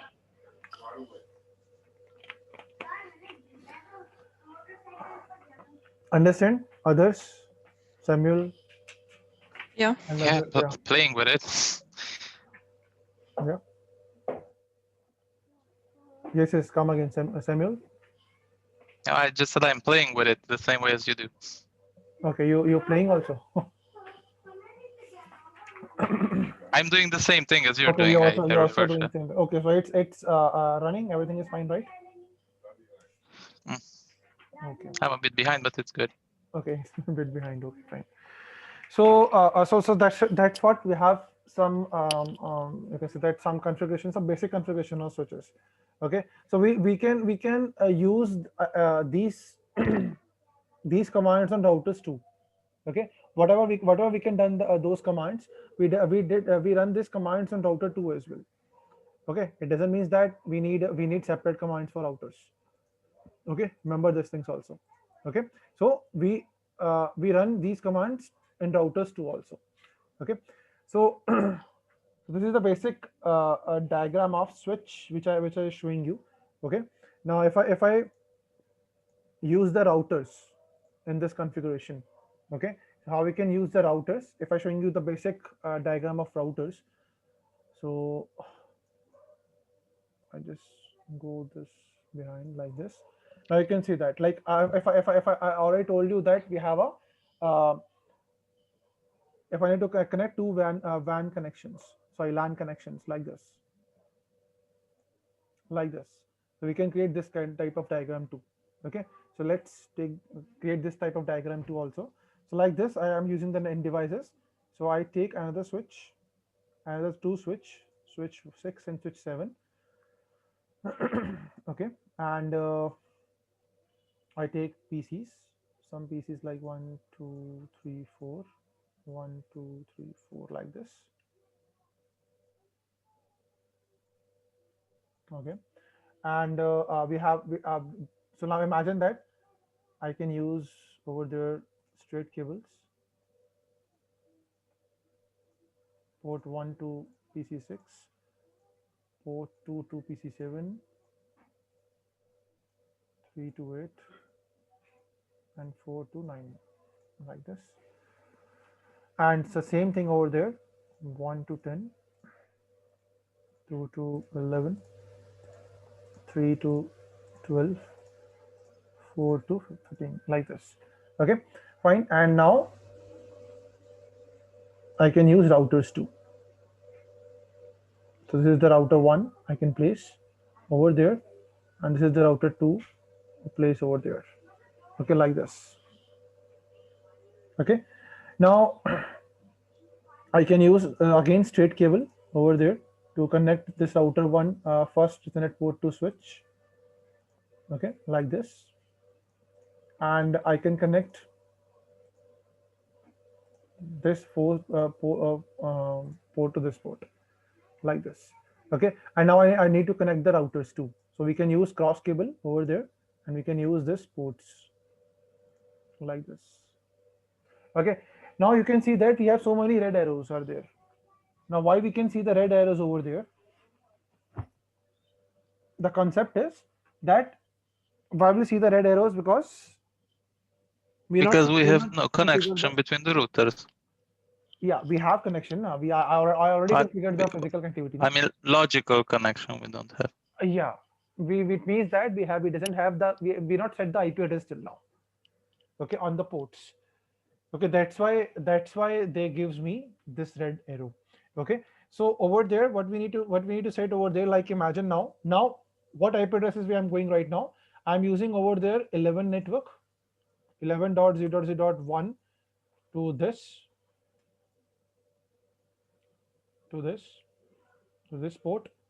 Okay, then after that over there we have like this 11.0.0.2, and then over there I'm using 11.0.0.3. Over there I'm using 11.0.0.4, and over there I'm using 11.0.0.5. So this network you can call is known as a LAN network. This network is known as this network is known as a LAN network. This full network. This is what we have, a LAN network.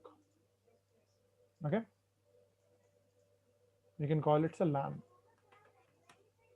LAN 1, LAN 01. Okay, now same, we have a different IP addresses too over there. So I'm using over there like 11, 12 IP address. 12.0.0.1 for this.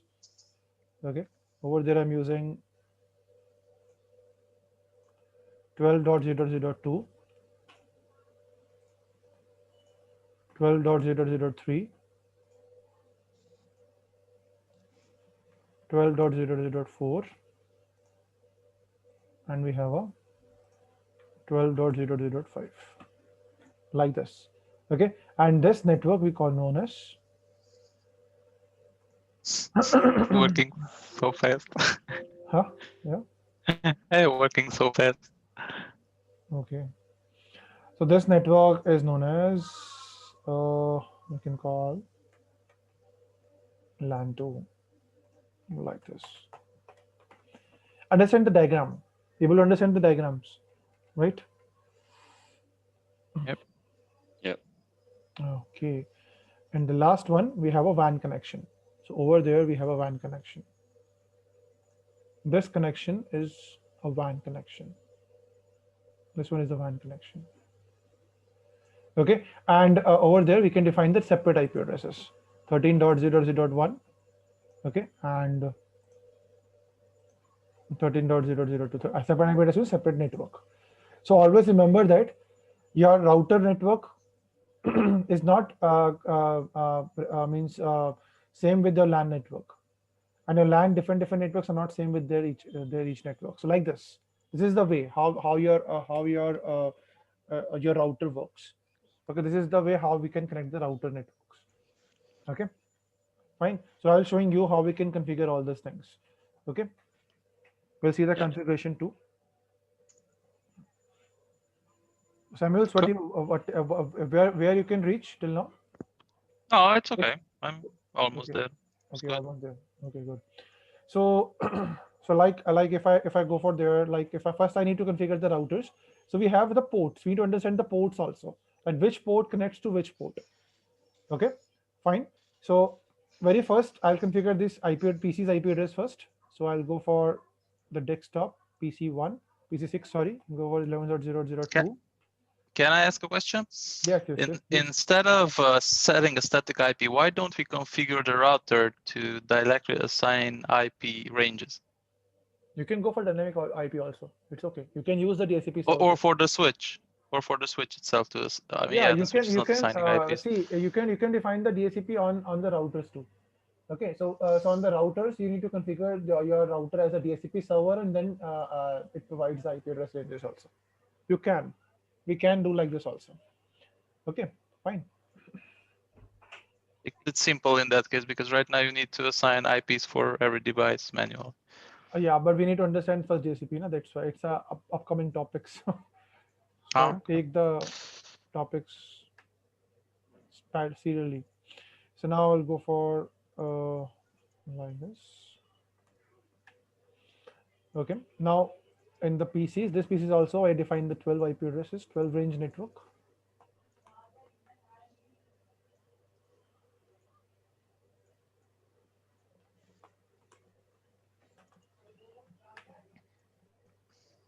For some magical reason, on my side, everything is red, but it's fine. Okay, okay.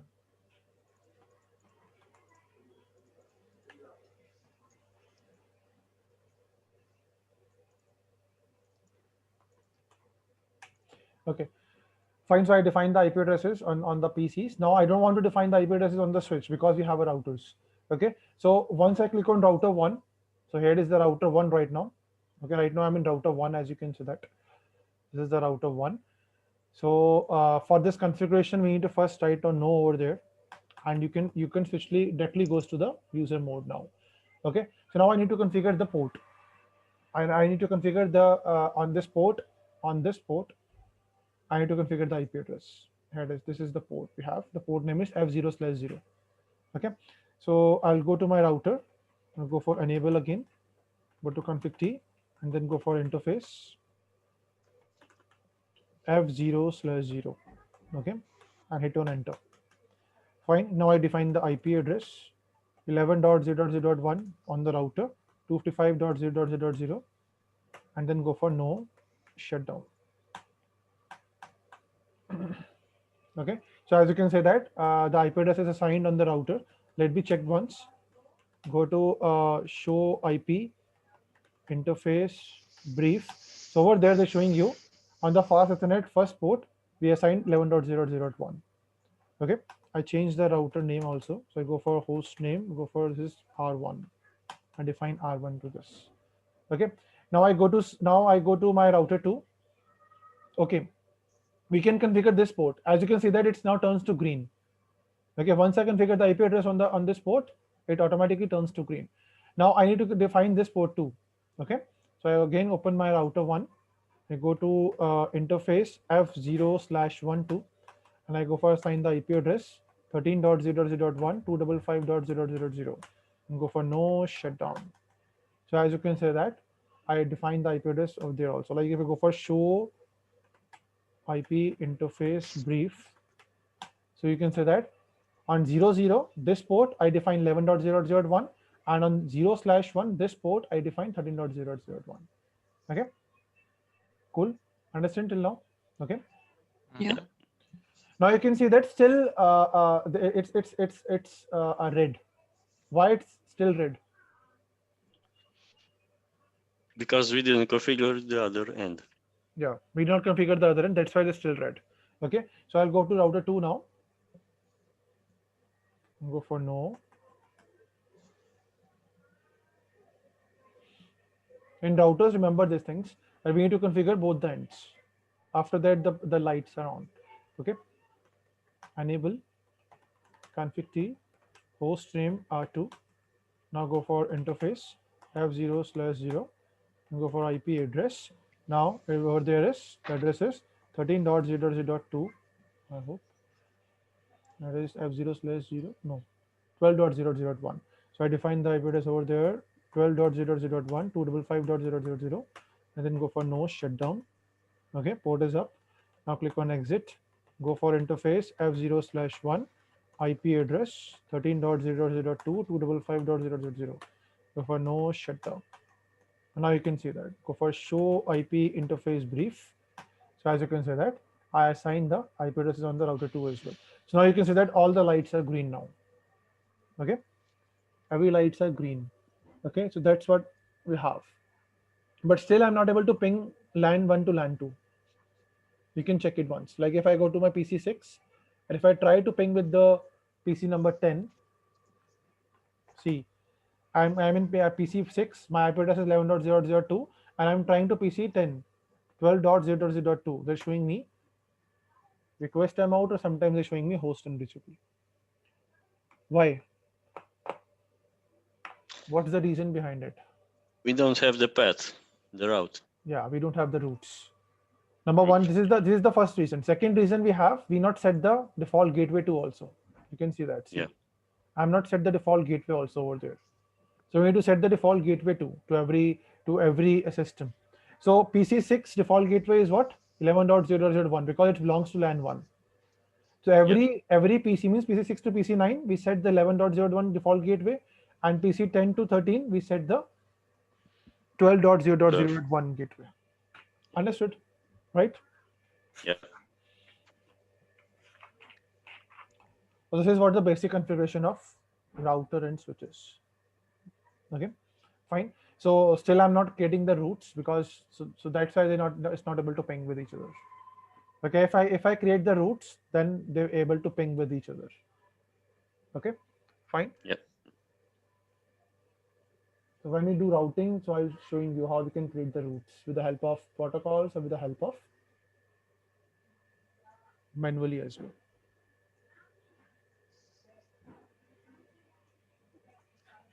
Okay.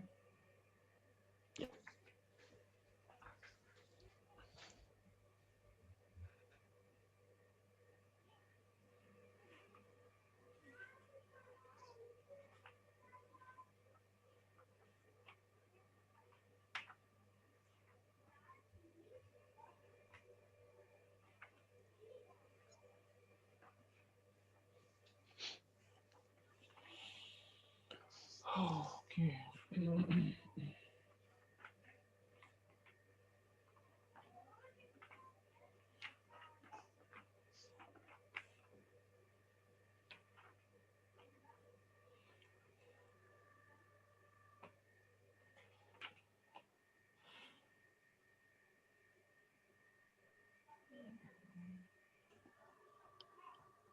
Because I hope you're able to understand the basic networking today, right? Okay. Yeah.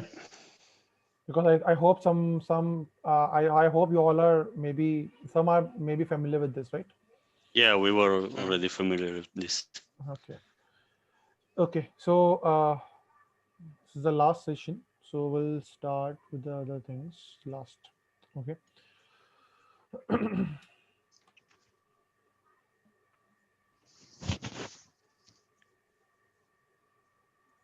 Okay. So now I'm going to start with the switching part first, and then we'll start with the networking routing part.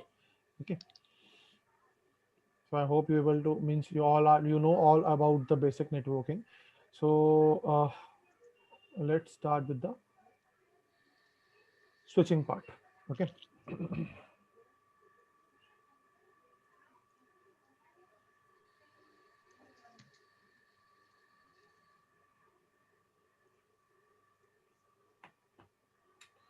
Okay. So in switching,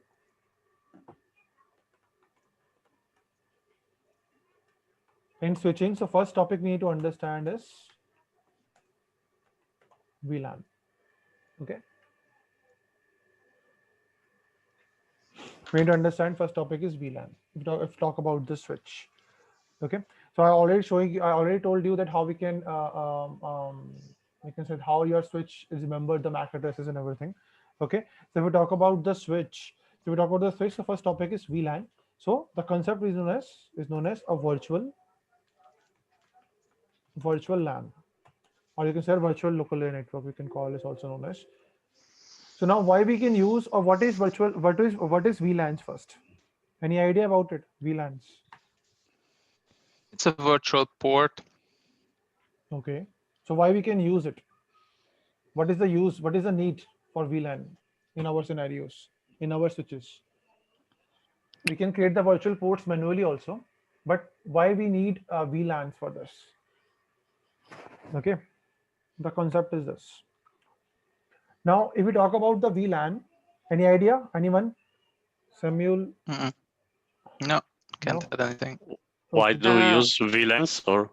Or what is VLAN actually? Means what is VLAN? Why we use VLAN? The three major questions: what, why, and how. So what is VLAN? If we talk about, so what you tell the definition about what is VLAN?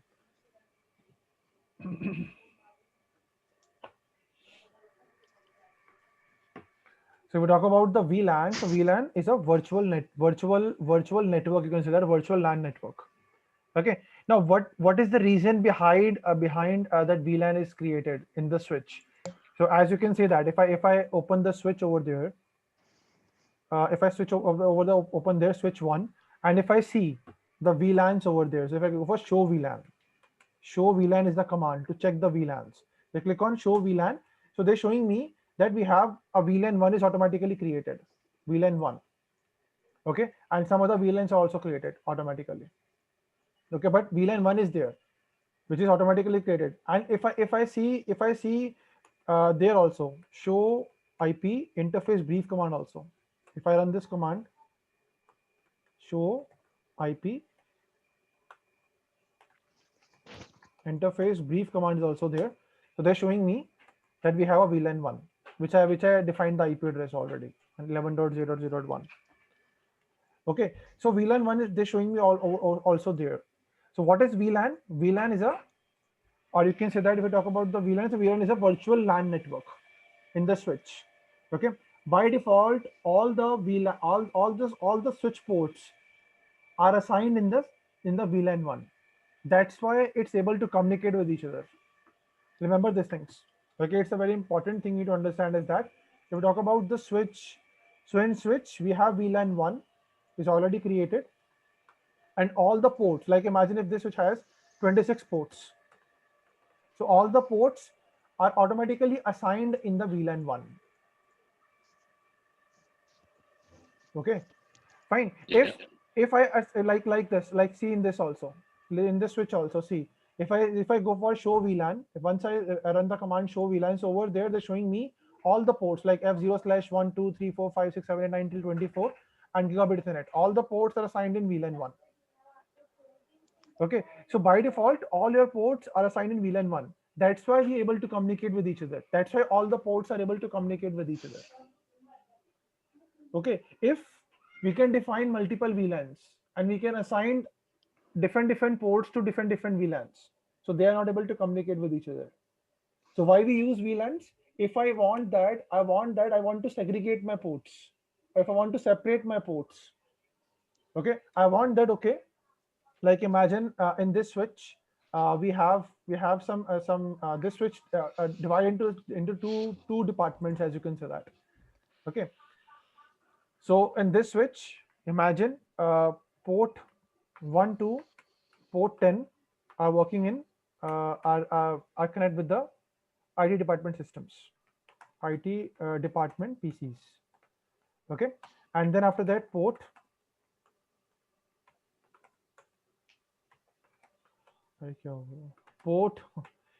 11 to port 24 are assigned in different departments. Like imagine it's defined in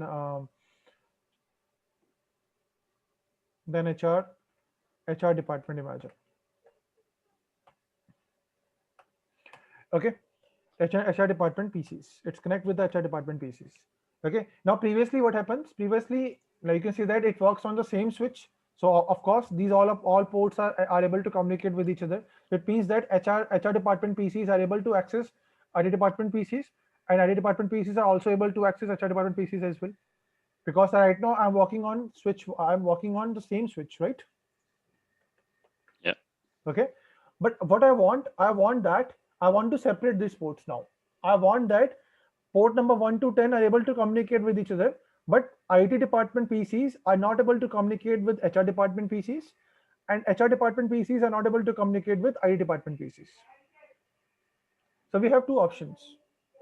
Either I can choose a different switches. Okay, I can purchase a different switches, and I can connect those switches. Okay, or either I can change the network. Okay, or what can I do? I can create the multiple VLANs. I can separate these ports. So what I do, I can create one VLAN over there. Imagine I can create VLAN 2. Imagine VLAN 2, and the name of the VLAN is IT VLAN. IT. Okay, and I can add port 1 to 10 in this VLAN, and I can create another VLAN 3. Imagine the VLAN name is HR, and I add a port 11 to 24 in this VLAN. Yeah. So what happens in that case? Now these VLANs are different now. Now in what happens in that case? I'm not able to communicate these two VLANs now. Now in what happens now in this case? These ports, these first 10 ports are not able to communicate with these 14 ports, and these 14 ports are not able to communicate with these 10 ports because they have a separate VLANs. So why I'm using the separate VLANs? If I want that, I want to segregate my ports. If I want to make the ports in the groups. Okay, so in that case, we can use VLANs. Understood? Okay. Yeah. Everyone is able to understand? Samuel? Yes. Okay. So this is what we have a VLAN concept. Okay. So now the concept is that okay. So this is what we have a use of VLAN. So this is what we have. So if I want to segregate ports in the groups, then we can go for a VLAN. Now second thing we need to understand is that your VLAN works on VLAN ID. Remember these things also. VLAN works on VLAN ID, or we can call it known as VID also. The short form known as VID. Now what is VID? VID is an identification of VLAN, like the number, this number 2, 3, 4, 5. This is the VLAN ID. This number indicates the VLAN ID, and which VLAN ID we using right now. Understood? Okay. Yep. Fine. Yep. So this is what we have a VLAN IDs. So VLAN ID, with the help of VLAN ID, we can identify the VLANs. Okay. So when your switch We can say that sends the data between the VLANs or in the VLANs. So it's assign the VLAN ID on the data also. So that's why we have a tagging. So we understand the tagging concept also in the upcoming lectures. So first we need to understand is that VLAN works on VLAN ID. Who is the VLAN ID? VLAN ID is this the number. The number of VLANs is known as a VLAN ID, like VLAN 2, VLAN 3. So VLAN 2 is a VLAN ID of VLAN 2, and VLAN 3 is a VLAN ID of VLAN 3, like this. Okay, fine. So let's see first how we can create the VLANs in the switch. Okay, so I'll go for switch 1. As you can see that right now I'm in switch 1. Okay, I don't want to do this because we'll use this switches. Switch 6.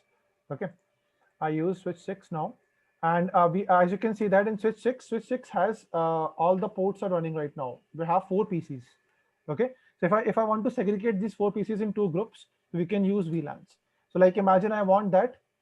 What I want over there that I want that these 2 PCs. I want that these 2 PCs, PC 5 and 6, are running in the different VLAN.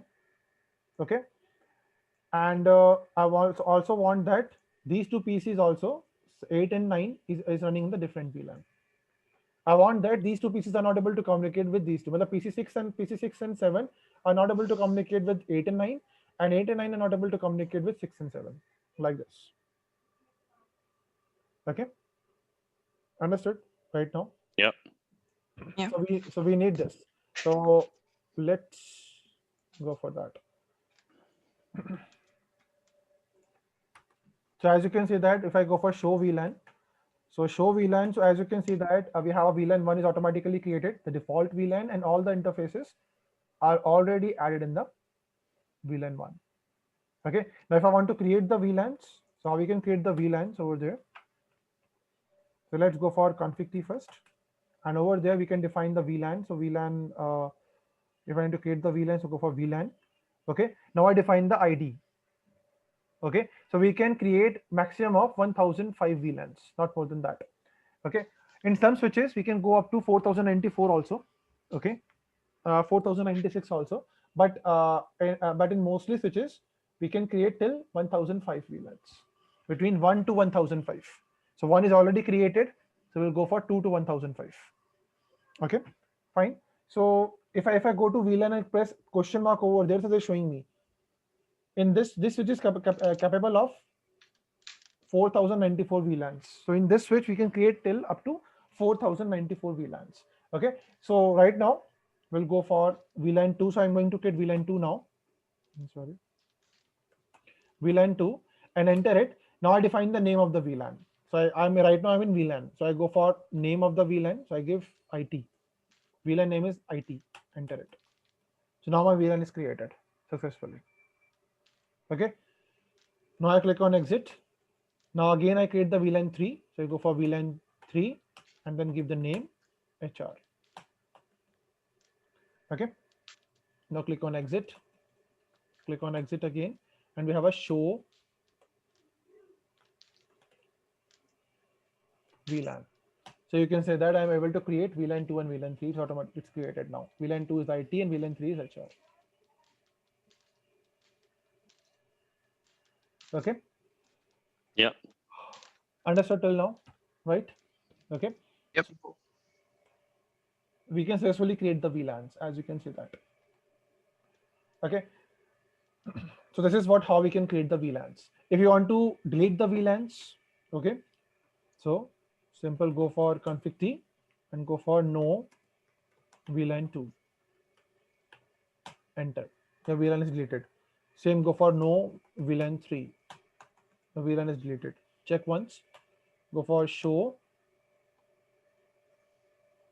VLAN. Enter it. Now there is no VLANs are there because I deleted those VLANs now already. Understood? So this is the way how we can create the VLAN, how we can delete the VLANs. Okay. How we can assign the ports in the VLANs, I'll let you know, because for that we need to understand some port roles and also for this. Okay. So so till now we understand how we can create the VLANs and how we can delete the VLANs. Okay, and what is the purpose to create the VLANs? Okay, why we can use VLANs? This is the main purpose of VLANs. Okay, now next we need to understand is type of VLANs in this. So if we talk about the types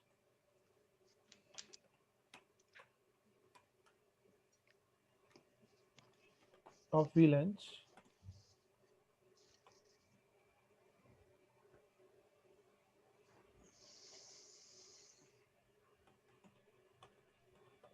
so number one we can call is known as a management VLAN.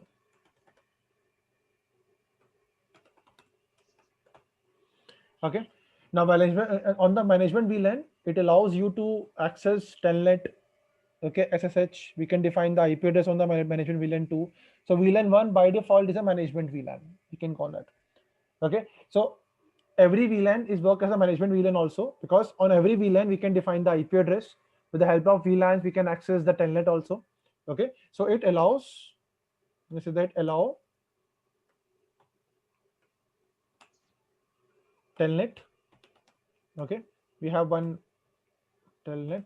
We have one protocol named SSH also to securely access the switches, etc., and all those stuffs. Okay, and we can provide the IP addresses also.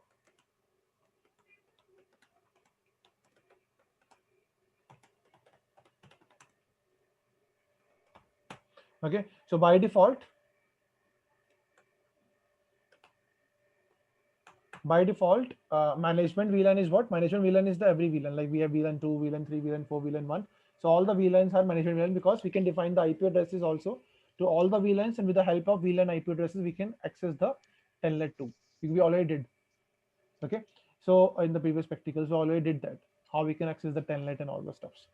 Okay, Yeah. so that's what we have a VLAN, management VLAN. Now next we have a data VLAN.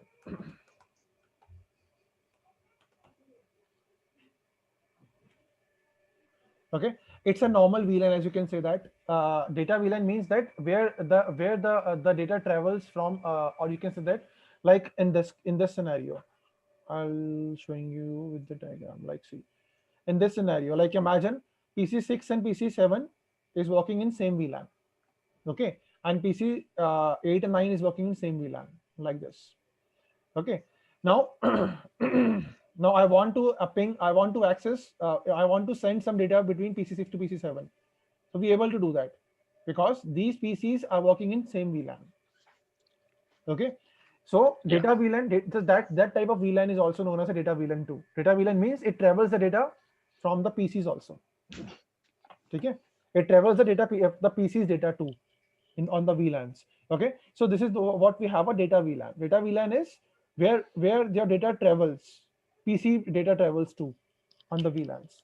Okay, so by default, if in same VLAN we have multiple PCs and these PCs are sends the data between the source and destination, so that kind of VLAN is known as which VLAN? Data VLAN. So by default, all the VLANs are data VLANs too. Okay, fine. Now next we have a voice VLAN. Have you know about the VoIP protocol? No. No? Which one? VoIP protocol, voice over internet protocol. Oh yes, voice over. Yes, Yeah, we know. Yeah, Yeah. VoIP protocol. Okay. We mostly use these protocols in IP phones, right? We all have Yeah. IP phones in the network. Okay. So if I need to manage my IP phones, okay, if I need to manage my IP phones, then we can use voice over voice VLAN also. Like this, how we can go for that? Like define that I have with one switch I can connect 4 IP phones or 5 IP phones. Okay, now I want to divide those IP phones in the groups. So we can create voice VLAN in that case. Okay, so voice VLAN used for managing IP phones.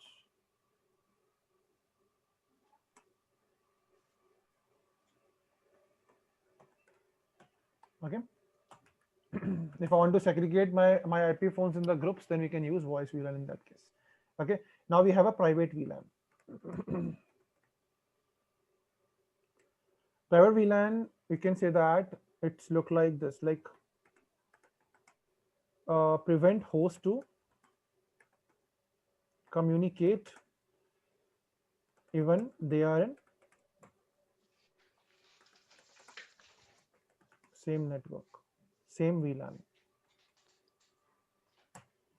Okay, like in this case, what I'll explain you like this, like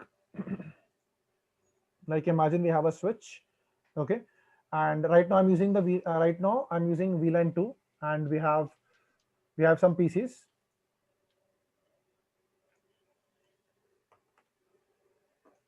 Okay, and we have some PCs over there. I have some PCs, and I have a printer too attached with the switch.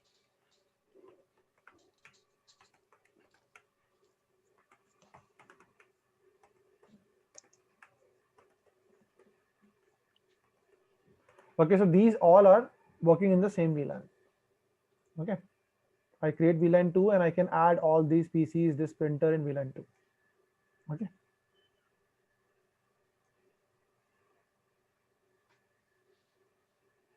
Like this. Now I can create one VLAN 2, and I can add all the stuffs in VLAN 2. This is my VLAN 2.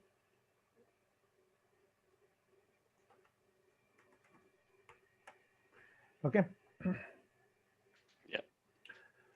Now I want that, and now what I want that instead of the same VLAN, instead of all the PCs are working in the same VLAN, these PCs are able to access the printer. Okay, PC1 is also able to access the printer, PC2 also able to access the printer, 3 also able to access the printer, 4 also able to access the printer, and 5 also able to access the printer.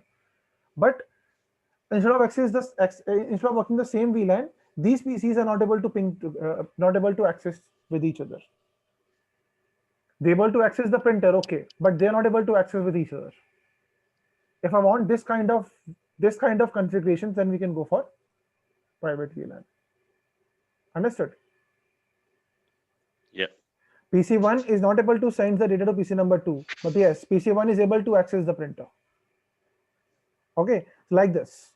So I want, if I want like this, okay. So for that, what we need, we can use private VLANs. Okay, fine.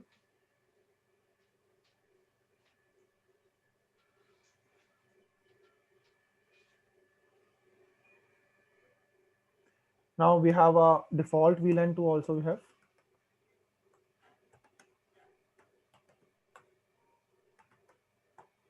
We have a default VLANs. Default VLANs means the VLANs which is automatically created.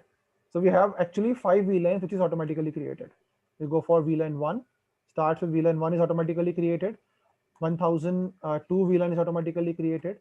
1003 is also created automatically. 1004 is also automatically created, and 1005 is also automatically created. So these all VLANs is known as a default VLANs, which is automatically created. So as you can see that, which I already see over there in the switch 1. So as you can see that VLAN 1 is automatically created. 1002, 1003, 1004, 1005 are also automatically created. Okay, 1002 is for everyday topology, 1003 is for token topology, this is for everyday network, and this is for TR network. So these VLANs are configured with some different topologies. Okay, but these are automatically created. I'm not create these VLANs. It's automatically created. Okay, Yeah. understood. So in total we have 5 VLANs which is automatically created. Okay, and the last one we have a native VLAN.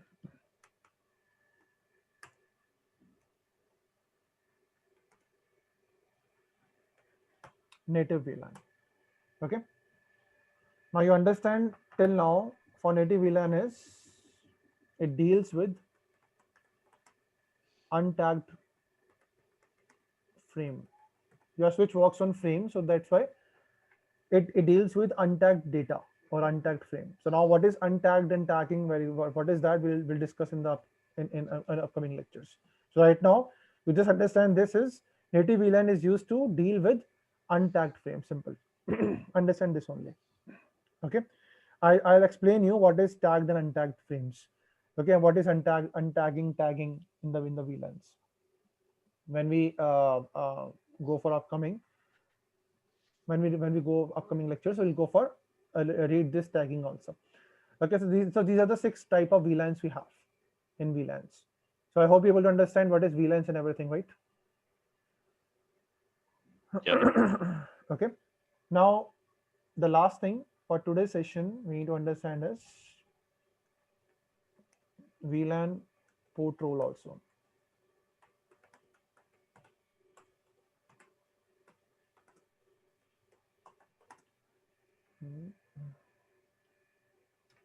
Okay, so if we talk about the VLAN port roles means that when I configure the VLAN in my network, okay, so VLAN define their roles, some roles in the on the ports.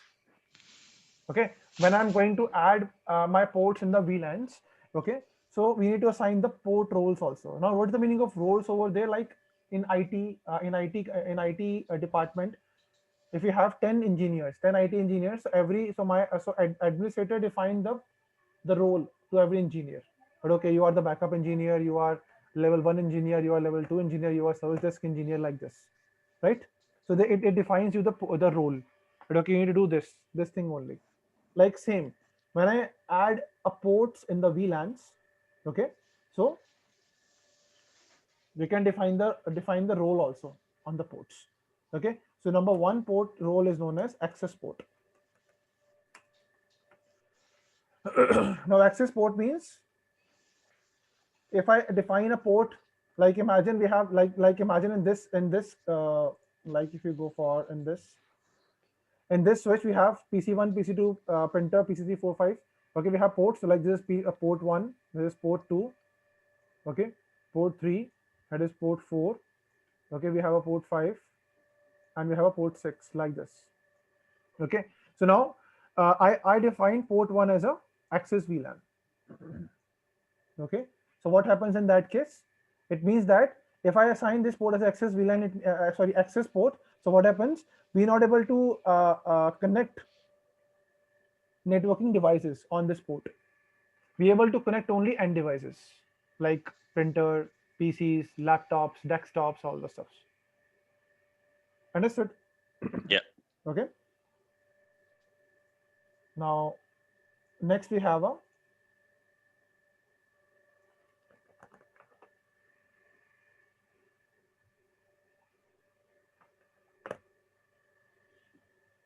number second, we have trunk port. Now, trunk port, it is used to okay, so it is used to travel multiple VLAN traffic.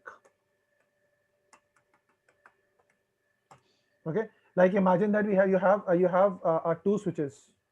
In our cases, like imagine we have 2 switches. Okay, and like this.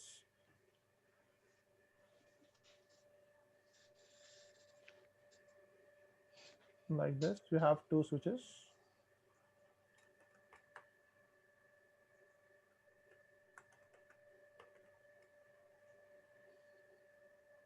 And it's connect with each other with the help of cross cable.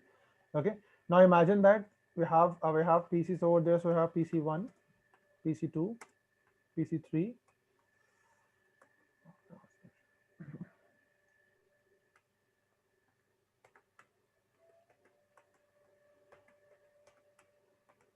PC4.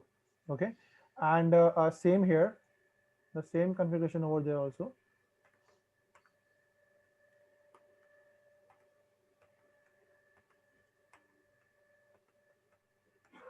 Okay, and now we have like these PCs are connected with the switch 1. These first 4 PCs, PC 1, 2, 3, 4 connect with the switch 1, and 5, 6, 7, 8 connect with the switch 2, like this. Okay, now I create the VLANs over there. So I create VLAN. I can assign these 2 PCs in VLAN 2. Okay, and these 2 PCs in VLAN 3. Okay, like this. Same, I can create VLAN 2 over there also. These 2 pieces in VLAN 2, sorry, VLAN 2, and these 2 pieces in VLAN 3, same. Because why I do this? Because I want that PC1 PC1 and PC2 wants to communicate with PC5 and PC6. I want this, and I want that PC3 and PC4 able to communicate with 6 and 7 and 8. So that's why what I do, I can create the same VLANs on both the switches, okay, like this. So this is my VLAN 2, it's communicate with this, and this VLAN 3 is communicate with this, like this. Okay, so now we can use trunk port to do this. Okay, because if I not set trunk port to switch 1 and switch 2, I'm not set the trunk ports to switch 1 and switch 2, what happens in that case? The switch 1 is not able to send their VLAN information to switch 2, and switch 2 also not able to send their VLAN information to switch 1. So what happens? This switch is not able to forward the data packet to switch 2 on the VLANs. Okay, so trunk port is used to travel the information about VLANs. Remember these things. Okay, so if you have multiple switches and they have a same VLANs, okay, so we can use trunk port also to travel or to give their. So once I create the trunk port, switch 1 sends their VLAN information to switch 2, and switch 2 sends their VLAN information to switch 1. So after that, these two VLANs are able to communicate. Okay, understand what is trunk port, right? Yeah. Yep. The third one we have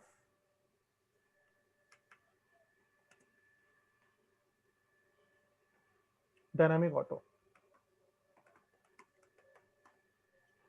Okay, now dynamic auto is a port or also, like, dynamic auto means that, like, imagine if I make this port as, if I make this port as access port. Okay, if I make this port as access port, so this port is automatically becoming access. This is what we have a dynamic auto. Dynamic auto means that if one side I can make the port access port, so this side also automatically becoming the access port. It make the port access. If I make this port as trunk port, imagine this port. Okay, so this port is automatically becoming a trunk port, like this. I'm gonna stop you for a second. In 40 minutes, we're gonna have a meeting with our manager, all of us. Okay, which one? On what time? Andre, in 14 minutes. In 14 minutes. Okay. Yeah. Okay, fine. No worries, fine. So Just a short one. how much long this meeting is? It's about for- Christmas. Who can take offs and when? So it's not gonna take so long. 5-10 minutes, sort of. Okay. 20 Okay. maximum. Okay, fine. So these are the three mostly port roles we have. Understand these all three port roles, right? Yeah. And the last port role is available in only layer 3 switches. It's dynamic desirable. Dynamic desirable.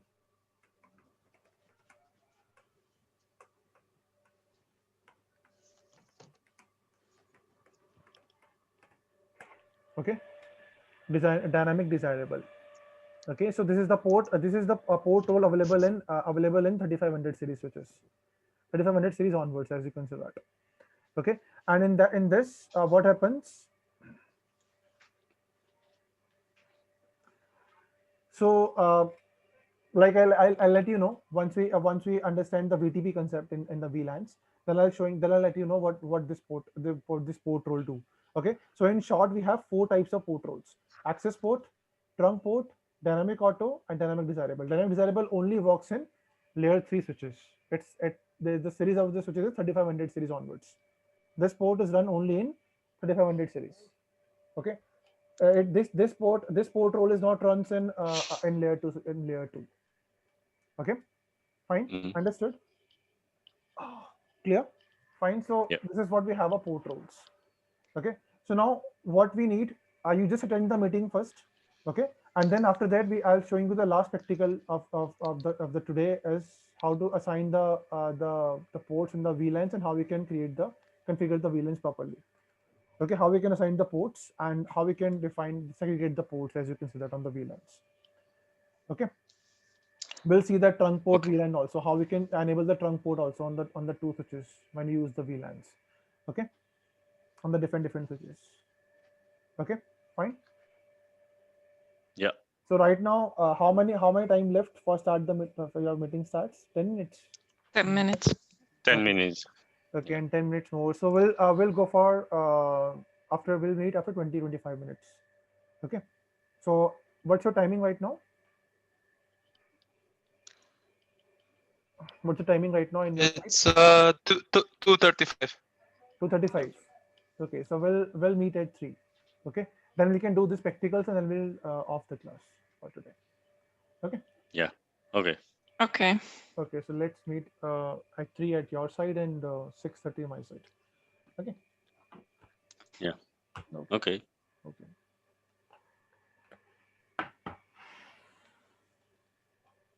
So boys, let's go on the other side. Yeah. Any questions, Samuel? No. Okay. Fine. At the end, you're gonna send whatever the recording because I missed some inputs and it was kind of hard to set it up. I'll send you the Yeah, recording. So please, yeah, I'm please gonna give tell you me- why, because you're Yeah. setting it so up you're not getting errors, and many times I was getting the loading error, you know, when it stopped, and you were like way ahead, and I was like, okay, bye. Okay, no worries, fine. You just see the recording again. If you have any doubt, anything, please let me know tomorrow. Okay, and I request Sure. all of you that please send me your email IDs, so then I'll send you the recordings. Is it okay if we put it here in the chat? Yeah, you can place in chat. Okay, Okay. and no, don't have to worry about it right now. When we start resume the class at 6:30, then we can go for that. Okay. Okay. Okay, fine.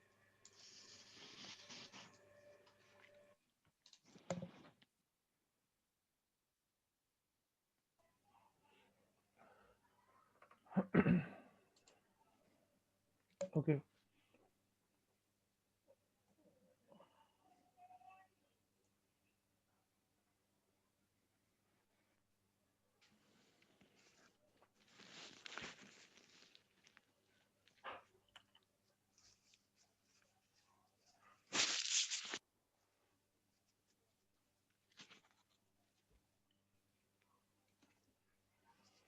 Okay, so let's start then, right? The practical. I'm here. Okay. Let's see the others. If The Heine is also there. Yes, I'm here. Samuel, his mic is not there.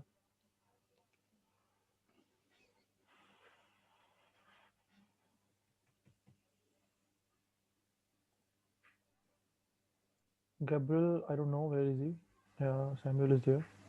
Okay, back. Yeah. Okay, Gabriel also there. Okay, fine.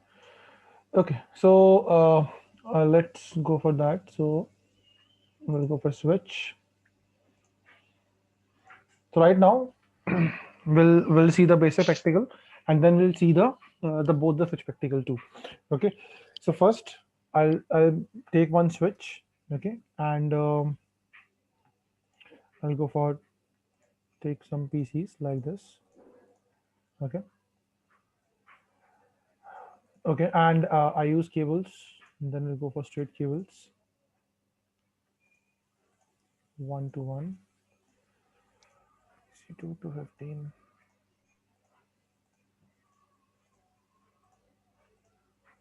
Okay, fine.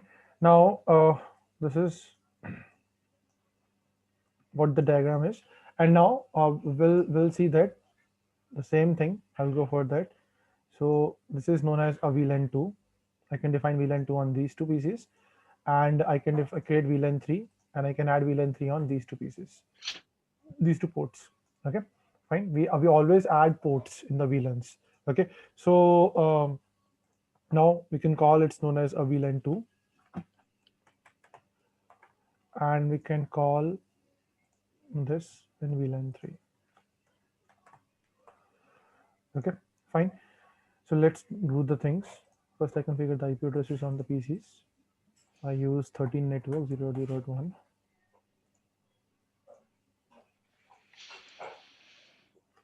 13.0.0.2.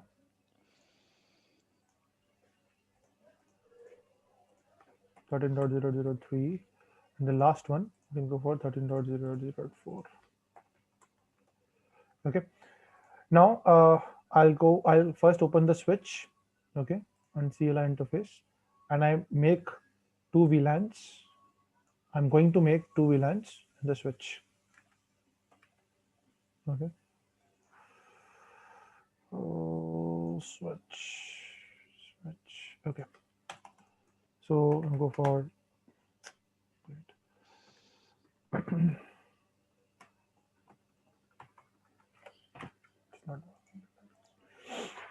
okay. So we already assigned the IP addresses already, right? Okay. Let's wait to finish this.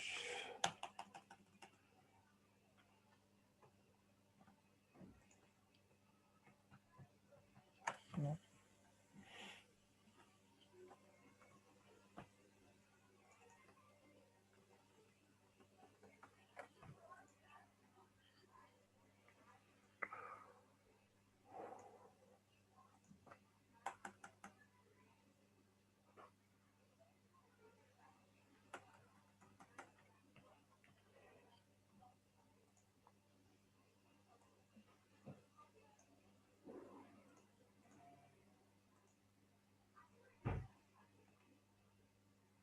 Okay. Now I'll go for enable and then go for config T.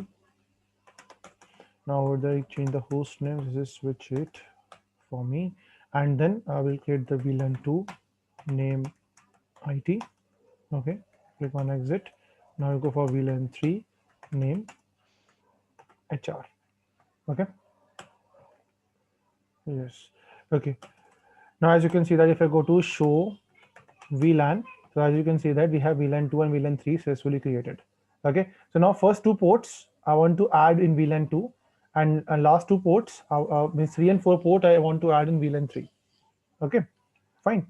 So go for config T and go for interface. So we have two ways to add the interfaces in the VLANs. Either I can go one by one, or I can use the range command.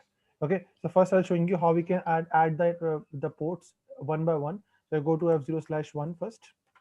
Okay. Now I need to define the port role first. So I go for switch port. Okay.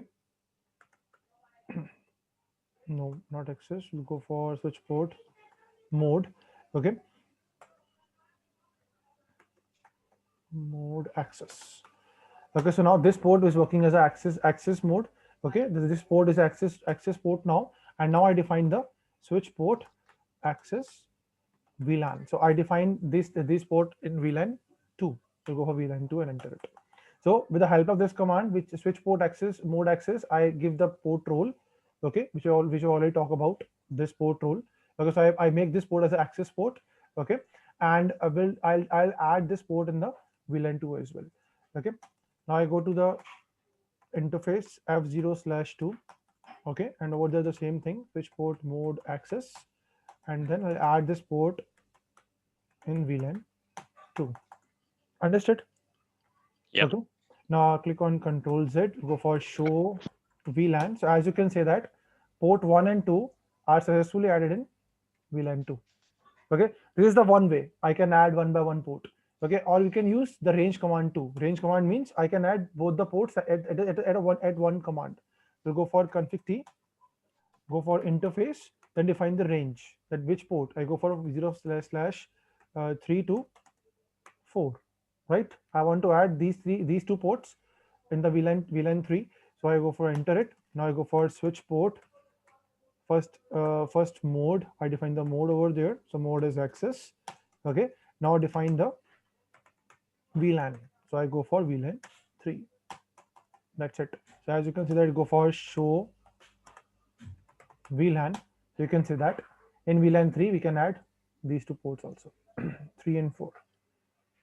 Understood? Okay. Yep.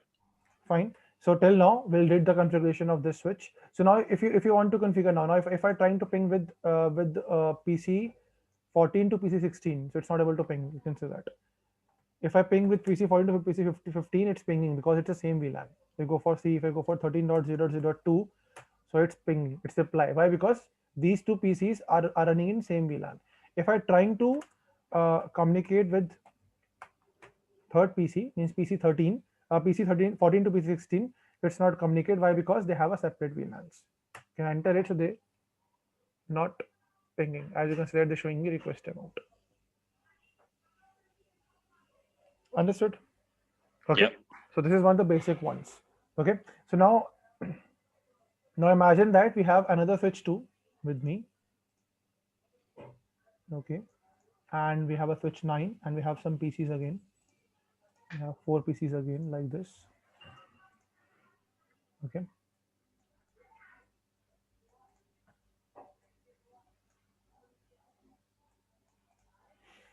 And I'll use the same configuration. So okay, for this color we go for VLAN 3. Okay, I add PC 1020 and 21 to VLAN 3. Okay, and I add PC 18 and 19 to VLAN 2 because I want that PC 14 and 15 are able to ping with 18 and 19. Okay, so I want these things. So let's see the cables and connect the systems. Port 1, 2, 3, and 4 to 21 like this. Okay. Now I already told you that this is the VLAN 2 we have. I make this the VLAN 2 and I make this as a VLAN 3. Okay, so I'll do the same thing in this, and I say I uses the same range of IP addresses too. So over there I'm using 13.0.0.5. 4 till 4 I can already used, so I'll go for 5. Over there we can go for 13.0.0.6. Over there I can go for 13.0.0.7. 7. Okay, and over there we can go for 13.0.0.8. Okay, so now I define the same VLANs in switch 9 also. So I go for CLI. Understood till now, right?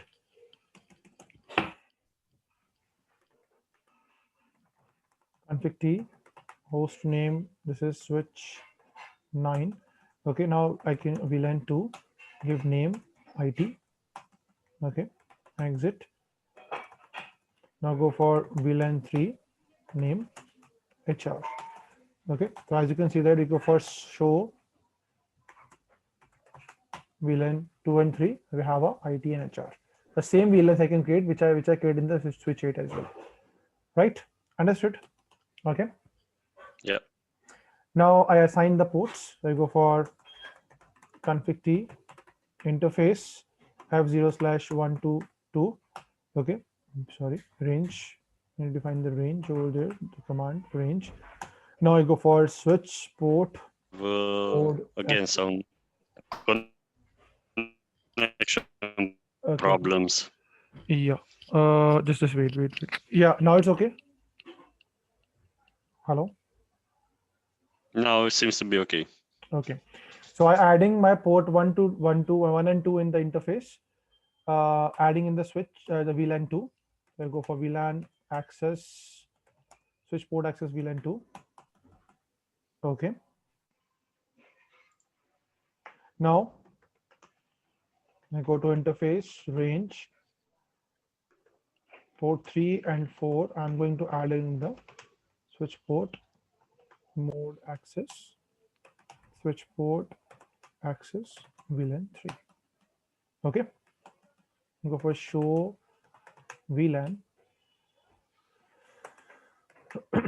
So as you can say that my in my VLAN 2 I have 1 and 2, and in my VLAN 3 I have port 3 and 4, right?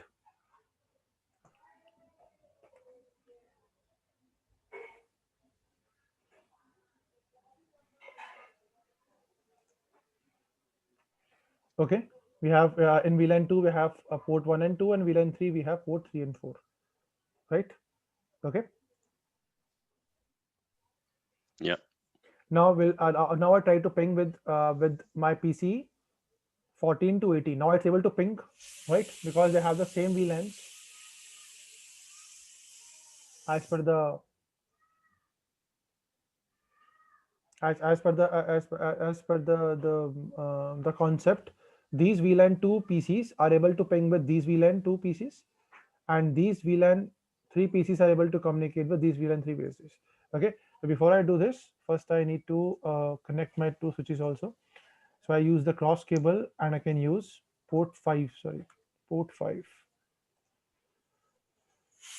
to port 5. Okay, fine. So Yeah. let's communicate with PC 14 to PC 18, whether it is able to ping or not. So ping 11.0.0.5, my PC 18 IP address is 5. I hit on enter. They're showing you request timeout. So why? What's the reason behind it?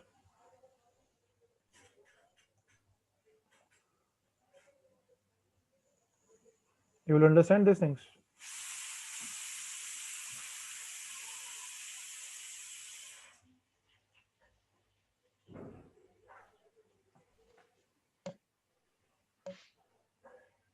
Hello? So this Yeah. you were breaking up earlier. Okay, so From now, PC. yeah, from PC 14 to 18. I'm trying to ping with PC 14 to 18. Okay. Right now I'm in PC 14. Okay, here it is. I'm in PC 14 and I'm trying to ping with PC Yeah. number 18. Yeah. So because of this, they are the same VLANs. They're able to communicate with each other, right?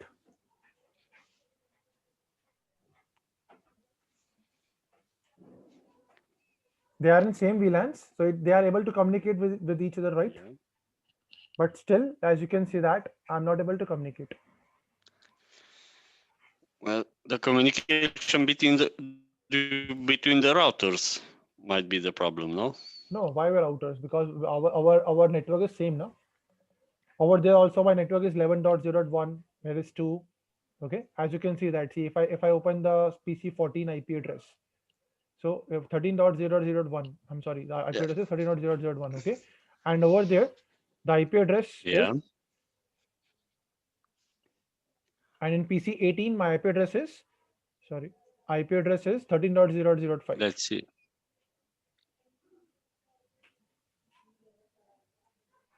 In PC 18, my IP address is 13.0.0.5, Okay. and And in PC 14, my IP address is 13.0.0.1. So we have a same IP address, means same network IP address, right? But if I yeah, trying to but ping, if I trying to ping with, sorry, if I trying to ping 13.0.0.5, so I'm not able to go for that. See, they're showing me request timeout. oh, So why? What is the reason behind it?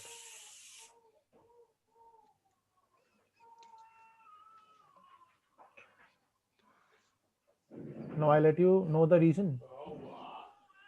I tell you the reason. yeah.